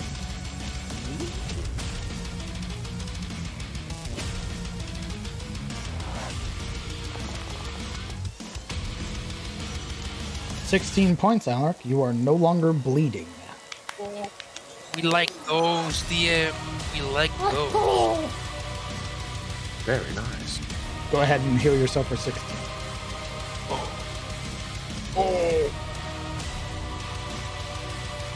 All right. Anything else to show there? No, I'm keeping my eyes to the ground. Are you staying there? As of right now, yes. Okay. Kellen. The start of your turn. Are you keeping your eyes averted? Yes. Okay. What are you doing? Still within plenty of range, so I will keep my spot and continue to use ranged attacks on it, on the Emperor. Let's see it. This guy. Guys, I figured out where the offspring are. I've been scanning this purple map looking for the purple monster. Yeah, I realize where they are now, too. Just 22 hits. And Yuria, you would be, now that you are closer, you would realize what you are seeing is that every time that it gets struck, every wound that it takes from it, these sort of dense, like miasmic clouds emerge from the wounds. Oh, that's not good. Just like leaking into the air? Beginning to build, and you would see as you're watching this, the more it gets hit, the more its skin begins to bubble. Kellen, that was your first shot. Alright. Well, here is Colossus Slayer, Hunter's Mark, and the additional 4 damage. Perfect. And then there is the second shot. 17 hits. Oh, nice. We take those. I do like 17s. And I believe... Ooh. Hit with weapon attack. I needed to get rid of this first off. And another... Rid of what? The rain. As that arrow strikes true, you would watch as from its back, the spines along it begin to shudder violently. You would watch as its form begin to almost bubble. The skin no longer holding this very dense like musculature. Instead, it's beginning to move like a liquid. You would watch as more limbs, another set of these grotesque, malformed legs, rip from the side, rupturing the side of its stomach with this sickening squelch as it begins to now leak this miasmic cloud around itself in an aura. As it has reached its HP threshold, and now begins to leak imperial fumes. Ew. Yeah, that's what I call it when I take a shit too. Ew. Creatures who, upon reaching 150 hit points, the bloated body of the Emperor begins to spew toxic fumes in an aura around himself. And a creature who enters the aura for the first time on their turn or starts their turn in there will suffer 10 necrotic damage as the deathly fumes envelop them. Creatures who don't have to breathe are still affected by this aura. Welcome to Phase 2.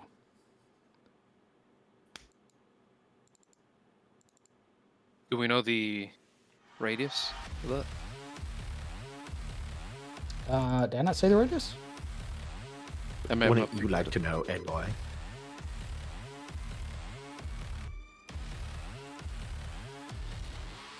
It is 15 feet. I wonder if I can add a effect to it. I'm going to put a light on it to show its range. Yeah, just make it a dark, like a dark purple, and put the intensity low, and then it will look like a miasma and not a light. How does the range, like an AoE, work on a creature this big? Is it like from its center, or is it just like on the edges that you meant? I think as long as you hit its targets, or its edges, you'll be fine. You said set its intensity to what? So if you go into the like light setting, just make the color like a dark, unsaturated purple, and just set the intensity to like 0.3. And if it doesn't look right, up the saturation, not the brightness. You might have to make it a more noticeable color, but the saturation will help.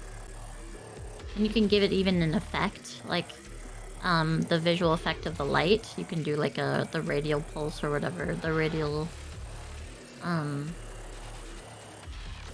or the swirling fog might look cool. Energy field looks good. Anything that we can see. Seems to not want to do it.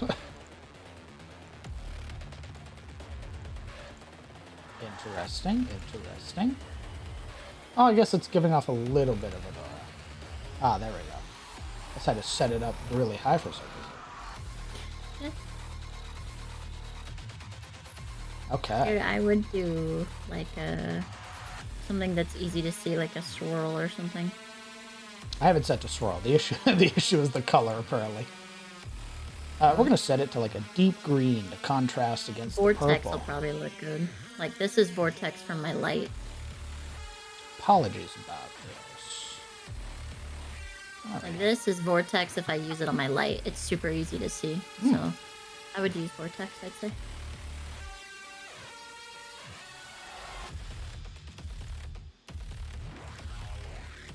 Frick. Okay. Oh yeah, that's good. DM, when you have a chance, can we see the card for the new aura? Yes. That looks sick.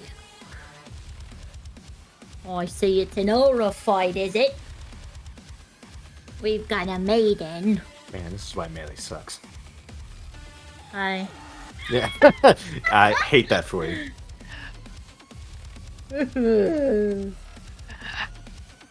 I'm just mad. What's the point of not breeding if you never get to use it? I mean, you could get close. Yeah, that's kind of my plan.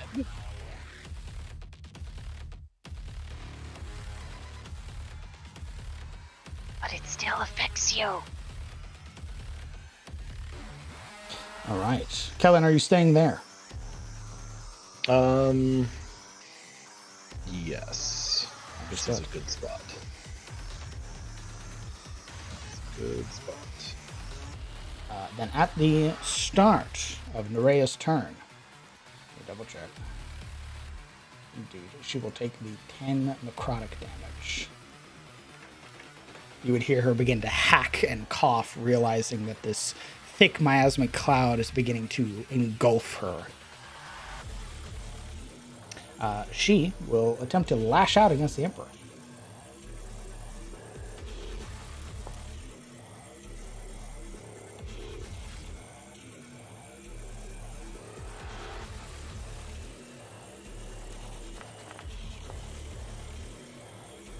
First one hits, the second one, sadly, not so much. The hacking and coughing, her gripping at her own throat as she lashes out with the spear, finding purchase, but as she punctures and rips back, the sort of jagged edges of her spear pierce more flesh, and you would see that more malformed limbs, they're not fully grown yet, almost push out these like twisted, gnarled arms.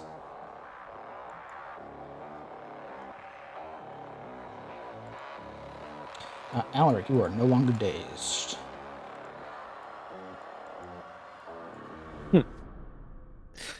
Alaric will he'll totter back and you're still over to Ashilda. He sort of slumps and sags, and he will lay a hand on her head, giving her a thankful look with an accompanying pad. Thank you. And maintaining that hold, he'll rage. And she'd feel his hand malform and turn into a paw that kind of just rounds her whole head, hiding it in it as he lifts it.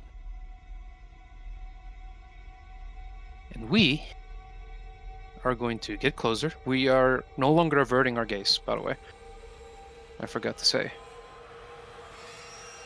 We're still very injured, so Alaric isn't going to go crazy. We're just going to get closer here. 30 feet. Yeah, we're going to chuck a javelin at it.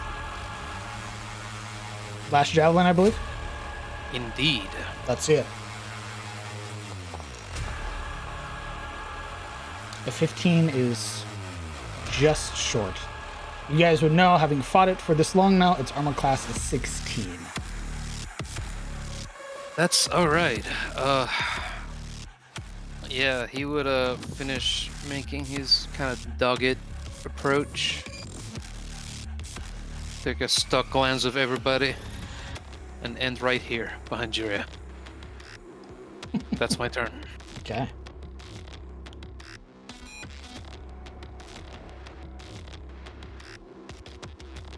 Oh, is that in range of the aura? Yes. Oh, I would not. Hold on. Vortex needs to be brighter then. Yeah, I couldn't see it. I don't think he's in it.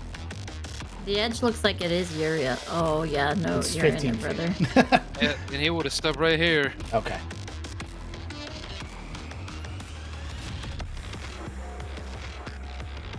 And that's my turn. Understood. Scylla, at the start of your turn, are you keeping your eyes averted?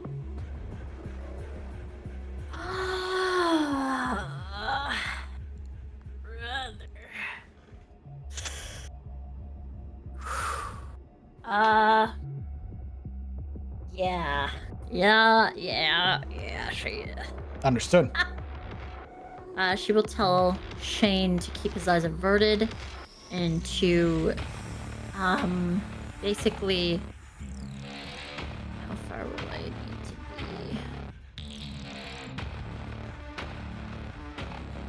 be? To take my place, or to take Silreal's place as she moves up, and to keep his eyes averted and be prepared for the offspring. She will point at them.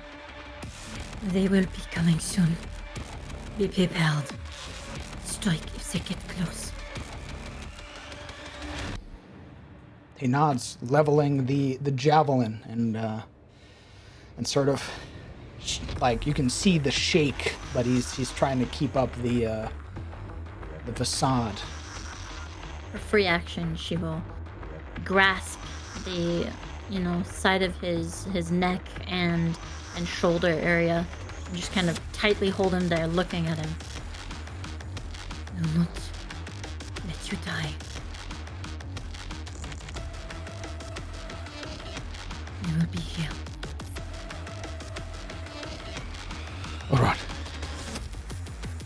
And she will move into the... All right. to attack. As you enter, rushing in, wading through that miasma begins to grip at your senses. You feel your eyes water, your throat burn, and the longer you persist in there, you feel that iron begin to bubble up at the back of your throat as you begin to cough up blood. So you take 10 points of necrotic damage. What else are you doing? We're going to attack. Let's see it. Now, what did my tonic do? Or the oil? What does that do? It's gone from my sheet now, so I don't know what it does. It incurs a stacking penalty on the creature. Something I keep track of, you just need to hit. Okay. We love that.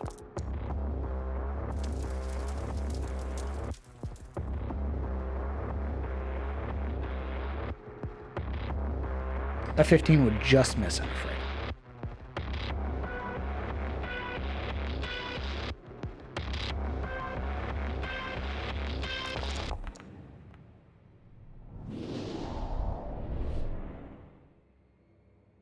I will use a side eye to use Psionic Strike.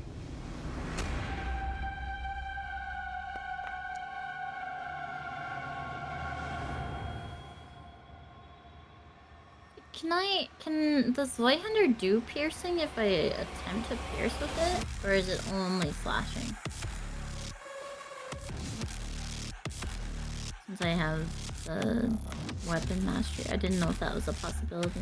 Once you unlock the first tier of weapon mastery, which unlocks being able to use these superior weapons, which is what you have, eventually you will be able to dictate between slashing or piercing for the for the Zweihander. You will also unlock the reach property. But just slashing for right now. Mastery tier 2. What's tier 1? We'll go over that when this is done. Okay.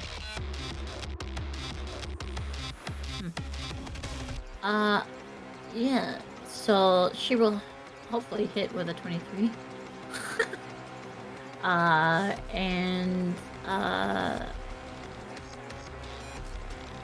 With the oil applied. You will note that as you connect against it, that attempt to drive that blade deeper is rebuked by the Emperor. You would hear this guttural hiss that comes from it as the energy between the two of you clash momentarily, and you would realize this creature is immune to psychic damage. Of course you are. And I will use my bonus action to recover a psionic point.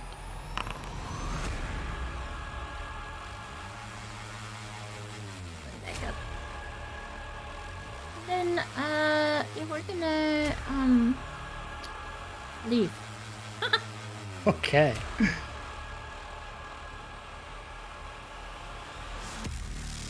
Probably finishing here. And he's gonna move here. Okay. Instead of taking her position. The Emperor will use its reaction to take that A up. Okay. You would watch as that thick, winding tail sweeps back to try and hit you.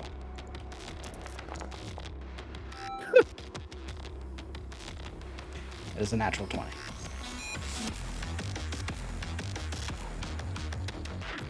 Further. Any mitigation? Yeah. That's my life total. We're gonna use my reaction use protective field. Okay.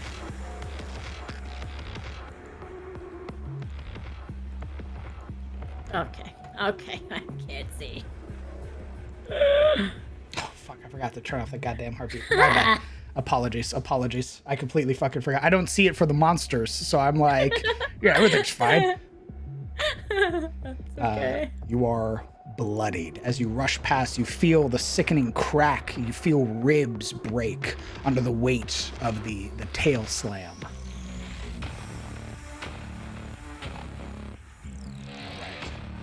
All right.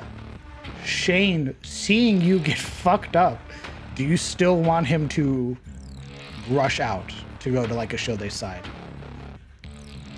No, I want him to stand right behind me. Okay. Is he doing anything else? He will take the,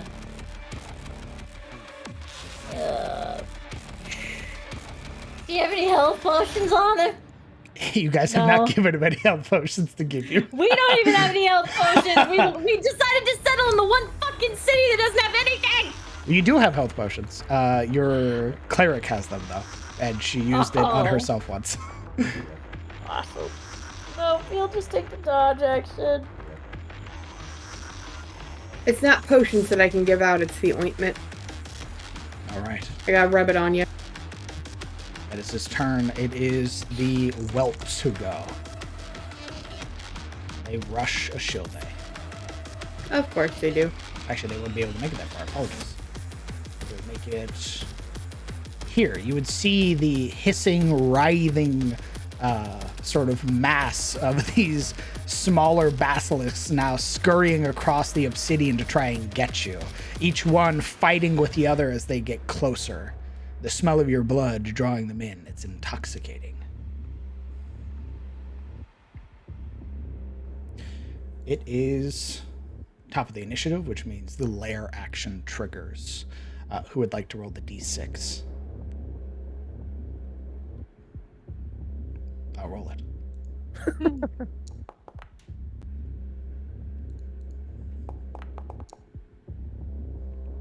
Okay. You would watch as scurrying down from the hull or from the holes, more splattering sounds as more whelps bounce off of the floor.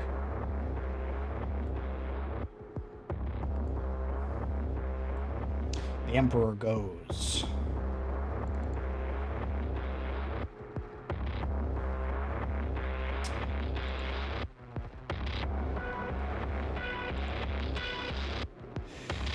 He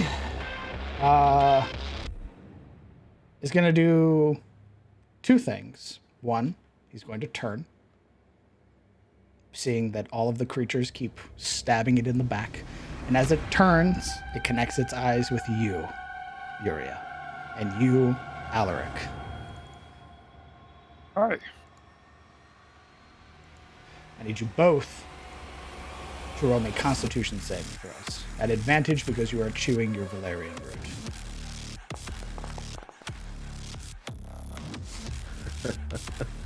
I'd like to use my cape. Okay. Is that also an advantage? I believe it just gives you another d20 roll.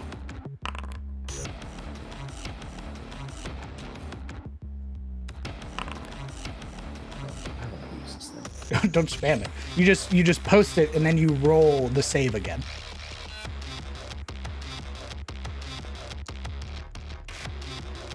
I'd like to use my inspiration. What's the DC? The DC is 15. All right, I'm gonna use my inspiration as well. Amazing how that works. Who has inspiration, may I ask? Hi. Yeah.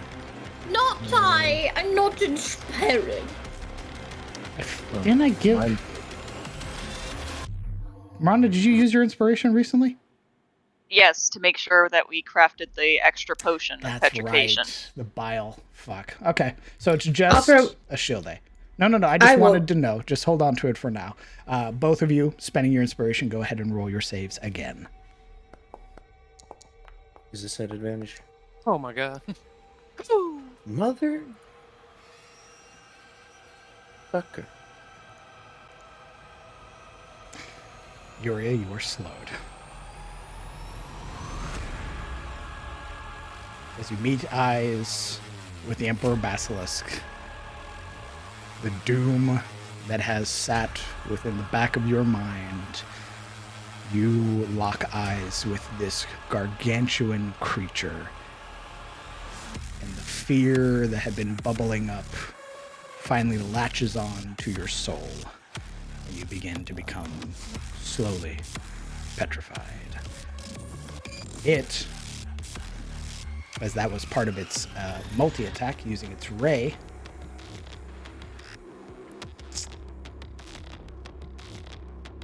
did you roll a stealth check, Marana? No, because I had dashed. Okay, so I'm going to add you into the D... 20, 40, 60, 80, 100. I'm going to add you into the D100. It is Yuria.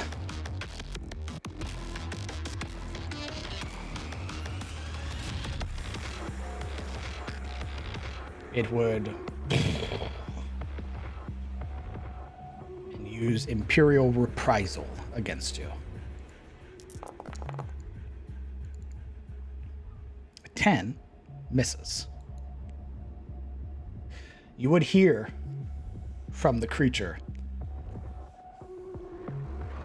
I will feed your souls to my children for generations.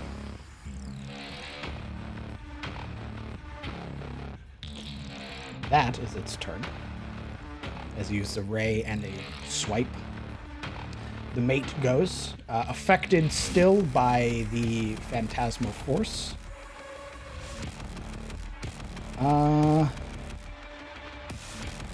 Does it take... It takes the damage on your turn. Does it do anything on its turn? Like, does it use its action to examine? It's not that smart, so it's not going to use its action. I'll target the target 3 to... As if it were real. Okay, so I'm going to roll for it as well to see if it attacks the image or if it attacks Nerea. It is going to attack the phantasmal force. It bites at nothing. Yep, it would see... It's sort of... You would see this flutter of feathers as this fake nightmate basically would dodge, quote-unquote, out of its way. You would hear that sickening snap of its jaws as it tries to bite at seemingly nothing, just lashing out at the air but finding no purchase.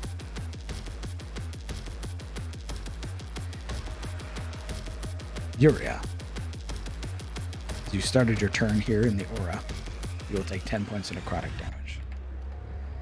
I need you to roll me a Constitution saving throw. At advantage? Yes.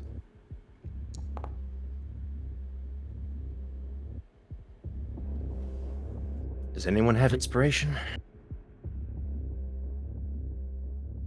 Got nothing, my friend. Can we give inspiration like that? Yes, you've always been able to. Okay. Well, I have one, so... Okay. Mark out the inspiration on your sheet, Kellen. Yuria, reroll. Do I get advantage because of the root? Yes. Oh, good. Jesus Christ! Fucking hell. Where was that? Let's go, boys. Holy Okay. shit. Yuria, you That was are fun, not sir. petrified.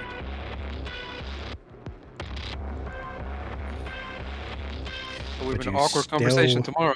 Run the risk by being right here in front of it. It's your turn. What are you doing? One, we're gonna avert our gaze, because fuck that.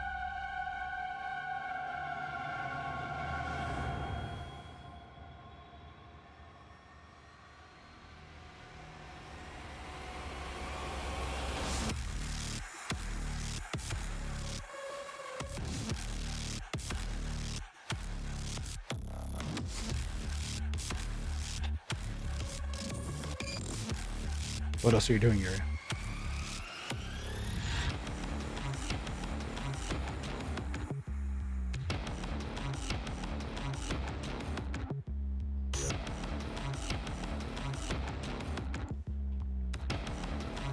Did Discord crash again? No. Oh, you're just thinking. Okay. Well, I was The silver will use its. Okay. Never mind.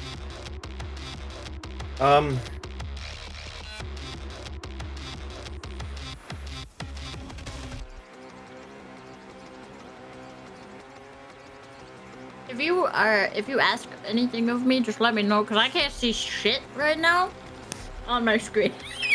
So just let me know what you want me to do. I can't see shit. I'm fucked up. Apologies. I meant to turn that off. I'm really sorry. It's okay. It used to. It was a thing where I could see it, and then it stopped. Like the mod updated, so I can't see who it's on anymore. Looks like I've got like drunk goggles on. Is this Shane? I don't know. You look Okay. Well, peasant enough. first Sound off, like gropes here, yeah? 1 damage to the Basilisk mate because it's Phantasmal Force. Okay.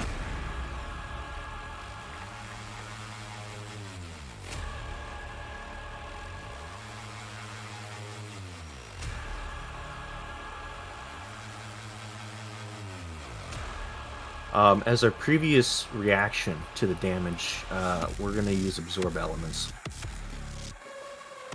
to half that necrotic damage. We went over this. Necrotic isn't in that list. Fuck me. That was the issue with the whelps. Yeah. It's yeah, poison damage that it can do. His bite has poison damage, so you can use it then.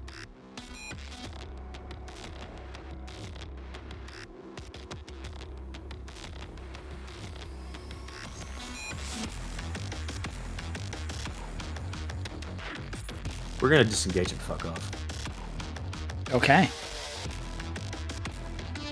Basically move back to get out of the way.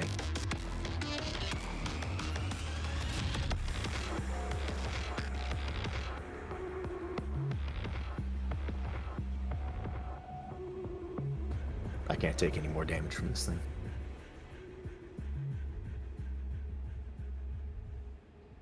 Using that as your action, or are you doing anything else on your turn?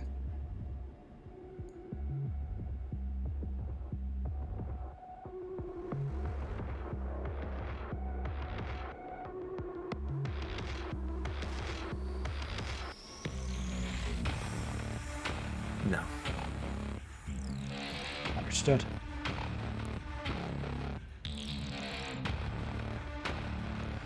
Rana, you are just within the radius as the creature had moved up. Yep. You'll take 10 points of necrotic damage. Yeah. At the start of your turn, are you averting your eyes still? Yeah.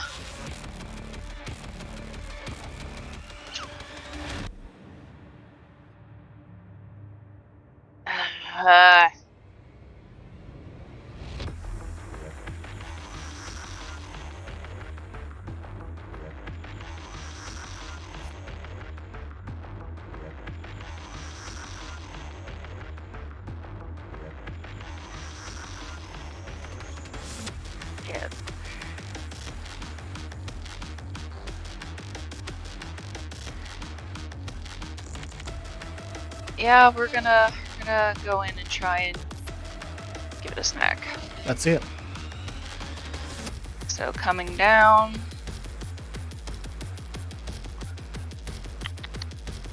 Let me just.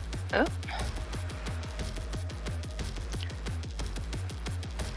And we're gonna try swinging with the Banshee's Light. That's it.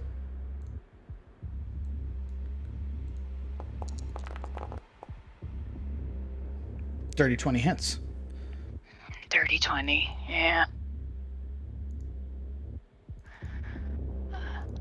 And that was how much movement? 5, 10, 15. Still got 30 more feet.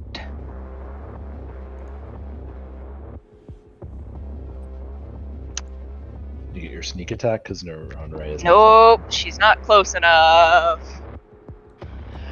God, I wish. love to get sneak attack. You know what? Fuck it, we're marking it. Okay. It is marked.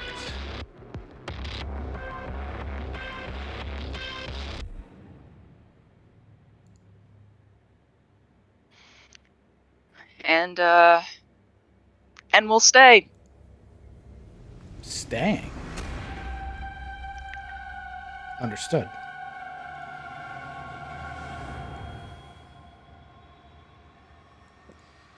At the start of Ashilde's turn, it is going to use one of its villain actions. You would watch from the wounds against its neck these sort of grotesque flaps pull apart.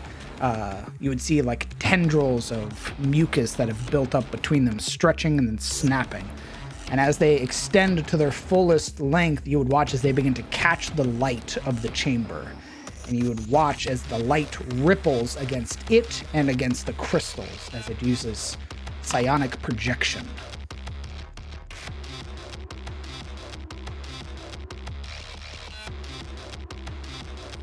From it, you would see 3 other emperors appear.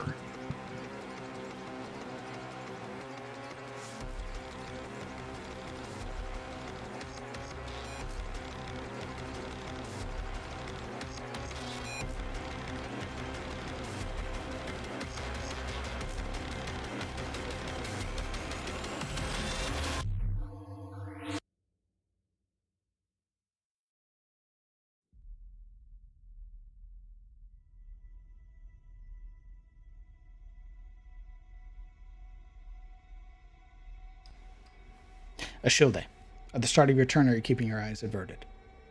Keeping my eyes averted. Okay. What are you doing? With those 3 little ones right there, the runes on her arm would glow again as she brings up her left forefinger and middle finger to her mouth. As she takes in a deep breath, you would see her breath change, almost like that of a cold morning. And I'm gonna Dragon's Breath. I'm gonna use my bonus action to cast, and then I'm gonna just use my action to light them up. Okay, let's see it. Do, do, do, do.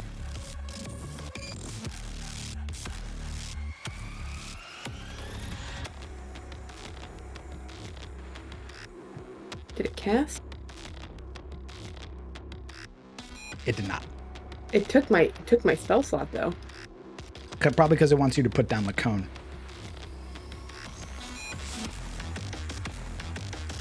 Check your cursor. You should have a little cone attached to it. I'm gonna have to step forward 5 feet, so I'll do that after I put the cone down. Okay.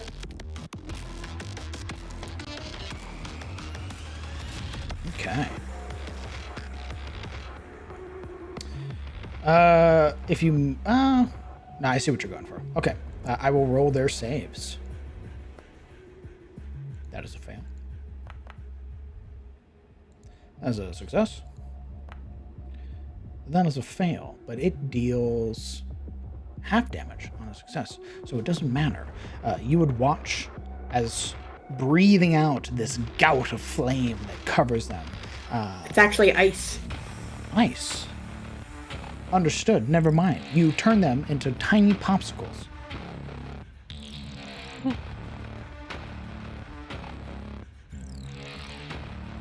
Regardless, you would watch as they freeze in place, their bodies almost condensing as the fat and moisture is just pulled from them.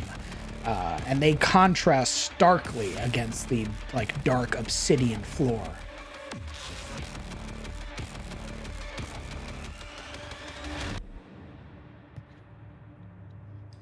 And with that, I'm going to take my other 20 up to Uria.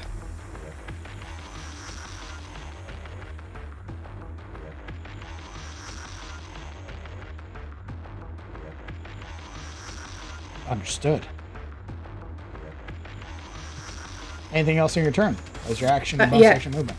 I'm gonna tell Yuria about the balm in my pocket to take it out and rub it on her wounds. Okay. Are you handing it to her? It's technically in my pocket right now. I would be directing her which pocket to grab it. Okay. Because I don't have a bonus or an action unless I can just give it to her freely. It's a handing over like objects and stuff like that. It's like an object interaction. It's like a free thing that you can do. Oh, then I just hand it over. Perfect. Kellen, at the start of your turn, are you keeping your eyes averted? Yeah. All right. What are you doing? Well, geez. This is turning hairy as heck. I think it's got its blur type ability or whatever the hell that is, but I guess I'll try and shoot at it, see what happens. Okay. That's it. Right, it's not gonna hit though, because 13's not high enough, but Indeed. You would watch as you strike out, your attention sort of half on the creature, more along the sort of length of its body. As you strike out, you would realize that what you had been aiming at is sort of the elongated back of a projection, and just the arrow strikes through. Does it dispel any of the projections, or nah? No. More so just flavor to explain why you missed. Very well. So I will try again. Hope for the best. That's it. An 18 would hit. But... Oh, correct. Thank you.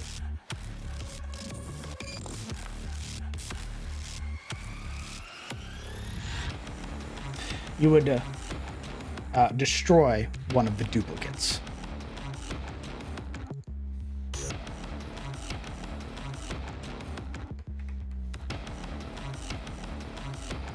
Okay.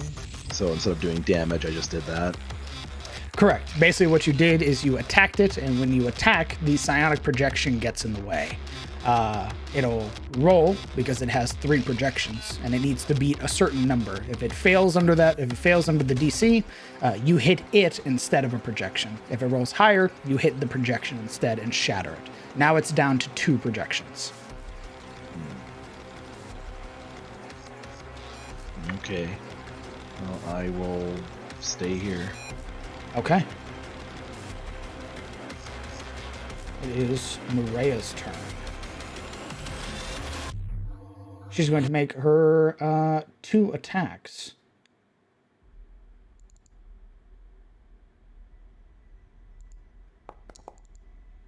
One against the mate, which will hit, dealing 13 and 2.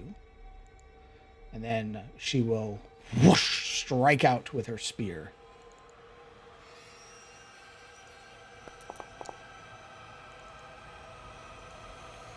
Hits, so I need to roll.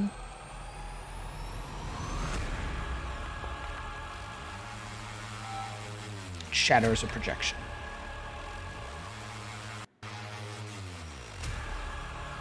Okay.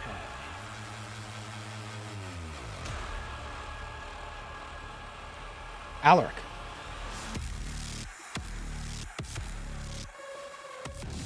Hey. I believe I take 10 damage. You to the aura? Yes. Starting your turn. 10 points. Oh, thank you. Because Nerea would take the 10 as well.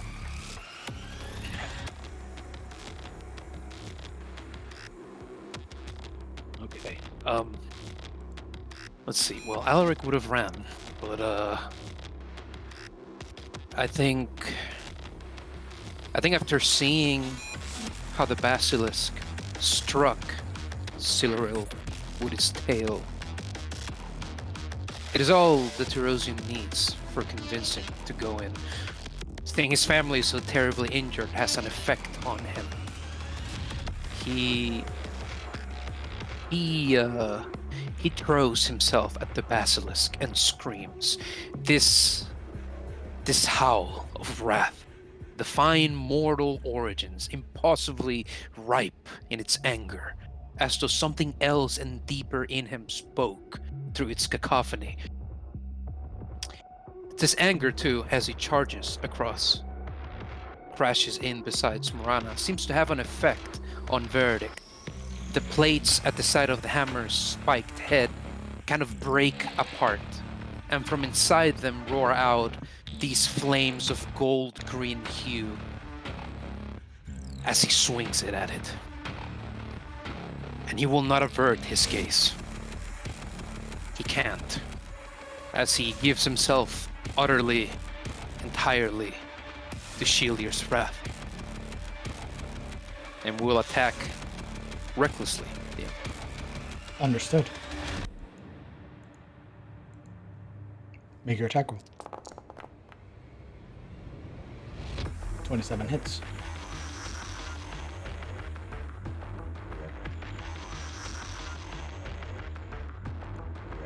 Now, are you just attacking with Verdict? That depends. What does it land against? Thank you. God, I keep... Haha, you think I just keep juggling everything. Lamau? Wait a second.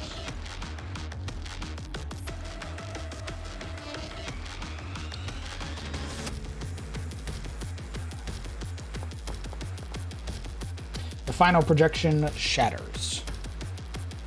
All right. So, seeing that the hammer went through this astral-like projection thing, he's going to swing with it again. Also, he's using the spiked end.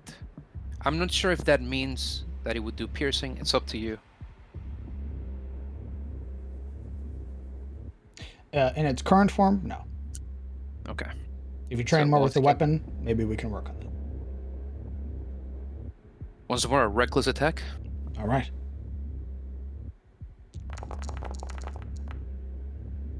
.27 hits. With nothing to contest against, your blow connects.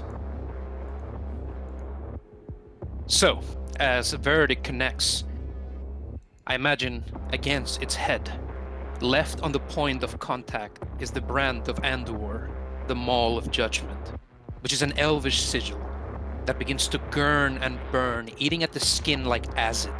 The shape of it, which resembles, oddly enough, a sword piercing through a burnishing sun. As Alaric utilizes Andor's, I believe it's called, its power, its property? Its power, yes. That's right. As you inflict it with a burn, it'll take ongoing 5 radiant damage, and it must make Constitution saving throws to attempt to end it. So on its turn, it'll begin to burn with radiant fire. Don't forget about your oil damage. I thought he was keeping track. Oh no, Alaric did not apply the oil, by the way. Oh. Yeah, he never got a chance. Yeah, he was the one talking. You guys applied it while he was talking.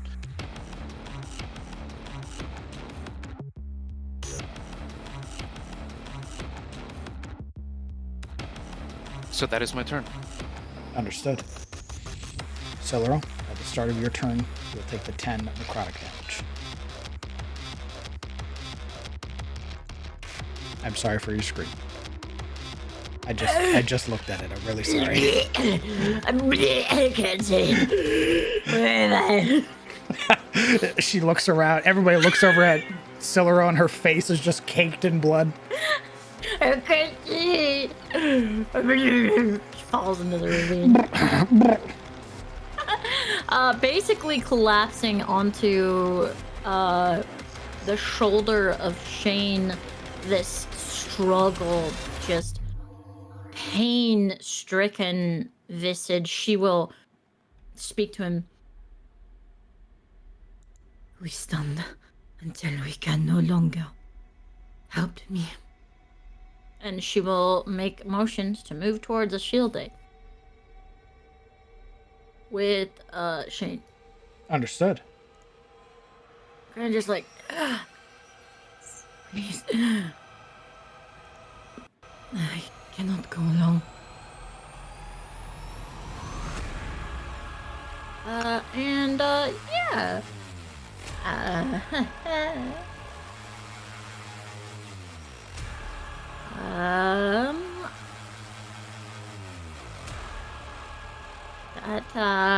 That will be it.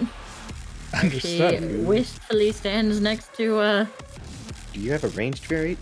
Like a bow? Is there? No, I don't. Fair enough. I'm a melee character. You still have your actions. Are you doing anything with your action? I will hold my action, in case he uses the thing that he used at the beginning. Okay. Statue toss. I will let you know that that was one of his villain actions. He only got to use that once. Only once ever? Yeah. Well, ever. I mean, if he gets away and gets a chance to rest again, he can only use it once in an encounter. Oh, okay. Yeah. Then I will, dodge. Understood. With Shane, who is also dodging with me, yeah. Because I don't want him to get in that necrotic shit. Where is he standing? He will be standing here. Understood. If he has the movement to get there. He, shield in front of you, javelin at the ready. You would watch as he takes the dodge action, and the whelps descend from the walls.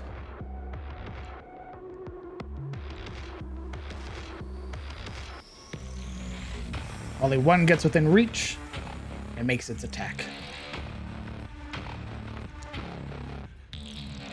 An 8 catches against Shane's shield, finding no purchase.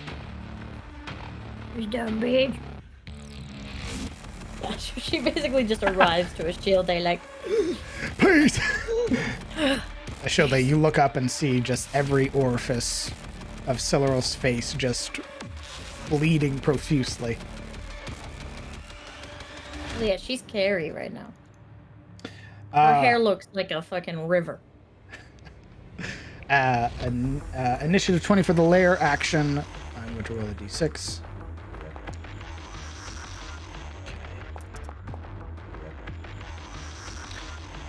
Okay.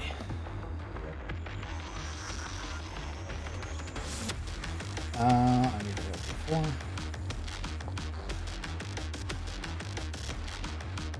Alright. They just continue to pour out of the walls. On the Emperor's turn, now that the Emperor has been bloodied by the swing of Endor, and the burn of radiant damage across its body, you would watch as its form once again grows grotesque. The almost smooth underside that it had used to drag itself across the ground now ruptures entirely. You would see from it just this completely warped body, this thing that had been contained by its bulbous frame, now fully exposed, as you would see from it these, again, the malformed limbs, but also fully connected, fully functional limbs, as you would see what appear to be these almost see-through or pale like arms, like humanoid arms that slap their hands fully against the obsidian and sort of begin clawing at it. You would watch as its entrails just sort of spill out uncontrollably. This is the final phase. It is going to make its attack and its ray ability. The attack is going to be, well, actually, Alec, because your eyes are not averted, as you lock eyes, you will roll me a Constitution saving throw at advantage. Success. You are not slowed. You are the subject of its bite, however.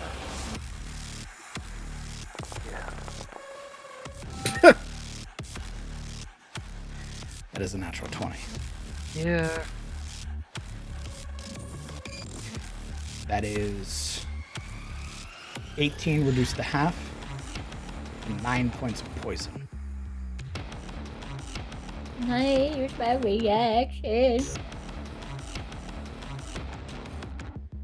To do... Use protective field on Alawick.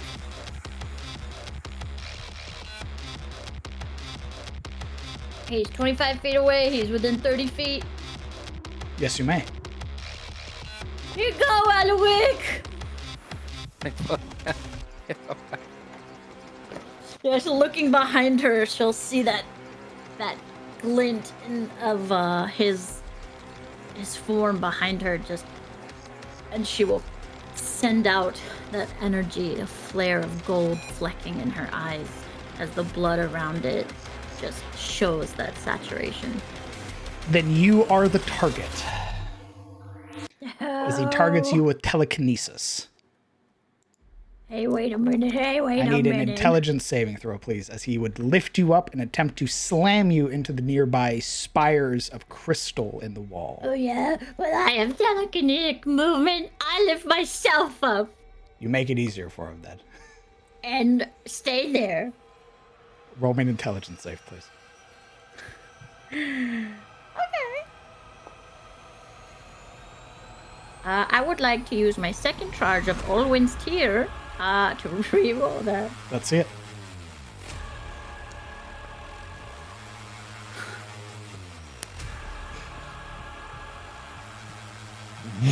You are slammed against the wall, and you are rendered unconscious.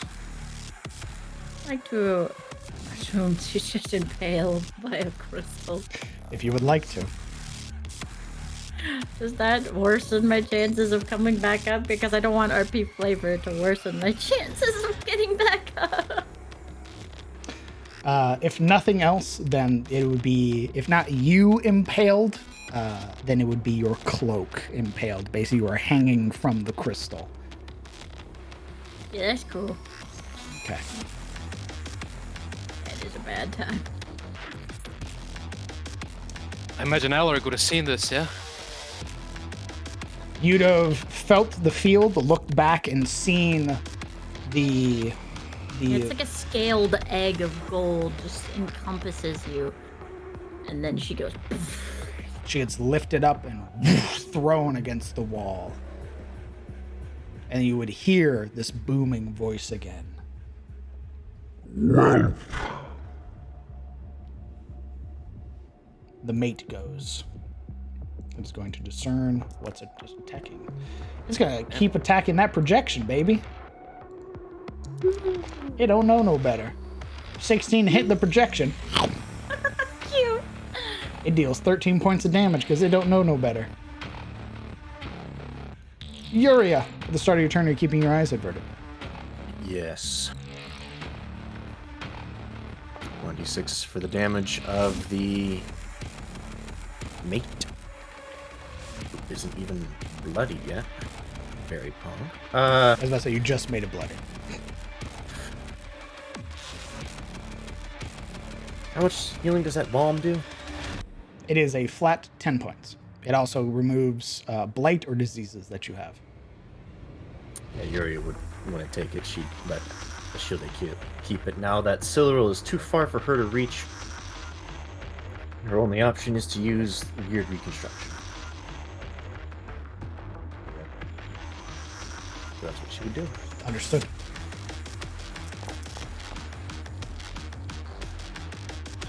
Cyril, hanging from the wall as you are restored 12 hit points. You are no longer unconscious.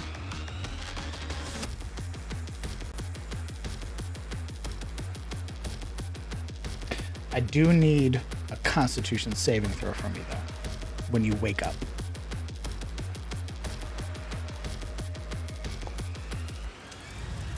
Okay.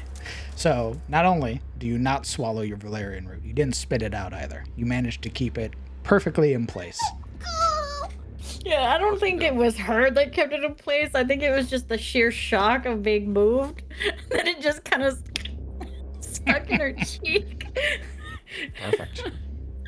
That is 12 points as the tendrils mend Celeril's wounds What else are you doing, Yuria?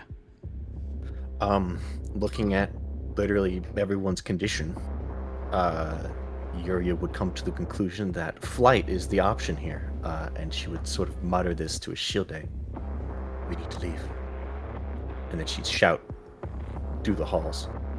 We need to leave!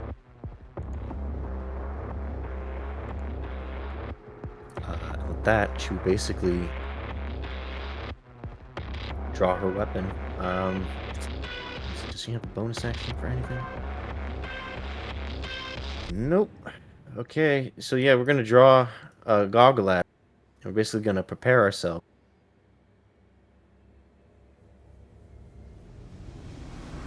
Basically, come over here next to Shane to basically keep the whelp off of him. And that'll be my turn. Okay. Ron, at the start of your turn, you would take the 10 necrotic damage. Yeah.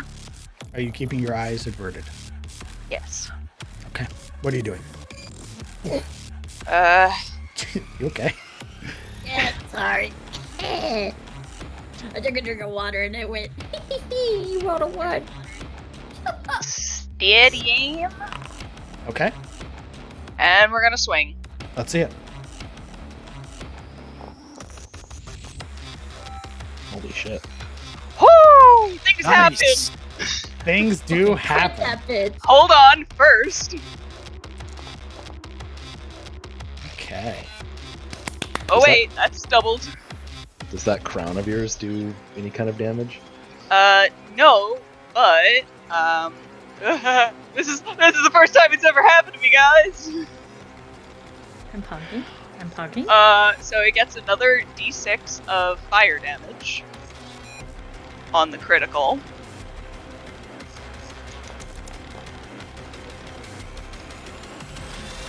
So, and also, it inflicts a creature with terrible dread. When you score a critical hit with this weapon, the target suffers a -1 to their saving throws and AC until the start of my next turn. Correct.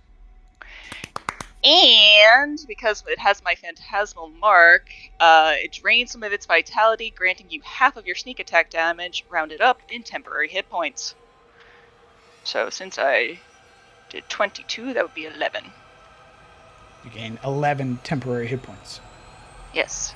As you would watch the mark, that sort of phantasmal sigil that's only visible to you as you lash out, connecting with the Banshee's light. As you strike across the grotesque form of the basilisk, you would hear this dreaded wail, but almost realizing that it's coming from you, this howl, this scream, and as you cut, you would hear almost shattering like glass as the energy is pulled from the creature towards you, and you can feel your wounds mend momentarily. And because that happened, I'm also going to use the Wails of the Dead against the mate, because it's within 30 feet. Okay. So it takes an additional 7 necrotic. There's a lot of screaming happening. All right. She's just over there minding her own business, attacking this. The strike connects. It is successful. Would the Wails also be doubled for the thing, since it was a crit?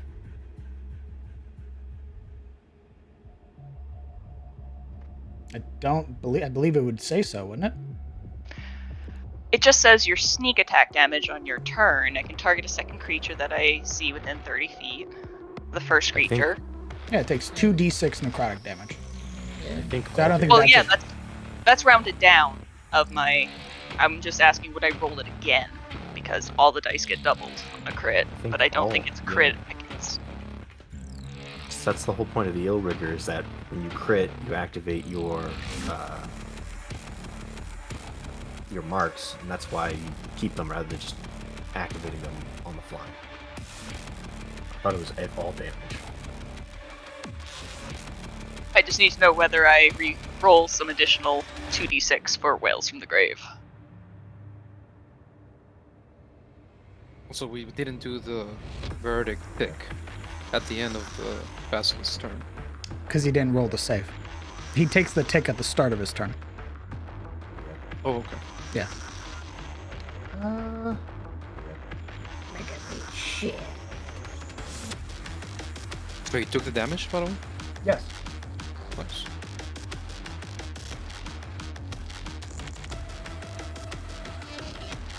So, if I'm reading this correctly, as per the words of Jeremy Crawford, it does not crit. Okay, that's all I wanted to know. So all in all, total 45 damage. Indeed. Big hit.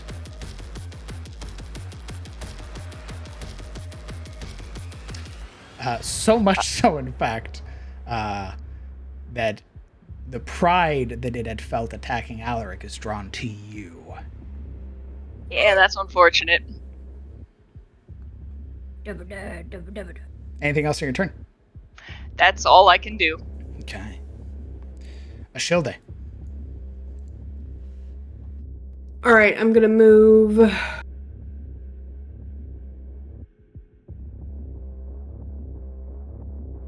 $20 over here. I'm gonna use, I think it's my last spell slot. Let me. No, it's not. I've got one more left after this. Second level Cure Wounds on Silreal. Okay, Baba Fighter. Okay.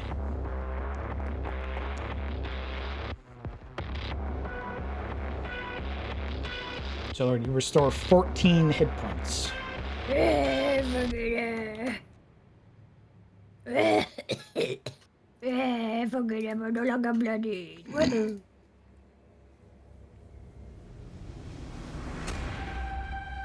And I will start making my way up.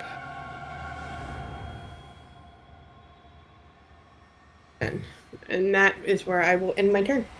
Understood. Oh my god, I can see. At the start of Kellen's turn, the Emperor Basilisk is going to use its final villain action.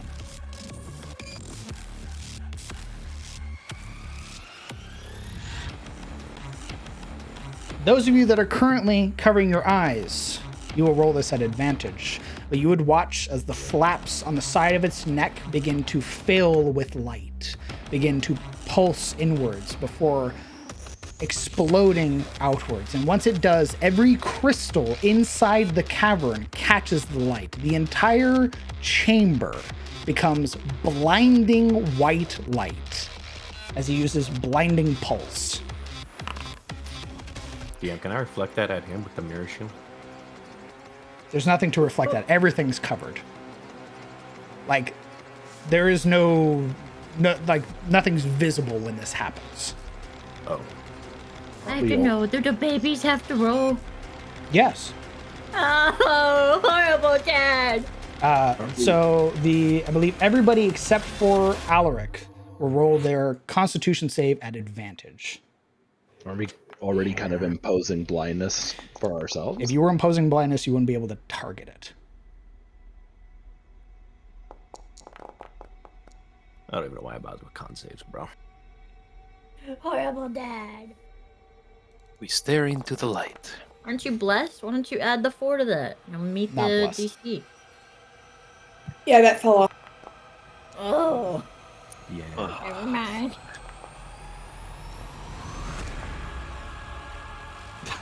The babies are blind. No!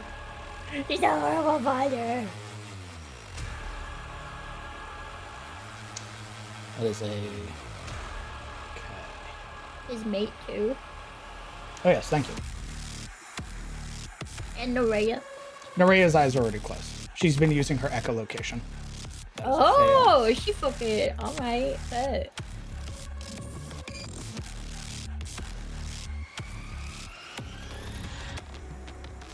Look at this.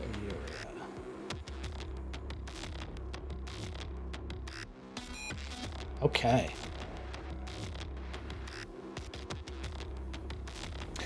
Kellen, as you are sort of in the corner using this wall as cover, you would watch as all of the crystals around you flare out. You are suddenly flashbanged. There is no way to perceive color anymore. Everything is blinding white light. What are you doing? What can I do when I'm blinded? Reaction cry. I mean, like, what are... I can't target, correct? You can try. What does that mean? It'll be harder for you to hit it.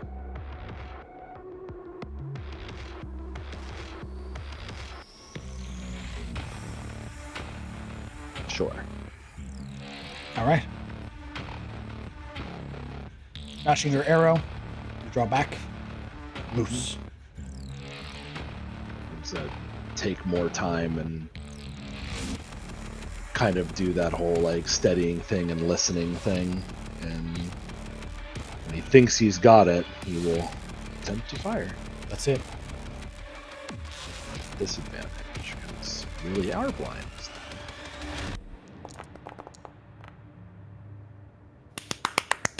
Again, I missed the D20. I've gotten so many natural 20s, and I just can't have them because it's just...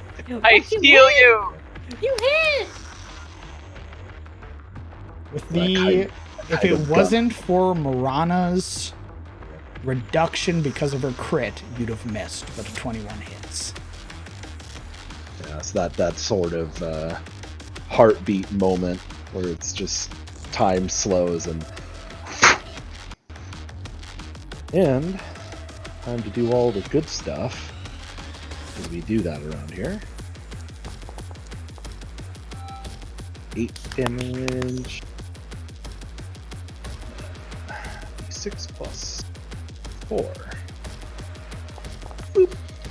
Another 8 damage. 16 and 11, 27 damage for the first shot. Okay.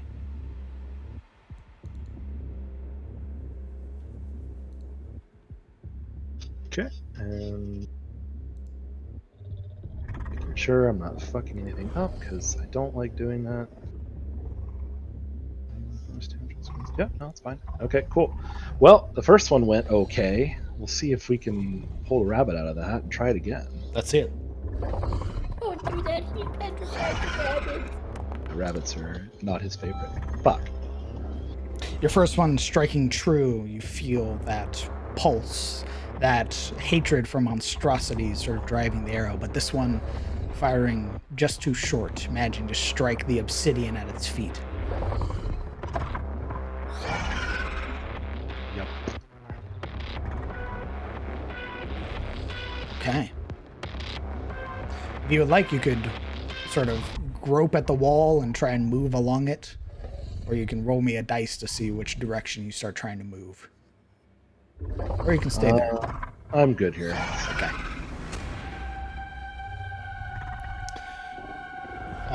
Nerea. She gotta stab that fucking, that basilisk, man. That's a natural 20, baby. She kills it instantly.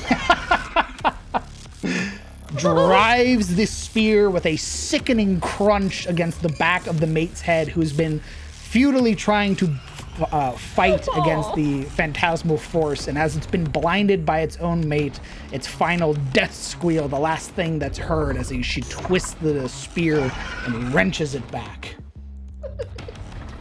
Good, he can be mad at Nerea now. That is a 19 to hit. Okay. Alaric, you are blinded. Not just averting your eyes, all you see is white. Yeah. I imagine that Alaric would hear the words of Juria telling him to retreat, and then the world is cast in silver light. Everything is swallowed by it. Reality as though stolen from him. Notions of where he is, what is before him, slipping out from under him as he's blinded. But this gives him a kind of a sort of feverish fervor. A surfeit of self-belief washes through him and carries him forward and makes his answer for retreat come out in an explosion of words, full of emotion. Run away? If dead it must be, I am ready. Let the Raven Queen usher me to Eormenir's halls. And he will thresh forward, swinging blindly, recklessly, with verdict. Let's see it.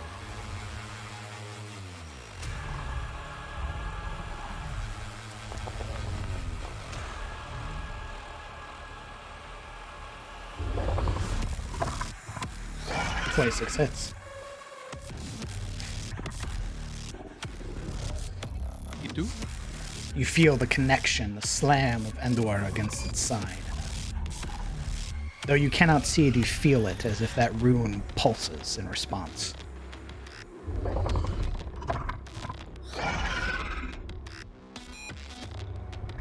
Alright. We'll follow through with his claws. Recklessly, of course. That's it. We need all the help we can get.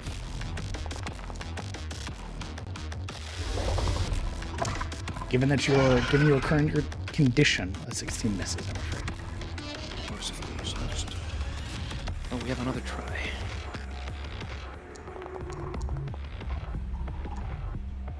.20 would hit. Again, as your talons sink across the side of this grotesque creature's form, you reveal more and more of its true self. You cannot see it, but your companions can. Like a insect who is shedding or molting, you would see more of this bulbous, pale-bodied creature emerging from its own skin, as if being contained this entire time. You would realize that it is no basilisk. It is something warped, twisted by the abyss. This thing has not been a basilisk since it was an egg. Oh, that's horrifying. Anyway, action search. I'm kidding, that's my turn. Love you, DM. Understood. Celeral.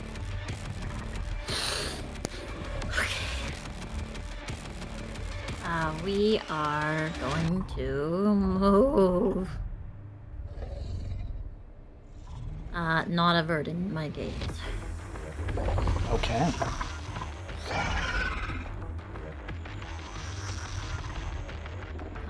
As much as she adores Yuria, she's been given a second chance.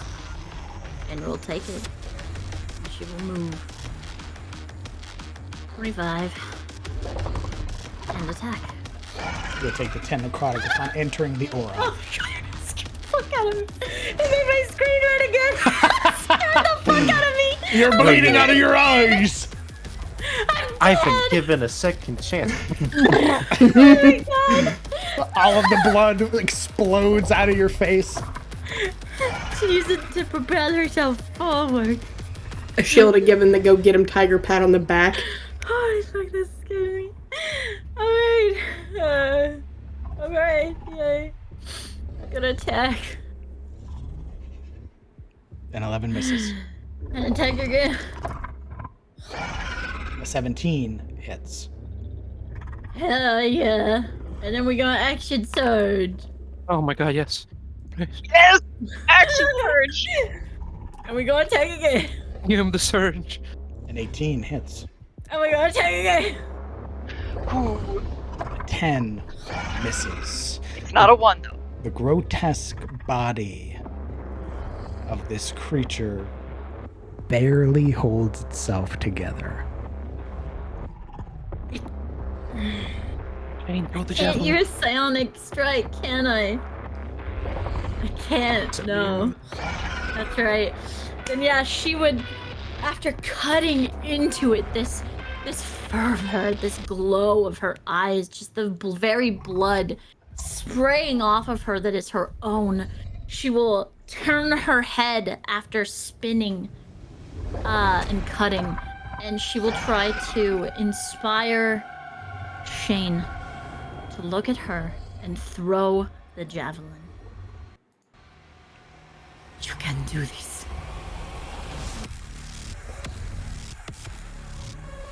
Okay. And if possible... Actually, no! Wait! I take that back! Can I take that back? What are you taking back? Telling him to throw it. Okay. She will instead tell him to move. Come up to her. And trust her. Okay. And on his turn, he will move within 15 feet of her and she will swords rescue, changing position with him, and he will attack with a javelin. Okay. I want him to hit so bad, and I want to inspire him. I want him to get this kill. Then what I need you to do is I need you to call high or low. My heart is racing. I can't even see the screen. Is he within 15 feet? Yes. I don't know. So I'm going to tell you what happens. Is you're going to swords rescue him. He's going to appear within the aura. He will roll his con save and then make his attack.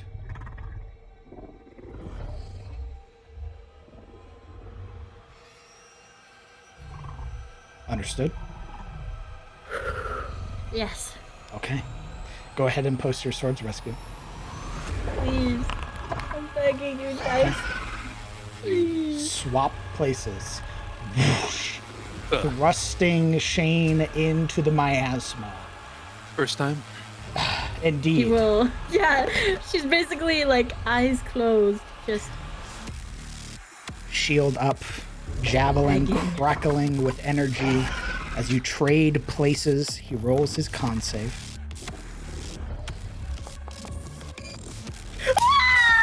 Let's go! What the hell? Don't fear us. Love Shane, please. I thought you said retainers weren't supposed to be cooler than us. What the fuck? And then he attacks. Please, please. I don't look at her. Okay, well, reality back. I use inspiration on reality. Shane.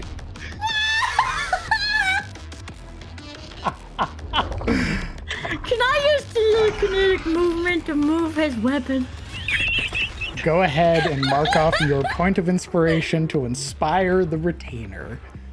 I will now roll at advantage. Fucking hell. I'm sliding!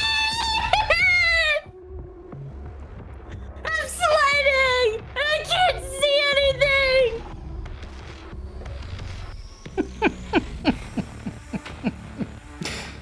As he... oh my god. Baby! You killed your own monster, dude. You would watch as Shane... God, I feel so dirty. You would watch as Shane gets thrust forward, parting the miasma as he is there, stood beside Alaric. Shield forward, he would then thrust the javelin up, and as it breaches the skin, you can hear the crackle of electricity that discharges from the javelin. You would see how the skin roils, bubbling, hissing, and you would watch as he drives it through, dealing 16 points of piercing damage. The Emperor had 14 left.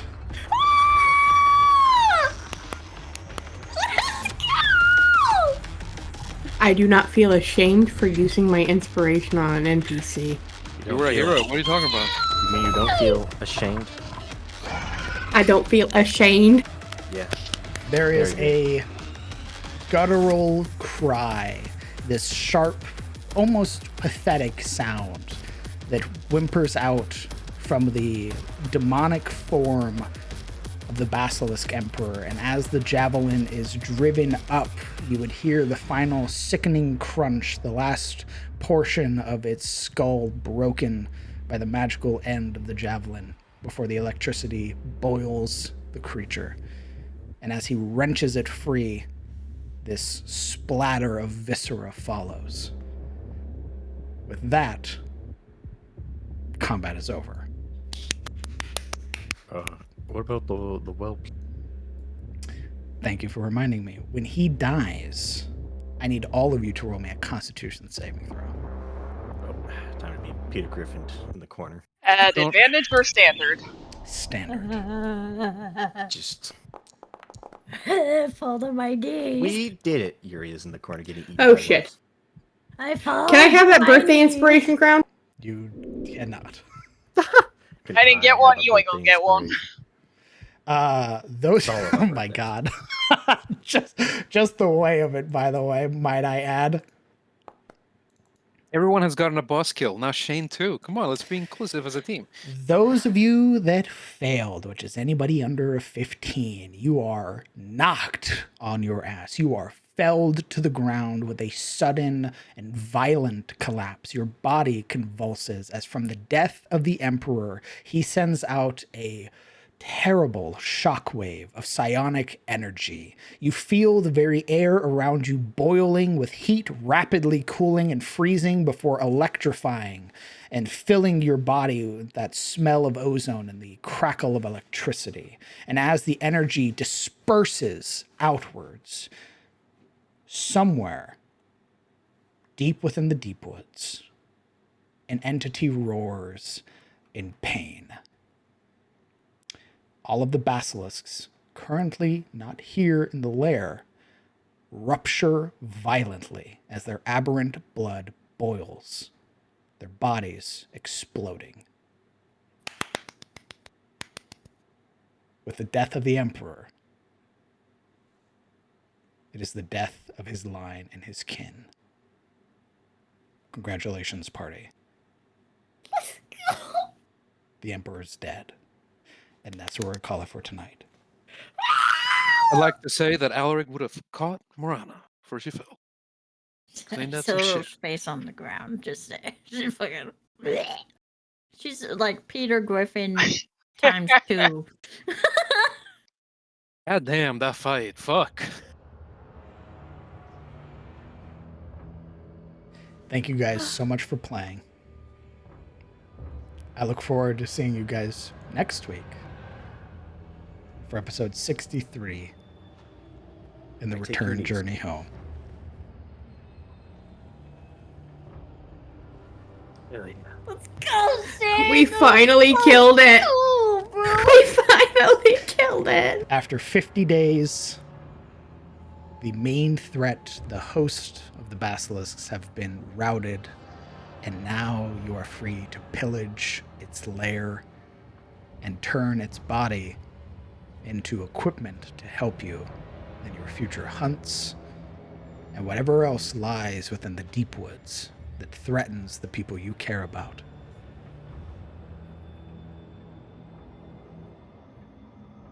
Oh my god. Hell yeah. Fucking hell. This is so cool. For as long as the players wish to stick around, if you have any questions pertaining to the game, the characters, monsters, anything like that, feel free to highlight your questions with your channel points and we will get to them to the best of our abilities. Aside from that, players, if any of you have to leave because you have to I gotta rest, pee. pack, or anything like that, I thank you guys. I look forward to hanging out with you guys, and I will see you guys on the 5th when we meet up for episode 63. Holy fuck, I'm sweaty. Here, I got pee. I'll be back. I need guys to wanna hear- unwind too. It's been like the end of a journey. Like, holy shit. I'll be back. I just gotta pee, okay? You guys want to hear the opposite of an oracle? Like, just the biggest lie of the century that the DM DM'd me yet today when I was like, man, I'm pretty nervous about this fight. He told me, I bet we're hyping it up and it's gonna be a bore. I bet you guys are gonna clobber this thing. He played a So lot of bored. mind games. So bored. This guy. Lying ass. It was incredibly Piece of shit. unfortunate how many natural ones the party rolled and how many natural 20s I rolled. This Yeah, thing was like, that's gonna be unusual. This thing had a 15 DC to just fucking kill you. More slimy than grease. This fuck. Even if I had a 20 con, that's a coin toss. Idis, thank you very much for the 10 gifted subs for the community. That is incredibly kind of you. If you got a gifted sub, make sure to say thank you. And Luna, thank you very much for the 10,000 bits. Shane, a true fucking hero. Congrats, party. Thank you, Luna. That is incredibly generous of you. Thank you very much.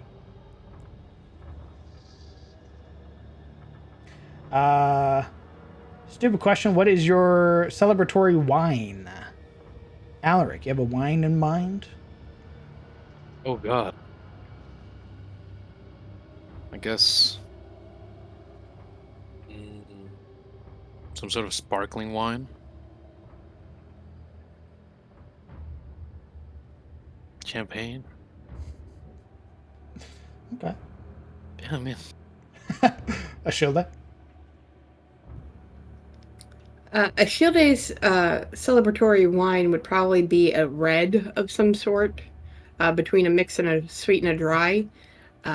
Mine is a Moscato. I will drink that stuff like Kool-Aid. Kellen?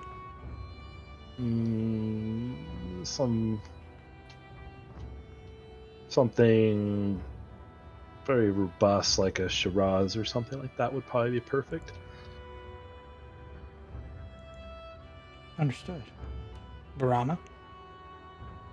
Oh, you know, the Haynes Keep Reserve wine. Oh, of course, yes. The one Crack with the open mosquito boy with on the it. cold ones. I'm back. Welcome back. Yes, the But, fine barring aged that- 28-year vintage. But barring that, probably a nice red. Silero, what's your celebratory wine? Silveril or me? Silero. I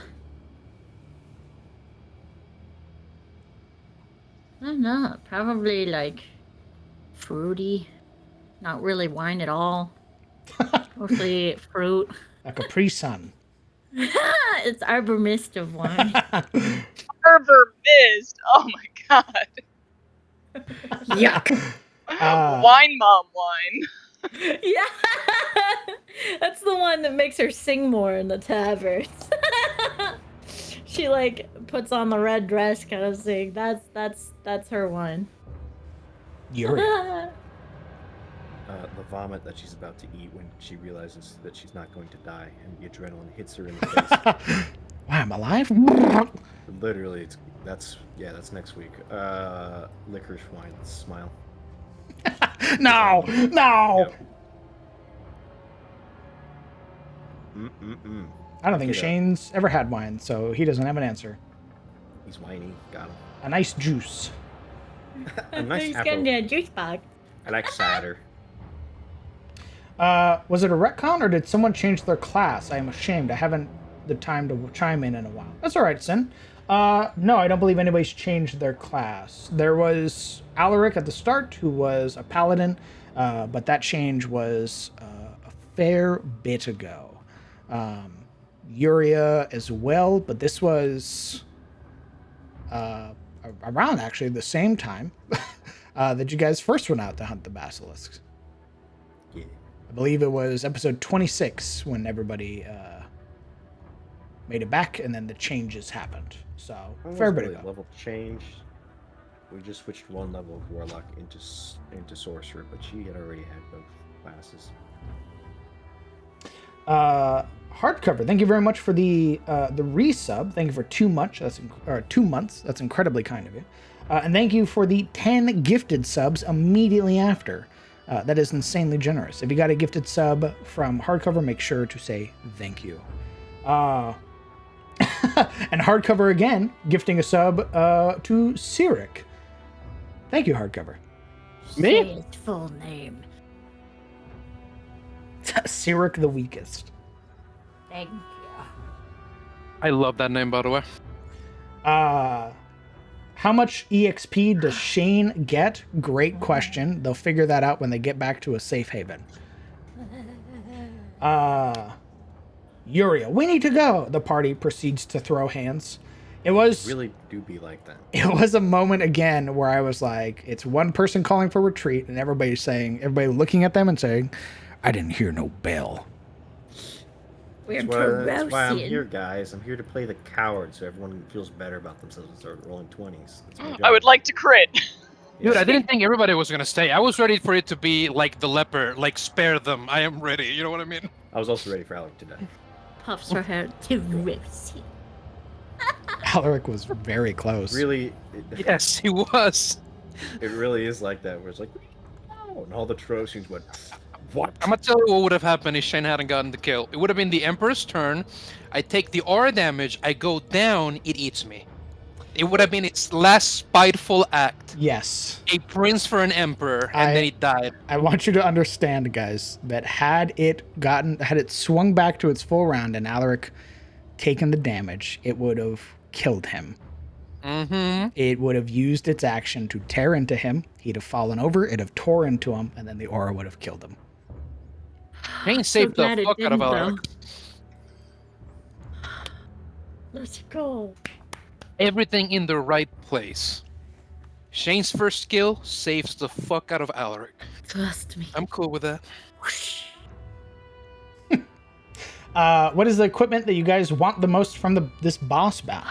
Well, you guys have some choices based on basically the what is harvested here. It will take Reynolds some time, but here is the potential items. There's the Emperor's Necklace, the Venom Gauntlets, the Great Hunger Blade, a Tenacious Long Spear, Bloodthirst Bracers, Immunizing Armor, Helm of Opportunity, and Surefoot Boots. Yo, that helm, is it like a cowl that has this face of its head? Like the find out. shape of it? You'll find out. Oh my god, that'd be so fucking cool. I don't want it. I don't want the equipment. I want to learn all its funny psychic stuff. No, fuck you. Do any of those things give intelligence? Because I'd really like that. Or wisdom. You don't know? Get it back to I want Reynolds. to learn his psychic I want to shit. learn his psychic stuff. I want to make... What's that spell that lets you... I want to use psionic projection. Yeah. You guys can fight over his psychic bullshit. No, I want his I want brain. to wear him. I want to wear him like Gucci. Very drab. For Silver, were you holding your reaction to use telekinetic movement to throw the statue back at the basilisk? Yes. Yeah, it was part of its villain actions, and it can only use one every round. Once it's out of them, it can't use them anymore. So it was holding off on them. It used the first one to throw the statue because it does AoE damage. It's sort of like the opener. Then it does it did psionic projection because it was getting pelted from all sides. And then eventually it was sort of a final Hail Mary, a desperation move. And it basically made the room white. So, do you think if we eat its eggs like omelets, we'll get superpowers? Fuck you. What? I want its powers. We can't both have its powers. Why not? It's gigantic. Why don't you give the powers Brain to is Shane? the size... You're right. Shane, you want some eldritch powers? Here you go. What? No, I'm all right. Nope. Question for the nobles in the party. Do you think your character's concept of money has changed from the beginning of the campaign till now?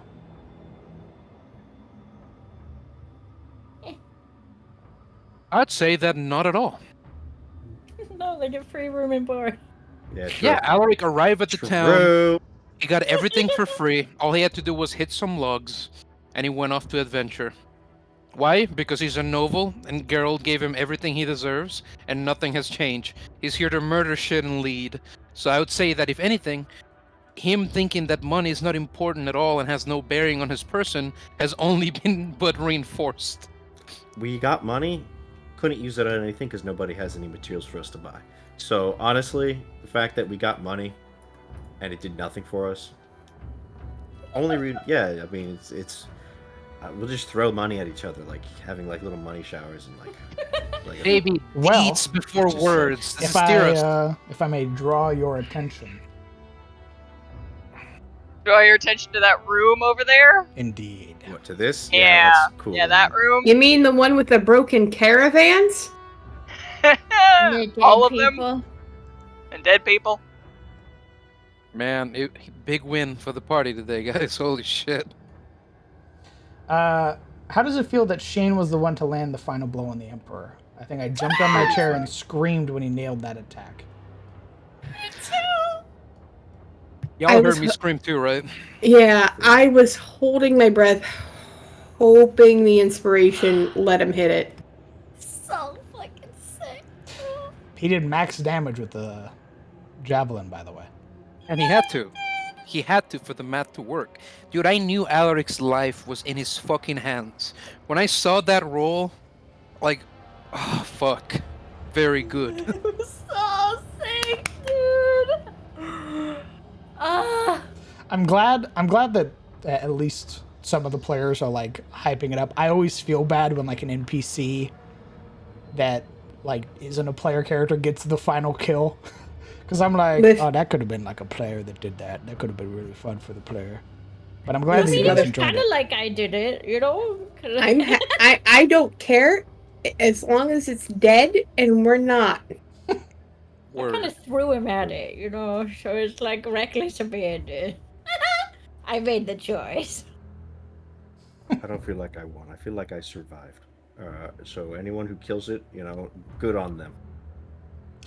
What is everyone's current hit points? Marana's sitting healthy at 39. Alaric sitting not healthy at 7. Siluriel sitting at 19. Uria's sitting at 24. Kellen was untouched. And Ashilde took 31 points, or she is sitting at 31. Nerea is down to 75 from her 133 total. Jesus. I want to add that Alaric was the healthiest person that entered this fucking fight. Besides Nerea.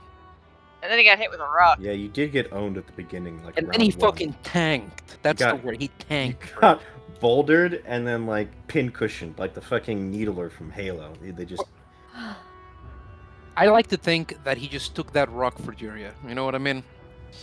Yeah, you and everyone else behind her. Red armed in front of her. Got bouldered in the face. Wide open, except I took full damage. No, you didn't, because Siluriel mitigated it. Oh, you're right. Thanks, Sil.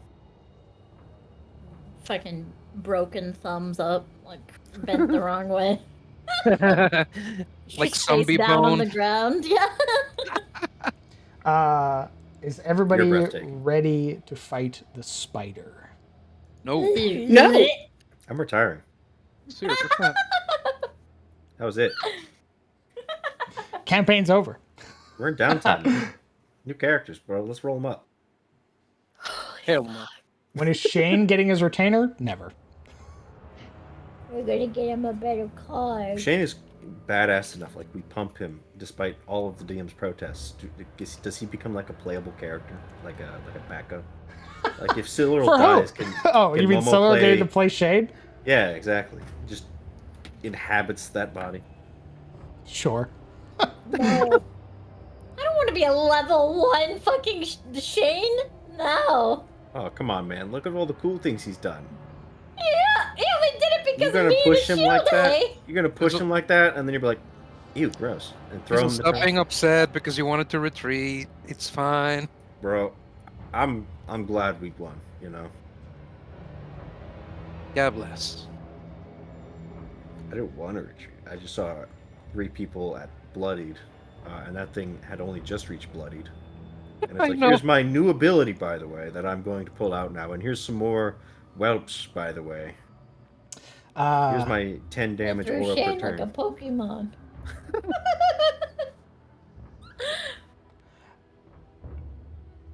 The man crowned. So what happens to the status again? To the status. What do you mean, Ellen? How many tears did you shed, Momo?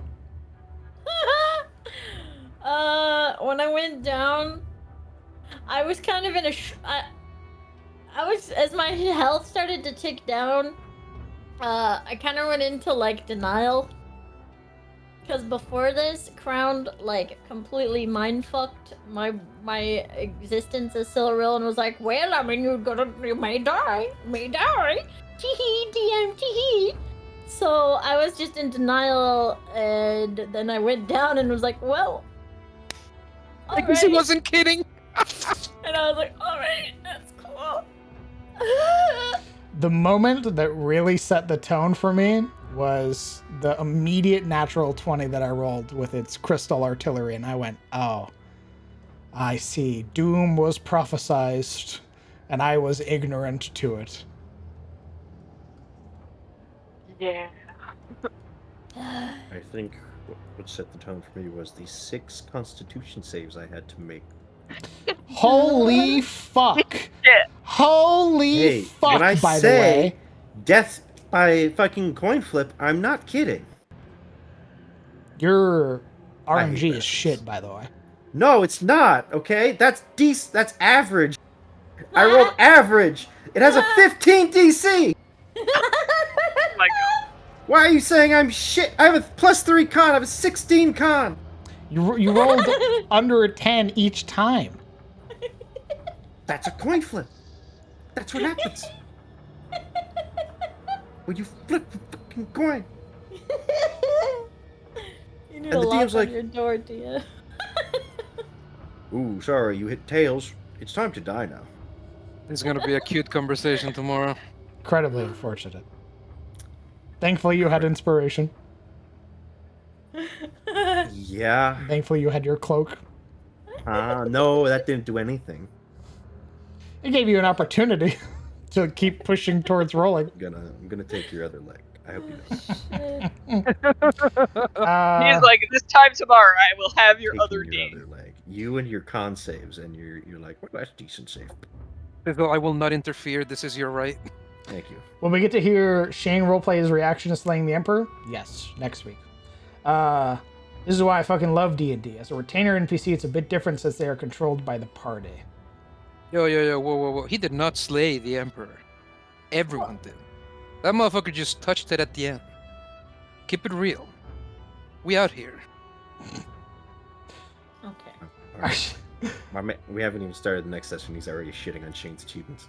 Are No, Shane not and the shitting on- Harpies oh. getting married after this? Great question. Shane killed it. Shane is still going to become an old knight who is the master of a squire NPC in a future campaign. You hear it here first, folks.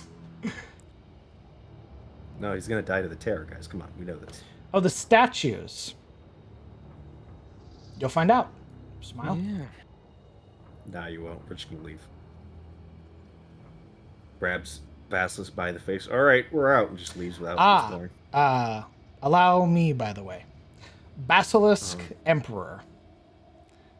No. 250 hit points. 16 armor class. 30 feet of movement. It is a leader monstrosity. Tagged Aberration. It has dark vision out to 120 feet. It has true sight out to a range of 10 feet. It knows common, deep speech, and telepathy. It is immune to poison and psychic and fire damage. It is resistant to acid, cold, lightning, non-magical physical, poison, and thunder. And it is vulnerable to piercing. It cannot be petrified or poisoned. It has an 18 strength, 8 dex, 15 con, 15 int, 15 wisdom, 10 charisma. It has 3 villain actions: Blinding Pulse, Statue Heave, and Psionic Projection. It has Imperial Fumes, which is when it reaches 150 hit points. It begins to project an aura that deals necrotic damage. It has Multi-Attack 2, and it can choose between Imperial Bite, Imperial Reprisal, Imperial Lashing, Crystal Artillery, and Array. If, for some ungodly reason, you guys had allowed it to reach 1 hit point and sit there, it'd have unlocked Prismatic Ray. It'd have blown up its own head, a singular eye would have been revealed, and it'd have rolled a d4. It would then gain access to Disintegration, Enervation, Fear, and Paralyze.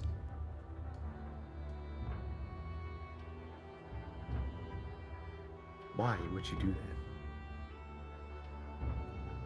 By the way, this was something we were supposed to fight at level No. 5. Smile. No, the king was. No, There's a reason he chose to call it Emperor. No, you wanted us to fight this thing at level 5 too. Remember, you eventually gave us level 6 because it took us too long. to reach it. No, I gave you level 6 because you killed Locklyra. And I initially was like, I should put it behind the Emperor, but they killed Locklyra and made a really good, like, event out of it. They stopped the hurricane. They did all of that. So I'll just move the goalpost over to them. Yeah, unless this thing got updated, which it probably did. It did. This thing was locked. This thing is what was supposed to be our levels, like 5 to 6 accomplishment. The thing that could disintegrate you. If it sat at 1 hit point, yes. Yeah, how? Oh, fuck, bro. What a good fight.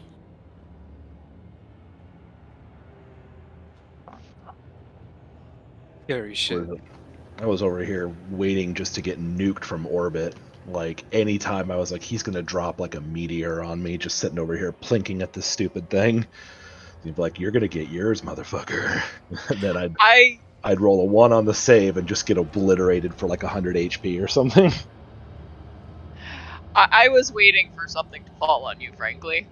Yep, the entire combat I was like, anytime now, it's gonna happen. It's gonna. Had the lair actions continued to ramp up, you'd have been swarmed. Because you had remained in the same spot, you hadn't moved at all, which is why I was asking if people were moving, is because creatures were moving in the walls. They're in the goddamn walls. So had you continued to stay there, and the dice eventually rolled not in your favor, and the dice were rolling really poorly for its lair actions, you'd eventually would have gotten swarmed. I'm just so happy they're all dead. I was mostly trying to avoid these like black thingies on the ground because I'm like, those look like landmines. I don't want to be near them. They were remains that it used. It was using it for statue heave. And it's telekinesis ray if it wanted to, but it just picked up people instead. Let's see. Luna, thank you very much for the gifted sub to Fenrir. It's incredibly kind of you. I want to learn that ability. I want to become Naruto. I'm going to duplicate myself.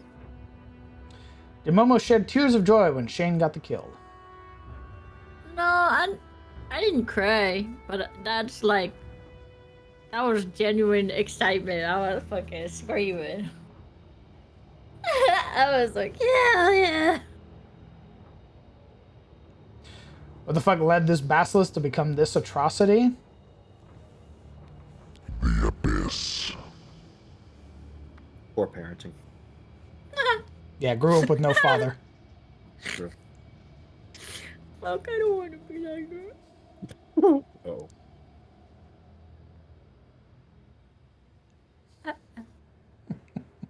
The abyss is just the system. Welcome to the main antagonist of CTF. The abyss. Antagonist? How can the abyss be an antagonist? That's what I'm asking. True and based question. This will be the last question, because I'm hungry and I'm thirsty. I ran out of water an hour and a half ago. What was the thought process of the characters when Shane got the kill? Alaric. Well, you have to understand, Alaric is currently blind.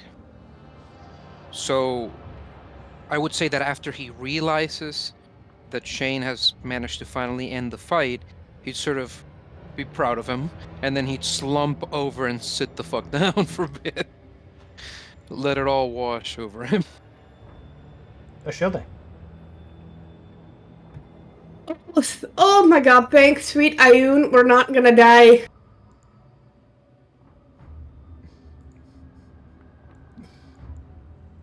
Kellen. Sorry, my cat was demanding my attention. What's up? Okay. What was Kellen's thought process when Shane got the kill?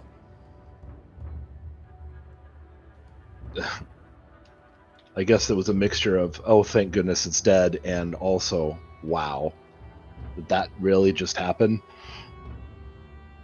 But also, like, oh, good for him. Good for him killing the thing, frankly. Good for you. Good for you. Marana. But just mostly glad it's dead. Just, oof. Yeah. Yeah, kind of have that halting moment, getting ready to fucking strike at it again, because, yeah, she was just gonna stay there and tangle with it to the end. At this point. And I guess, yeah, just kind of relief that it's dead. I wonder what Silver will say about this. I'm sure we'll find out when she's on her feet again. Yeah, I think there's the moment where she was like, trust me, and she had her back to the explosion, right? It was like she's just there, sword at her side as she apparates, changing position, and she's not even looking. There's that prayer in her head, right? And then hearing it cry out, she just I don't even think the blast necessarily put her on her knees or on her face. She was already headed there. It just helped her fall, and she's just smiling. Yuria.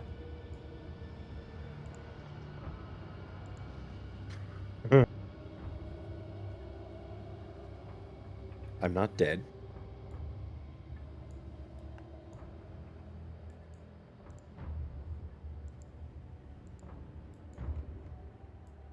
And then the next session will be, oh my god, I'm not dead. I made it. Oh, Still processing not dead and not stone. Let me show off Still the like- map for those that are interested. Here's a zoom in on the Emperor's throne. This is where all the magic happens. Eggs. Just gonna, Daria, like, get an egg. I'm just gonna, killing like- all those eggs. gonna No, walk get by, an egg. just gonna walk by Yuria and just be like, "Hey, you got a little stony right here," and, like, points at his face and walks off. I green flame blade stab you in the face. Yeah, you motherfucker! Gogglad is hungry, I say, as I kill Kellen. You've been planning this all along. I look to the others. Shame how the basilisk got to him. Hell of a thing, son. Hell of a thing. Kellen is completely healthy. I think he'd fuck you up. I mean, at this stage, probably, yes. At least I have the health buffer advantage, at the very least. I think she gets vampiric touch though, so all she has to do is get near you. No, but I do have Admittedly. suggestion, and you can do some funny things with that. I've been shitting on this map. It's for gorgeous. ages. I can't see it very well, but it's gorgeous. Hey. Everything's Admittedly. dark and red and brown and muted for me, but it looks really good on stream. So purple.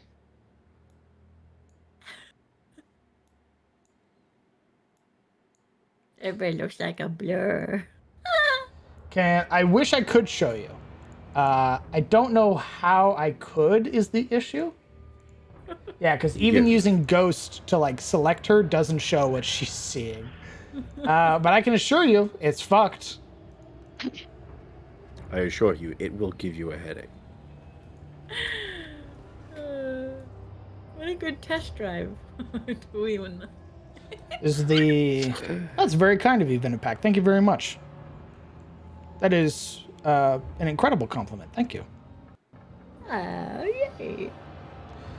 Guys, I believe that's it. Congratulations, party. So level up, right? You know how level ups work. Yeah, we did a thing. And? So we level up. We have to get back home. Yeah, man. We're home. Plus, I think we recently leveled, so we'll probably... Shut up, Kellen. Shut the fuck up. Yo, leave him alone. He did a shit ton of Kellen? damage today. Get off my boy's back. Actually didn't roll as... I did yes. roll a lot of natural ones, but I didn't roll as many as I thought I was going to. Apologies. Fan art. Oh, yeah. shit. We have Alaric transforming. I believe he's raiding the fridge. He is. Indeed. Oh, And you for our caught him. POV, Alex got the munchies. In his one hand, the claws. In the other, like the carton of milk. I want it. And he squeezes it when he sees you. It's like out of surprise. I want it in his open hand like a crushed bag of like Lay's potato chips. Yeah. Alaric, what are you? Clutching. What? What is the meat? This art I'm about to show is sick as fuck. This is the Emperor Basilisk. So thick. It looks fucking amazing, Inkley. It is horrifying. I fucking love it. Scary shit.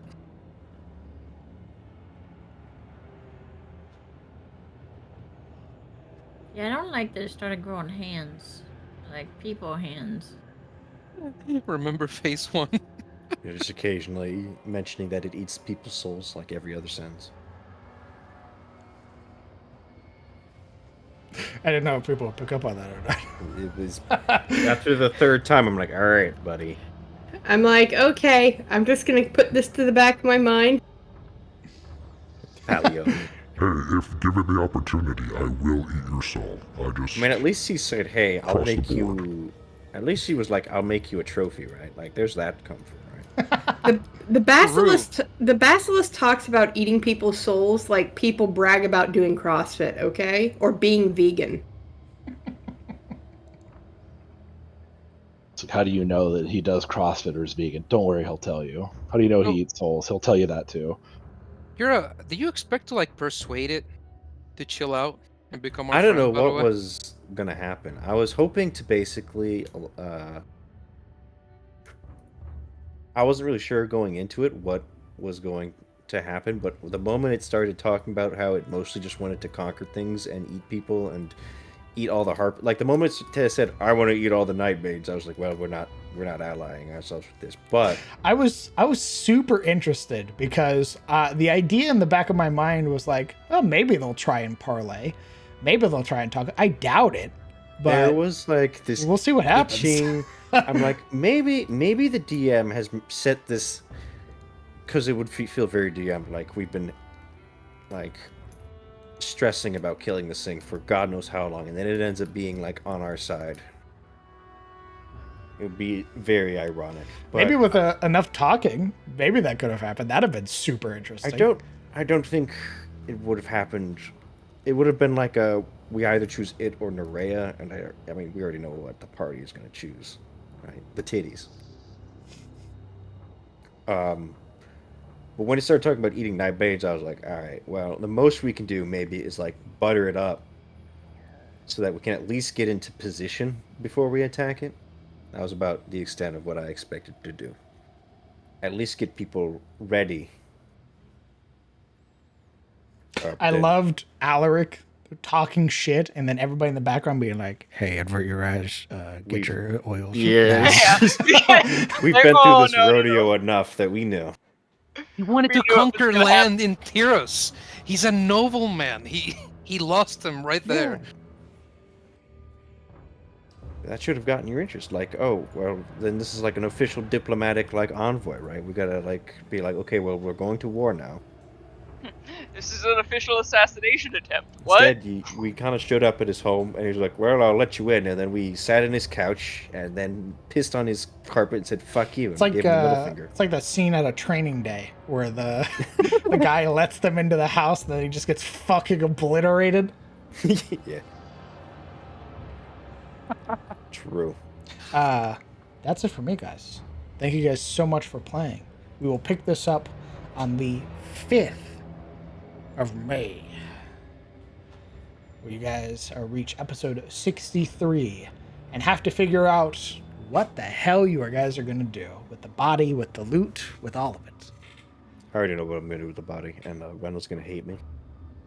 Why don't you guys go ahead and say goodbye to chat? Goodbye, chat. Bye, chat. Why? See you next week, chat. What? Bye, chat. Bye. No, bye. Okay. I'll be back. I have a lot to do. I gotta go. Friends, companions, thank you guys so much for coming out and supporting the game. Not only that, but being here for what is a highlight, honestly, a moment that has been needed and finally came to fruition in the form of the party battling one of the hurdles that has laid before them for so long. 50 days. Their first attempt to hunt the basilisk king, no less, was episode 24.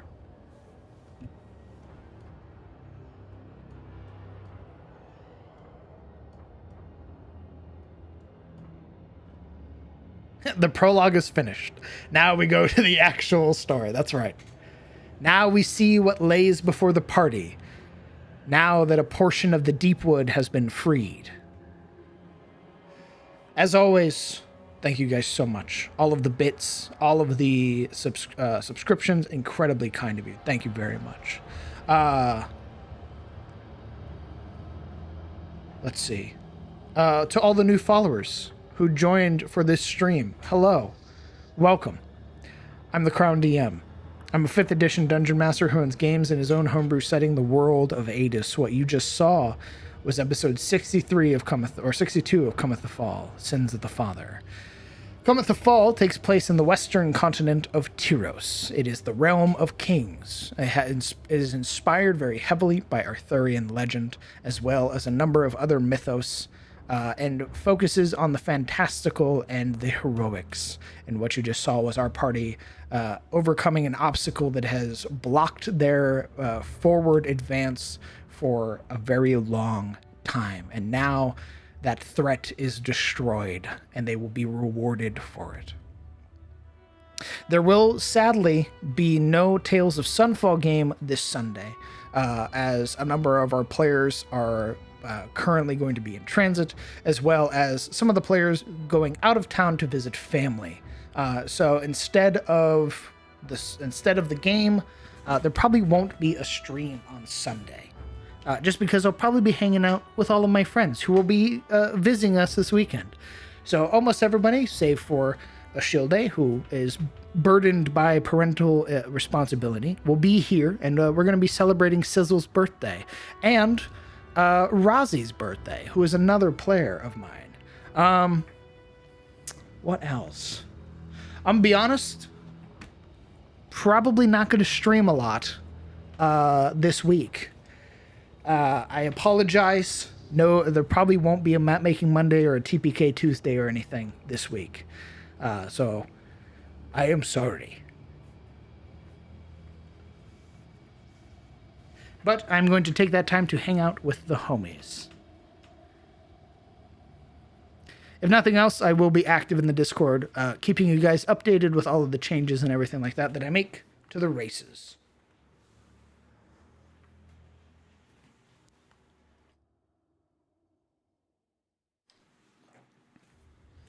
Hope you have a nice break. Thank you, FD. Thank you, everybody. Your kind words are very deeply appreciated. That's it for me. I usually plug everything, but I am drained. The adrenaline has rushed out of my body. Hey, I'm a Rogue partner. Rogue Energy is an energy supplement that's meant to replace caffeine and all of that fun stuff. It provides you the energy without the crash. And if you use code CROWN on checkout with that referral code, you get 20% off any products that you buy, which kicks back to me. And I thank you for those that have used it. You have helped me out considerably. Follow the Kanka page to get updates on the world lore. Join the Discord for updates of world building.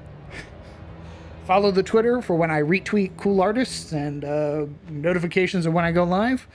And subscribe to the YouTube in case Twitch explodes and all the VODs go missing. That's it for me, everybody. I hope that you guys have a fantastic night. I hope you guys take care of yourselves. Hug your loved ones. Tell them that you love them. And I will see you guys later. Goodbye, chat.